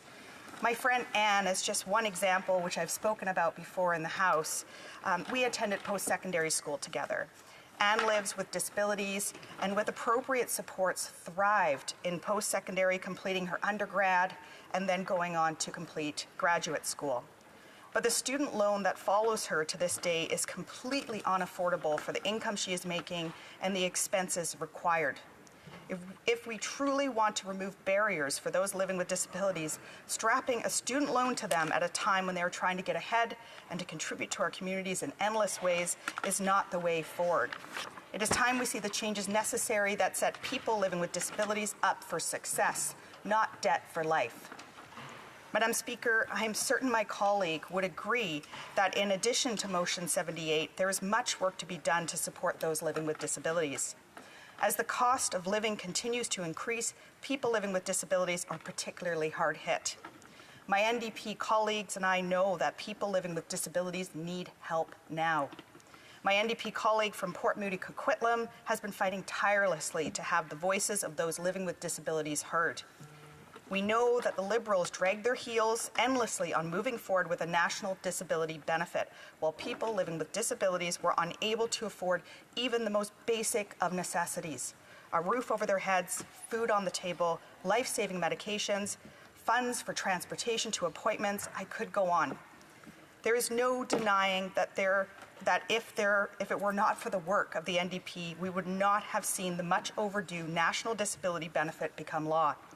This never would have happened without the pressure of community advocates, those living with disabilities, their loved ones, and the NDP right by their side, ensuring their voices are heard here in Parliament, and that decisions made about people living with disabilities include people living with disabilities. This benefit is a huge win for so many, but now those living with disabilities once again wait. Another long delay with uncertainty for people living with disabilities. We know that there are solutions that can be implemented. A vital national disability benefit that people need today is one, a benefit that people needed long ago. If there will continue to be delays on a national disability benefit, why are we not seeing the Liberals implementing an emergency relief benefit, or DERB? People living with disabilities deserve to be treated with the dignity and respect they deserve, to have access to the necessary supports to make ends meet. We have seen that when all parties agree with a priority, we can make it happen. This is a priority. Enough with the delays, enough with the inaction. Let's do what is right for those who elected us to represent them, get the DERB into people's pockets, followed by the national disability benefit put into place. People with disabilities need to see less delays from the Liberals, less inaction from the Conservatives, and more solutions put into place by all members of this House. Madam Speaker, if I could ask how much time I have left? 2.5 minutes, perfect. I can talk a little bit about my experience in Nunavut. When I was in Nunavut last summer, I met with families living in Iqaluit. And this family had a son who was living with a disability. And they were expressing to me the stress, the additional stress and burden that they were experiencing, not having access to the health care that they needed, not having access to the specialists that they required to provide their son with the life that he deserved to thrive and to be successful. It really spoke to me the importance of us seeing not only an increase of healthcare transfers to provinces and territories, but also a particular attention being paid to those in rural communities. Indigenous people on reserve, off reserve, in rural communities deserve to have access to the healthcare to be able to remain healthy and happy. And this is just one example where when I met with this young boy and his family, there's so much potential, but this family had to travel so far in order to access even the most basic necessities. I was reflecting on that while I was thinking of this motion and the importance of us having all of the things that people living with disabilities need to be successful and to have their basic needs met. Madam Speaker, people living with disabilities need to have access to inclusive education. This we know for sure. This is why I'm happy to support this motion. We also need to look at what people living with disabilities require and the ways in which communities will thrive. Access to truly affordable housing, head-to-toe health care, and a guaranteed livable basic income, to name just a few. Because people accessing their basic human rights need to be all of our priorities. Thank you, Madam Speaker.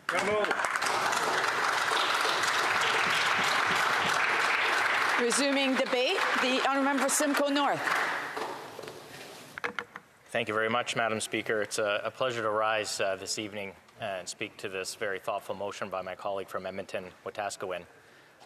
Before I get started on the speech, I did want to give a special shout out and acknowledgement to the members of Canada's Special Olympics team who participated in the World 2023 Games in Germany this year and brought home significant amounts of hardware, including 46 gold medals, 20 silver medals, and 30 bronze medals. I don't think we did enough as a country to congratulate our Special Olympians when they came home, but better late than never. They did a fantastic job, and their coaches and their volunteers that helped them excel, and Canada on the world stage for athletics is to be commended.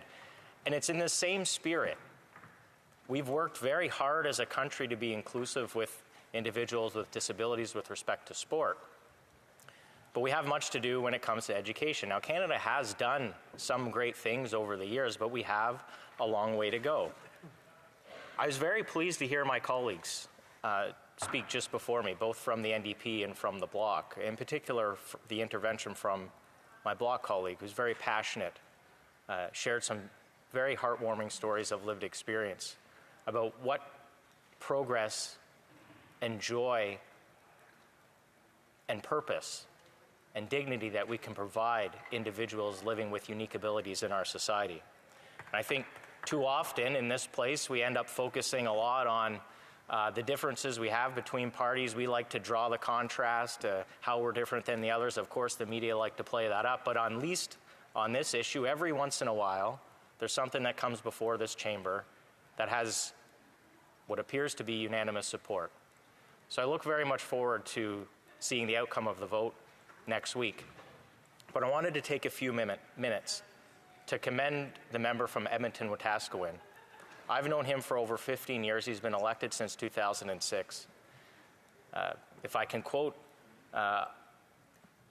former Finance Minister Bill Morneau's book, who recently came out, he said, you know, some people go to Ottawa to be someone and some people go to Ottawa to do something.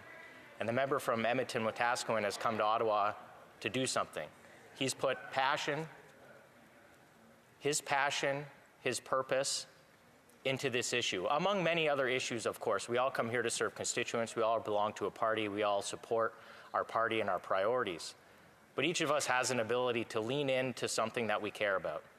And the member from Edmonton-Wetaskiwin should be commended for choosing this issue over his very long public service career to support those living with unique abilities, or disabilities as some say, in our society.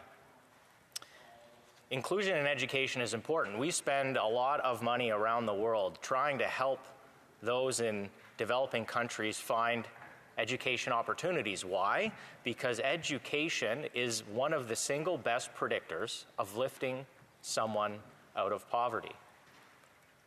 So we should be expanding that education to be as inclusive as we can so that we can include those in our communities, our neighbors, here at home in Canada that have disabilities, but also in the work that we do in other countries. Canada has done so many great things, and I'll touch on those later, but we do have a leadership role to play on the world stage when it comes to helping other countries be inclusive with respect to education. Of course, you would expect a Conservative to talk about it's good for the economy.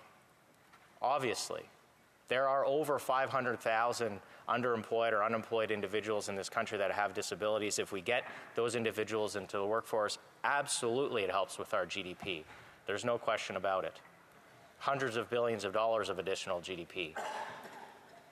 But it's the things you can't measure in a bank account. It's the purpose, the dignity, the joy that you can see in someone's face about being part of and welcomed in their community.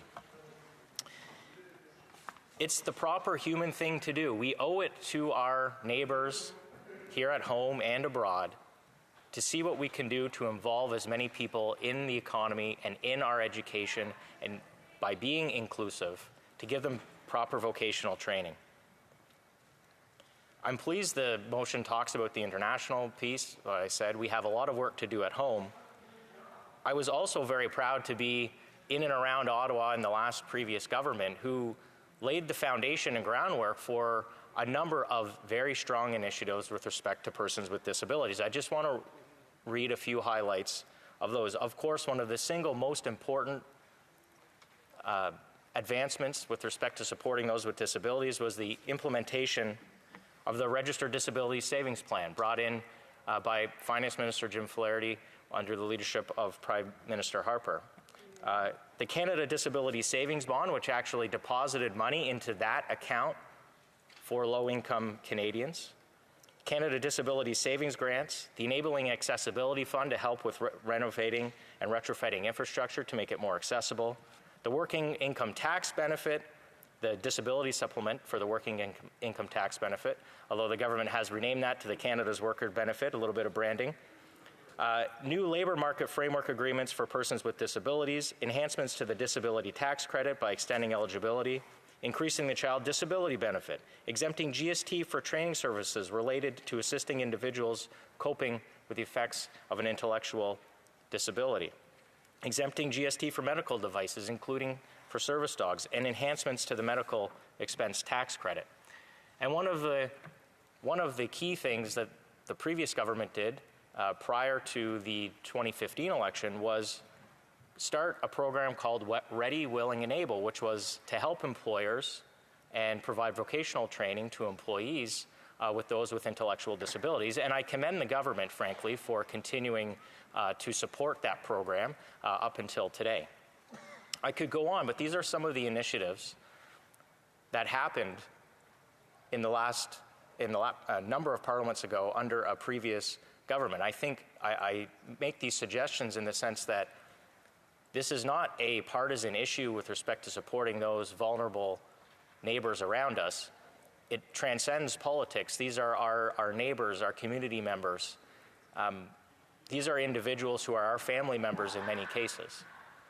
I can tell you, having worked in the previous government, I also got to see the advocacy from the member from Edmonton-Wetaskiwin. When we considered a number of these measures that were introduced, it was the member from Edmonton-Wetaskiwin who was involved in supporting and advocating for those members, those individuals, and those measures every step of the way. As I said, Madam Speaker, this isn't really a partisan issue. I think you've heard here today. I look forward to the vote next week. And if you don't want to listen to me, as some people don't always like to do in this place, I'll just like to read a few quotes from some of Canada's leading authorities on this subject. Community Living Toronto said, "Knowledge is the most powerful thing we can use to change the world." Thank you to the member from Edmonton-Wetaskiwin for your support in promoting equal opportunities for quality inclusive education. It's a crucial step in improving the lives of people with intellectual disabilities. Danny Glenwright, the President and CEO of Save the Children Canada, says, "Thanks for all your work on this. This is an important step to support the critical education and inclusion in Canada and internationally. I hope all MPs will agree and support this, furthering Canada's leadership on education, inclusion, and rights." Right to Play Canada, happy to see parliamentary support for more quality and inclusive education so that every single child, wherever they live, has the opportunity to learn. Finally, Tim Shriver, thank you to the member from Edmonton-Wetaskiwin for your steadfast support for Special Olympics and inclusive education for people with disabilities. This is not small praise. These are some of the leading voices and advocates for those living among us with unique abilities, or disabilities as some say. That they have chosen to throw their support behind this motion from the member from Edmonton-Wetaskiwin speaks volumes. I'm heartened by the speeches that I've heard here tonight. I look forward to the vote next week. And while it is a motion and it's not a bill, I think it's an important step, but that it is a step we must make, and we must hold each other accountable to follow through on these measures to make sure we are welcoming and inclusive of those living with disabilities in our communities, here at home and around the world. Thank you, Madam Speaker. Resuming debate, the Honourable Parliamentary Secretary to the Minister of Diversity, Inclusion and Persons with Disabilities. Merci, Madame la Présidente. Thank you, Madam Speaker. It's the first time that I speak as the Parliamentary Secretary of the Minister of Diversity, Inclusion and Persons with Disabilities. I would like to thank the Prime Minister for trusting in me. From Edmonton, Wetaskiwin, for his motion and his deep and personal concern for persons with disabilities, including children and youth. When it comes to creating a more inclusive and equitable country for persons with disabilities, we strongly must agree together. This must remain a government priority, a priority for all members of this House.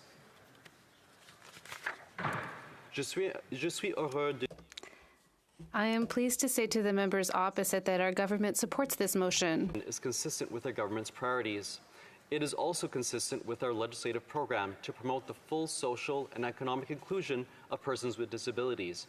When it comes to educational opportunities for persons with disabilities, Canada is committed both domestically and internationally. In the next moments, I will speak about a government's actions towards building a fairer and more inclusive Canada for all. This includes channeling our efforts through the Canadian Charter of Rights and Freedoms, the Canadian Human Rights Act, and the Employment Equity Act. I'm especially proud of the historic Accessible Canada Act, which became law in 2019. Canada's first ever Disability Inclusion Action Plan introduced in 2022.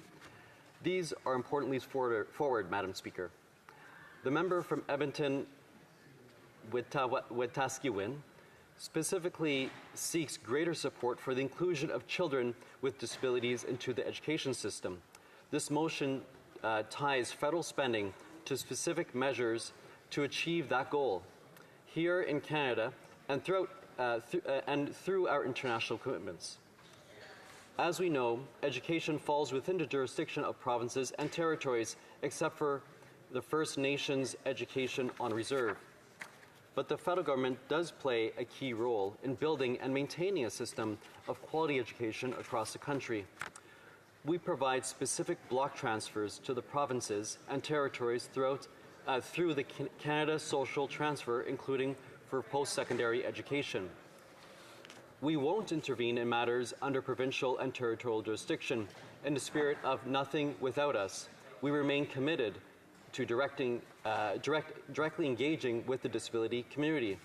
Of course, we work with our provincial and territorial colleagues to use every tool at our disposal to remove barriers to quality education. Part of that collaboration with provincial and territorial and Indigenous partners has been the establishment of the Canada-wide early learning and childcare system. Inclusive and equitable access to the system is built into the government's agreements with provinces and territories.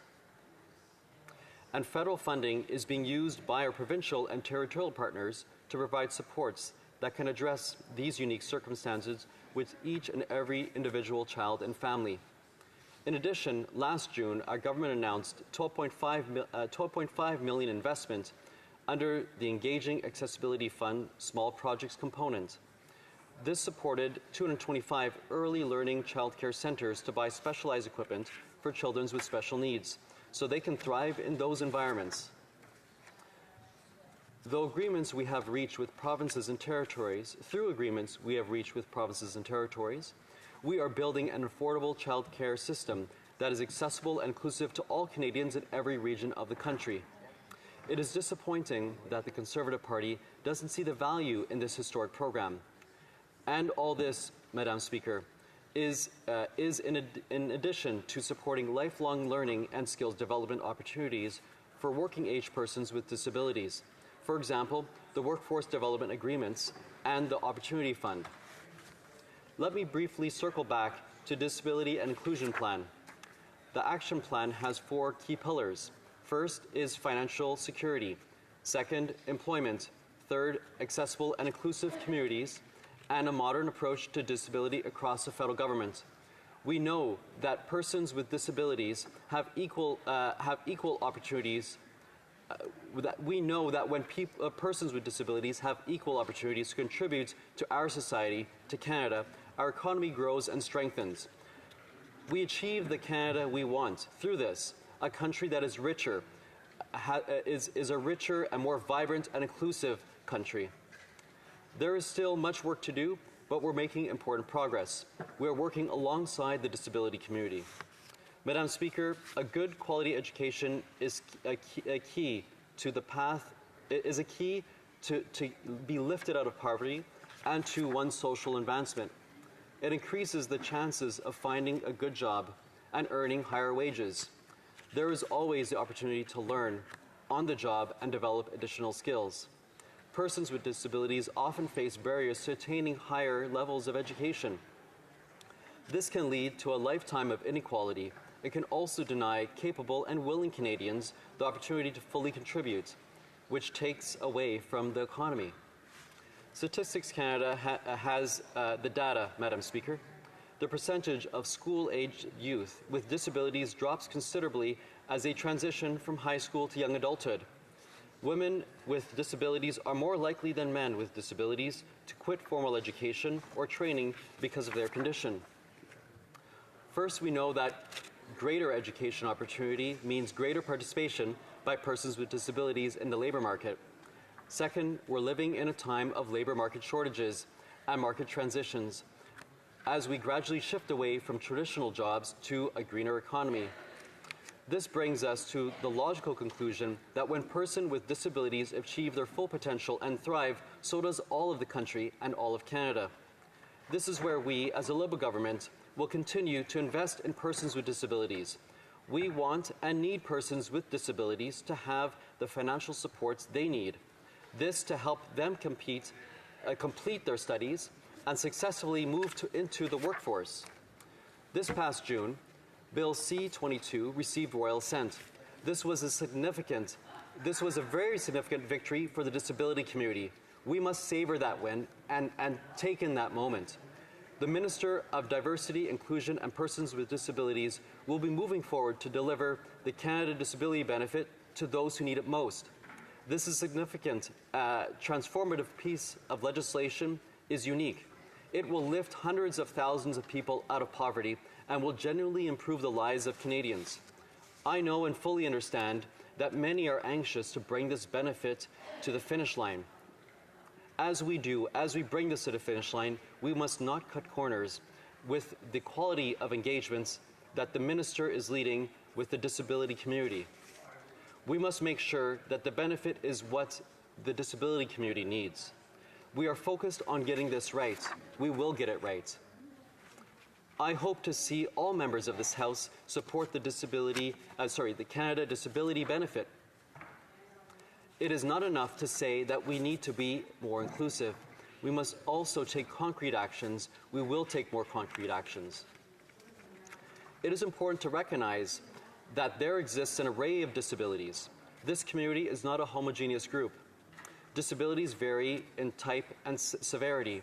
The barriers that one person faces might be different from that of another. Notre gouvernement s'engage à assurer la... Our government commits to allowing all people to participate irrespective of their status. The Canada Disability Benefit and the Disability Inclusion Action Plan, we are moving towards an ableist mindset of what is possible. There are many possibilities, and they are now being put into action, and they will become a reality, because inclusion benefits everyone.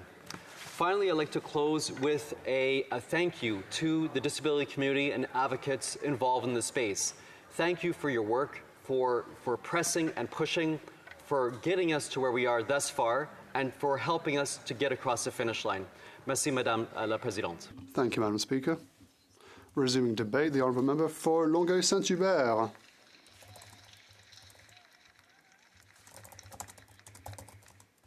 Thank you, Madam Speaker. I'm very happy to speak today on this matter. I'd like to thank my colleague who tabled the motion, but I feel like it's Groundhog Day with this motion. It feels, well, I was listening to my colleague for Bopalimalu. I was hearing what everyone had to say. This motion should be called what? Canada does not enough for the needy. Canada leaves many people behind by the wayside. We don't need this motion here if enough was done for people living with disabilities and children living with disabilities. You've often heard me speak to various issues. This summer, I traveled throughout Quebec. I went to all of Quebec's regions. I went to Abitibi, to the Gaspé, to Lac-Saint-Jean. I went to Estrie. I went to Montreal, I went to Gatineau, I went to every region, and everywhere the situation is dire. Recently, we were saying, how can we accept a situation where there are 10,000 homeless people in Quebec? How can we accept that? 10,000 people living without shelter in Quebec. Winter is coming. People are going to die because we haven't acted, because nothing has been done for those who hurt the most in our society. I don't know how this can be accepted. People always talk about bills, we debate bills, but sometimes it feels that nothing is actually progressing, and this motion is a cruel reminder of inaction. We could talk about housing. Everyone talks about housing. That was the running theme of the summer. The housing crisis, 3.5 million housing units are required in Canada. These are astronomical figures, and it's part of the issue that we are debating today. What we need is a plan, a national plan, so that people aren't left behind, so that people who need our help are helped. 1.1 million in Quebec. 1.1 million housing units are required in Quebec. We should be only speaking about this, especially because winter is upon us. We need an industrial plan. We need a huge plan. We need vast and significant measures. We need measures as big as the ones we had during the early pandemic. Checks were sent out to everyone, to industry, to Canadians, to workers for rent. Everything stopped to rectify that crisis, the COVID crisis. Now we have another terrible crisis, which is housing, and nothing is being done. Not enough is being done. It's baffling. I won't be as emotional as my colleague on this matter, but I've also lived through this.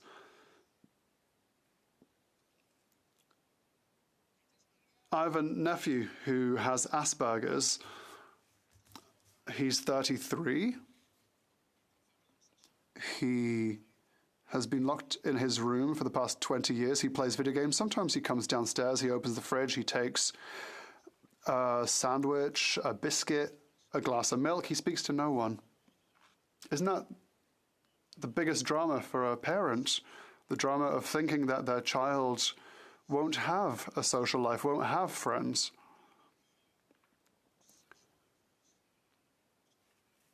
It speaks to the motion. When my son was in kindergarten,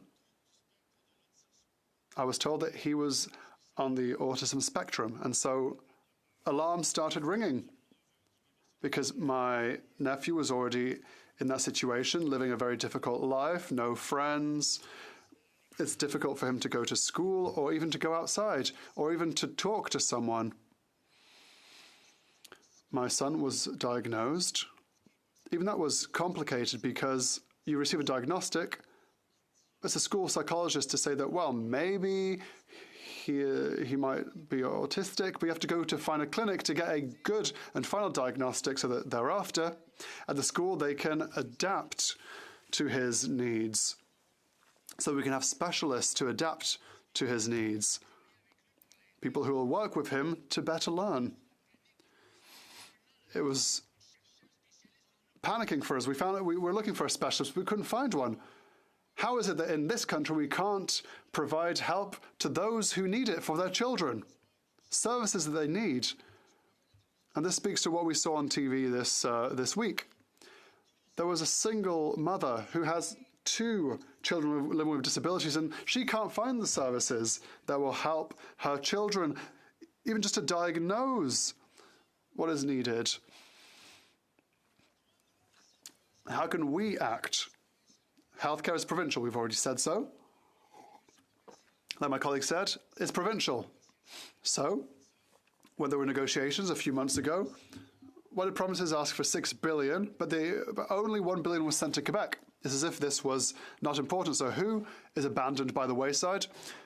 Who is no longer taken care of when a little $800 million check is sent to Quebec?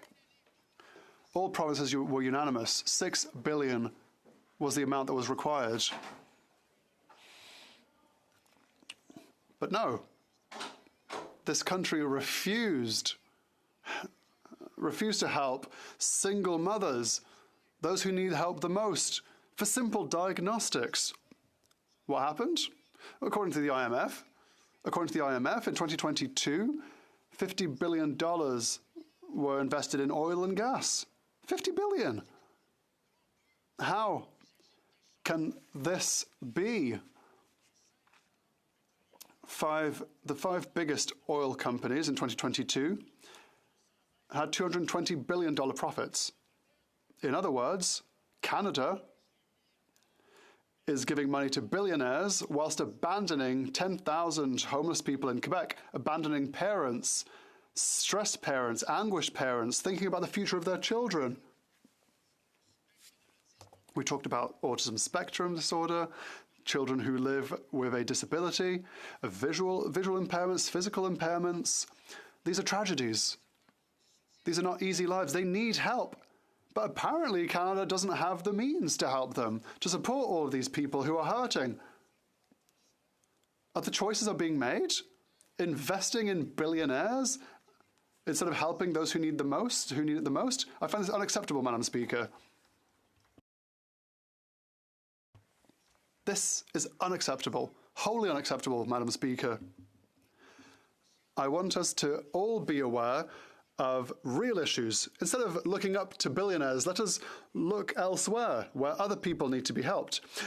Children living with disabilities, so that they can get accommodations. Let us not forget adults living with disabilities. In my riding, for example, there's an amazing housing resource for adults living with disabilities.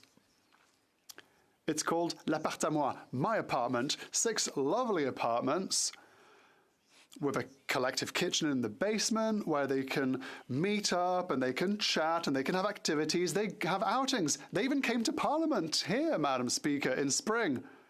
They came to Parlement. Etienne Druckmann, who loves politics, who always likes my posts on Facebook, perhaps he's listening to us now. Etienne, we're going to work for you. We're going to work hard for you here so that all of the Etiennes of this country can get resources like L'appart à moi, my apartment. And we will never stop. We'll never stop fighting. That's my promise to you, Etienne, because all those who need our help, all the small people in our society, us here in this august hall, so long as we have not fulfilled our promise, this promise which is the only one that should be important, the only one that we work for, that should guide us in our work, we need to work for the small people, those who have been abandoned. And that is what this motion is talking about. I'd like to thank my colleague for having tabled this motion, and I promise him that we will support this motion in the Bloc and that we will never stop fighting for those who need our help the most in Quebec and in Canada. Thank you, Madam Speaker. Resuming debate, reprise de débat. The honourable member for Edmonton-Wetaskiwin has 5 minutes of right of reply. John F. Kennedy once said, "Things do not happen, things are made to happen." That's the spirit with which I approach this important debate tonight. That's the spirit with which I will approach the call to action that will follow, to help create an environment where every single person has the chance to thrive and contribute to their full potential. Next Wednesday, when we gather in the House to vote on this motion, 338 members of Parliament will stand in their place one by one and publicly indicate whether they believe in this statement that, quote, "In the opinion of the House, where the federal government spends money on education, domestically or internationally, clear consideration must be given to the maximum inclusion of people with disabilities, including people with intellectual and developmental disabilities." It's important to point out that this is just a motion. It's not a piece of legislation. While it's an important step in the right direction, the vote next week should not be viewed as an outcome, let alone any form of comprehensive outcome. A unanimous vote for this motion will do absolutely nothing on its own. The interim outcome of this debate and of the subsequent vote will be the consensus that is formed. Once this motion passes, and I believe that this motion will pass because it's designed to pass, it's very intentionally designed to find some common ground in a world where common ground is very hard to find. Once this motion passes, it creates an accountability mechanism working to ensure that inclusivity is a part of every conversation a Canadian federal government has around education, because the people having those conversations will have publicly committed to that. When the federal government negotiates agreements with Indigenous leaders around education, we will be agreeing that clear consideration must be given to the maximum inclusion of people with disabilities. When the federal government spends money on education through the Canada Social Transfer or other federal programs, we'll be agreeing that clear consideration must be given to the maximum inclusion of people with disabilities. When the federal government spends money on education internationally, as it does through hundreds of millions of dollars in investments to organizations like Education Cannot Wait and the Global Partnership for Education, we will be agreeing that clear consideration must be given to the maximum inclusion of people with disabilities. Next week, each member in this House will stand to clearly indicate their individual position on, and I hope, commitment to this statement. Earlier, I talked about outcomes. Ultimately, these outcomes will be realized person by person, as individuals with disabilities, and in particular intellectual and developmental disabilities, are included in education systems along with their brothers and sisters, neighbors and friends, regardless of where they live, in Canada and around the world.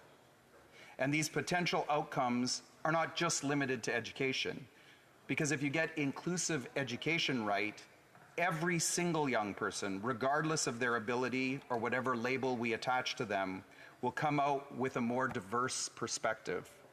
They will have a different understanding, and they will bring that understanding to the places where they live and to the places where they work. And so our living places and our workplaces will become more inclusive as well. These potential outcomes are not limited to vast improvements in the lives of people with disabilities, because as we work to build and support systems domestically and internationally that reach the most vulnerable people in the world, we will reach everyone else along the way. When we wire our hearts to include girls with disabilities, including intellectual and developmental disabilities, in education systems in the most challenging contexts in the world, we will reach every girl in the world. And when we wire our hearts to include boys with disabilities, including intellectual and developmental disabilities, in education systems, in refugee camps and war zones, we will better reach all kids in refugee camps and war zones, and of course, every less challenging environment in the world.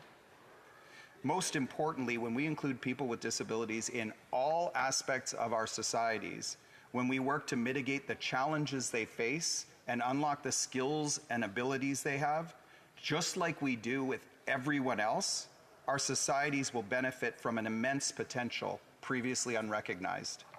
In a world where we seem to disagree on almost everything, this is one area where we should have some agreement. My sincere hope is that next week every member of this House will stand in common agreement with the words of this motion. Then, understanding that the mission that the motion seeks to advance will not advance itself, we will continue to work together to make it happen. Things do not happen. Things are made to happen. Let's make this happen.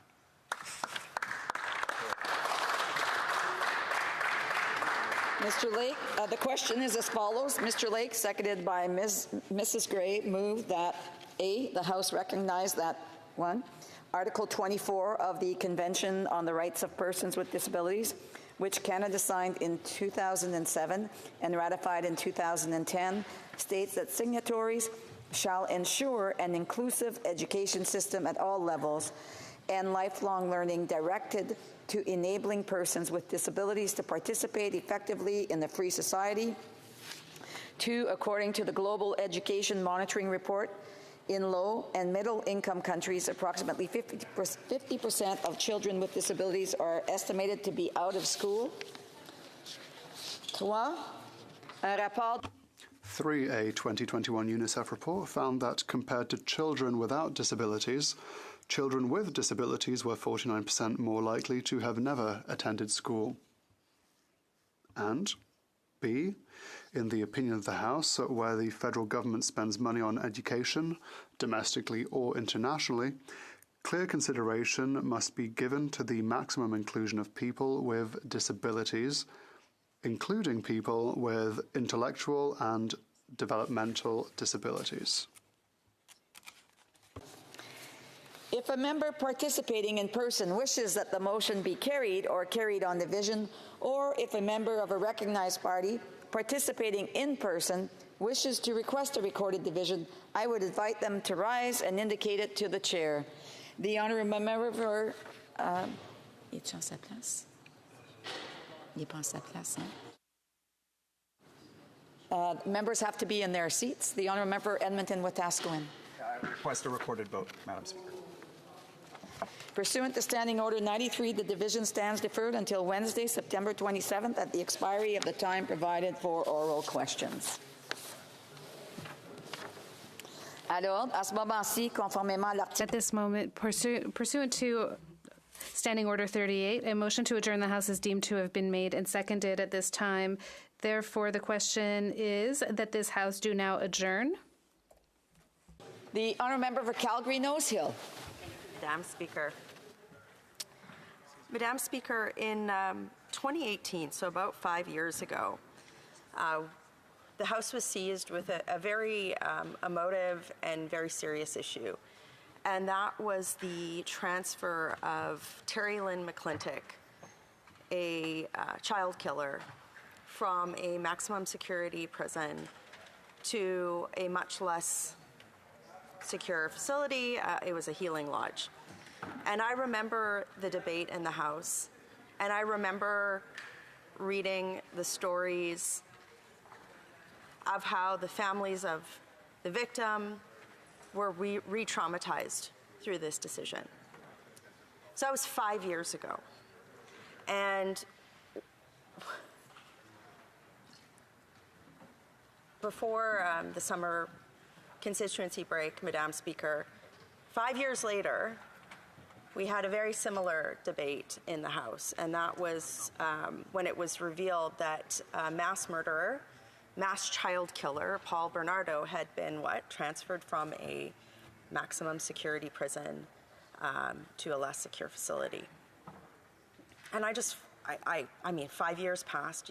I don't understand why the government didn't make changes to ensure that this type of re-victimization of families and the most serious crimes happened again. How did it happen again? In fact, the former minister, Ralph Goodale, who was overseeing the McClintock file, he failed upwards into an ambassadorial position. And in fact, the Liberals in 2018 actually amended the criminal code so that it would require that inmates are held in the, quote, least restrictive environment possible.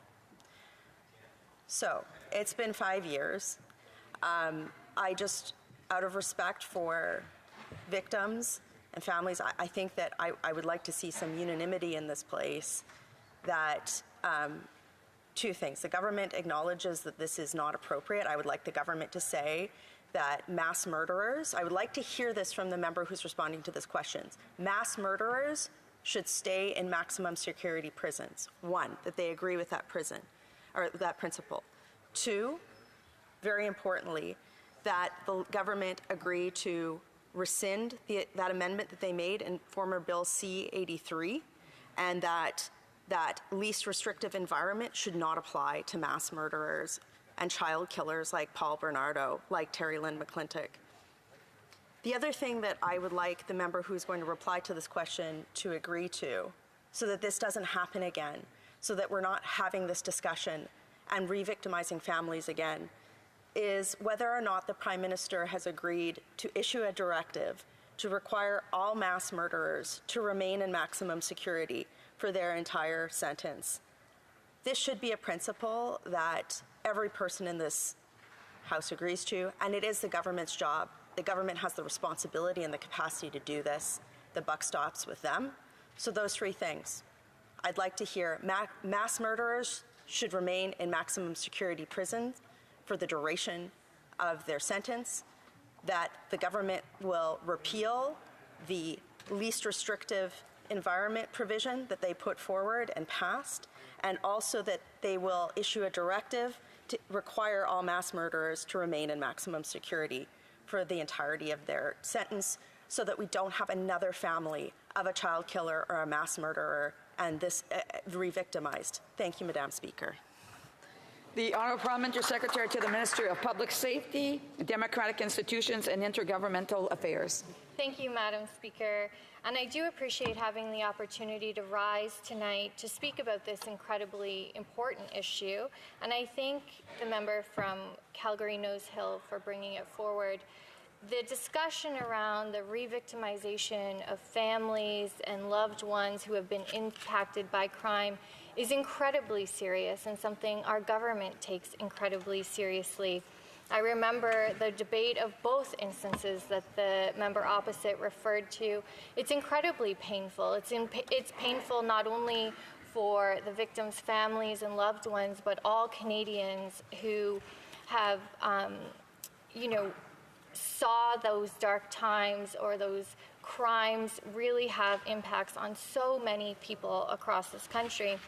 And that's precisely why, Madam Speaker, we made changes to ensure that people who commit these heinous crimes pay their sentences, reflect that, and they are not out to commit crimes again. So, Madam Speaker, the decisions to reclassify and transfer offenders, which is specifically to the question here today, are taken independently by the Correctional Services of Canada, or known as the CSC. And the CSC's mandate is to help maintain safety and security of our communities by managing the correctional institutions of offenders and their care. It is important to acknowledge that these operational decisions are not taken by elected officials. Our jobs as members of this House is to continue to push for best practices, like my colleague has mentioned, and it is to increase transparency in our criminal justice system. But that's why earlier this summer our government issued new ministerial directives to establish additional information and sharing procedures in cases involving high-profile offenders.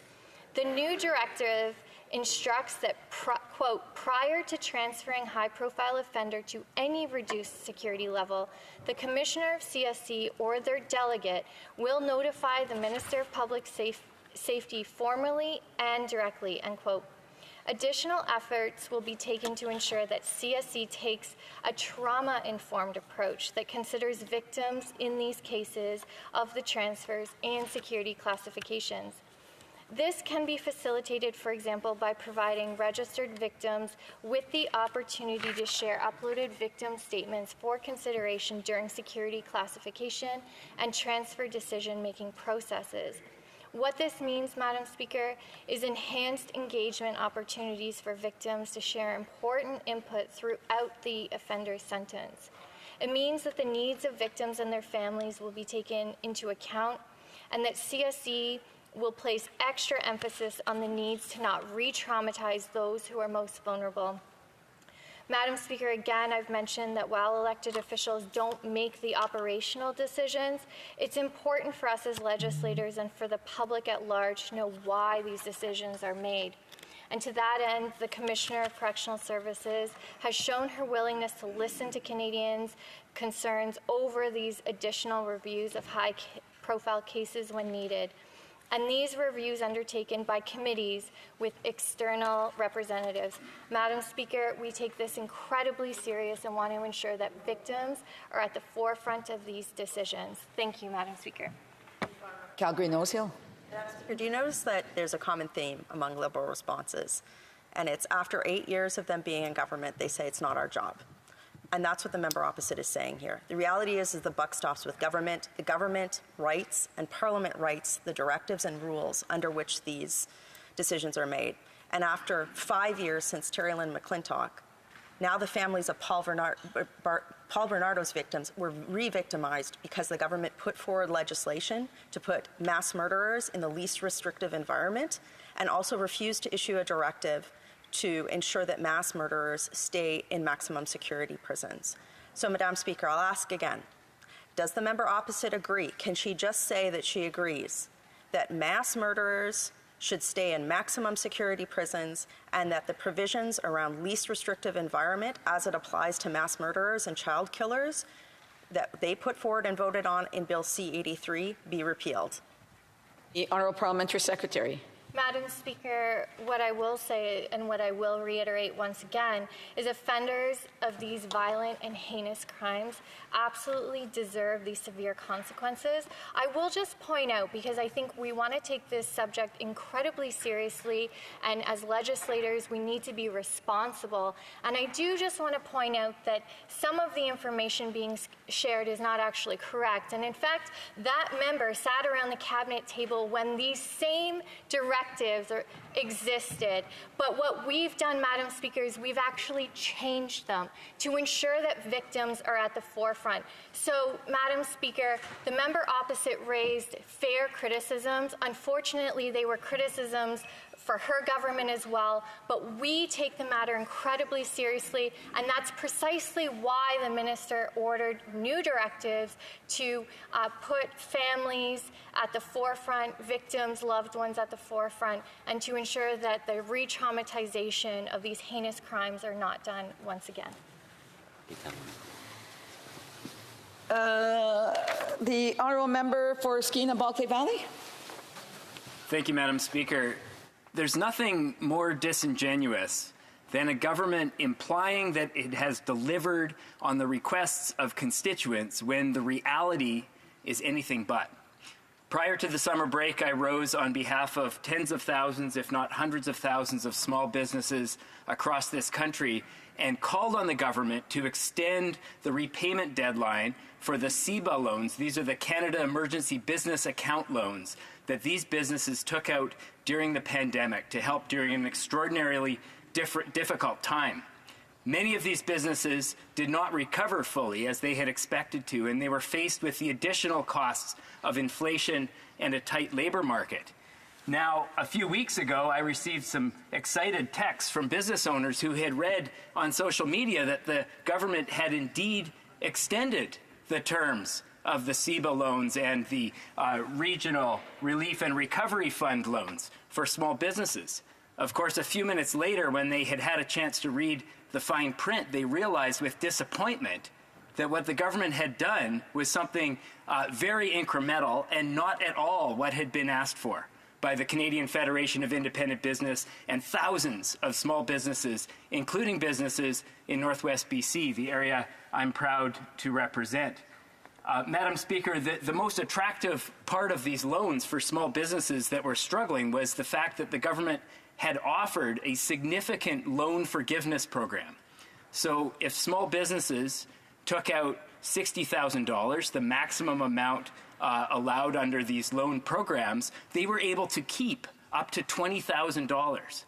That's money that these small businesses could invest in improvements to their business to make them safer, to make them more efficient, and to keep their doors open during some of the toughest economic times this country has seen. And so we saw huge uptake of this program.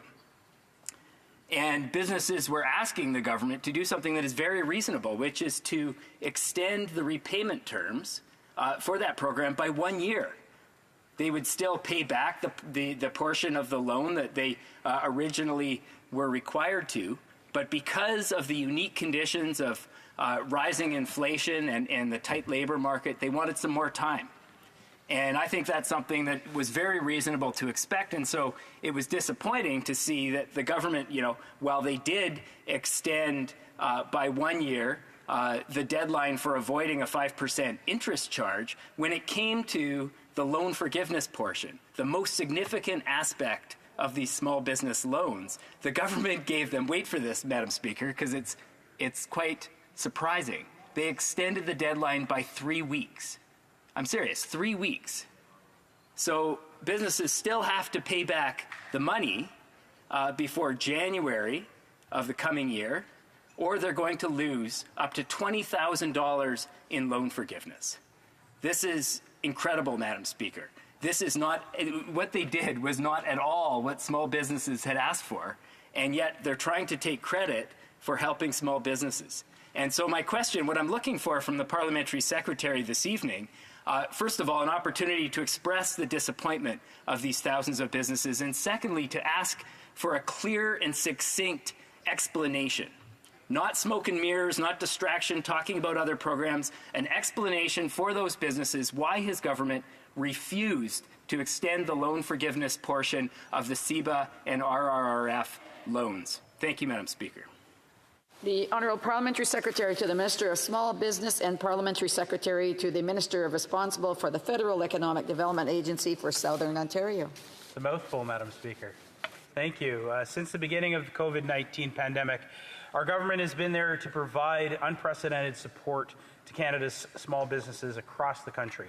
And that is why at the onset of the pandemic, we launched the Canada Emergency Business Account Program. This is in addition to the critical and much needed supports like the Canada Emergency Rent Subsidy that helped more than 200,000 businesses pay their rent, and the Canadian Emergency Wage Subsidy that kept nearly 500,000 Canadians employed. CEBA provided $49 million in support to nearly 900,000 businesses. Let me say that again, Madam Speaker, that the CEBA loan was supporting over 900,000 small businesses in neighborhoods across the country, kept their lights on, and helped workers remain employed. CEBA offered interest-free, partially forgivable loans up to $60,000 to eligible small businesses. The program was designed to allow for a rapid deployment of credit to a wide range of recipients, because although the Conservatives may have forgotten about the pandemic, Canadians certainly remember how challenging those days were. Madam Speaker, early last year, to support hardworking business owners as they continue to recover from the pandemic, our government announced that the CEBA repayment deadline for partial forgiveness would be extended by 1 year. The repayment deadline to receive forgiveness of up to $20,000 and avoid interest payment for all eligible CEBA loan holders was initially extended from December 31st, 2022 to December 31st, 2023. Since then, the government has heard and responded to calls for greater flexibility in the face of ongoing economic challenges. As the Parliamentary Secretary to the Minister of Small Business, I know very well how the COVID-19 pandemic has presented many unique challenges for Canadian businesses. And I know my colleagues have also been hearing about the difficulties that our small businesses face. And that is why on September 14th, 2023, the Prime Minister announced several changes to the CEBA program aimed at supporting economic recovery and offering greater repayment flexibilities to small businesses. We have extended the deadline for partial forgiveness, allowing businesses additional time to repay or refinance their CEBA loans and take advantage of the partial forgiveness. Businesses that repay by January 18, 2024, or submit a request for refinancing by this date and successfully refinance their CEBA loans prior to March 28, 2024, will benefit from partial forgiveness. Additionally, the deadline for CEBA loan holders that elect not to repay or refinance by the partial forgiveness deadline will have their term loans extended by 1 year from December 31st, 2025 to December 31st, 2026. Madam Speaker, these steps will provide those who are unable to secure refinancing or generate enough cash flow to repay their loans by the forgiveness deadline an additional year and to continue repayment at the low interest rate. Only interest payments for these term loans will be required until the full principal is due, December 31st, 2026. Small businesses asked for more, Madam Speaker. They've asked for more flexibility, and we listened. Our government will continue to have the backs of Canadians and Canadian businesses every step of the way. We are focusing on growing our economy and building a stronger, more resilient Canada for everyone. Thank you. Skeena Bulkley Valley. Well, Madam Speaker, it's incredibly frustrating. I asked for a clear and succinct explanation of why his government did not extend the loan forgiveness by an additional year, which is what small businesses and small business advocates were asking for. And instead, he read into the record the government's decision in detail, which I think I had just summarized. So I'm going to ask one more time to the Parliamentary Secretary, why did his government refuse to extend the full loan forgiveness until the end of 2024, and instead only gave small businesses 3 extra weeks? Why did they make that decision? It's clearly not what businesses were asking for. The Honourable Parliamentary Secretary. Thank you, Madam Speaker. Our government will continue to support small businesses and entrepreneurs across the country. We have heard loud and clear that small businesses needed additional flexibility and options in these difficult times, and we are taking action to have their backs. Through these flexibilities for CEBA, we are giving small businesses additional breathing room because we know that small businesses are the heart of our communities. Our government is also supporting small businesses through cutting credit card transaction fees, cutting taxes for growing small businesses, and helping them digitize through the Canada Digital Adoption Program. Moreover, Madam Speaker, we are ensuring that all entrepreneurs have the opportunities that they deserve. That is why we launched the historic Women Entrepreneurship Strategy, Black Entrepreneurship Program, and the 2S LGBTQI+ Entrepreneurship Program, targeting supporters for Indigenous entrepreneurs. We are going to continue to support small businesses across this country, Madam Speaker. Thank you. The Honourable Member for Dufferin Caledon not being present to raise during the adjournment proceedings the matter for which notice has been given, the notice is deemed withdrawn.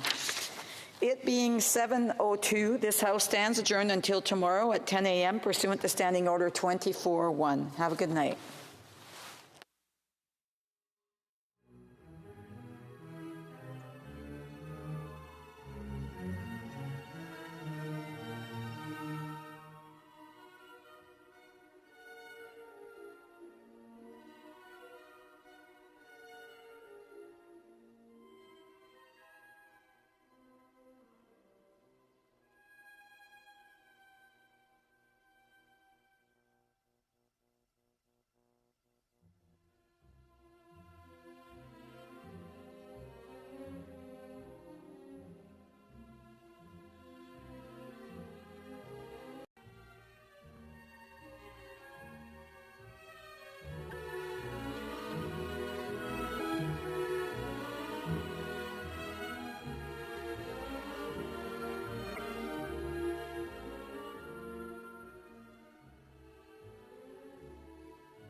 Thank you.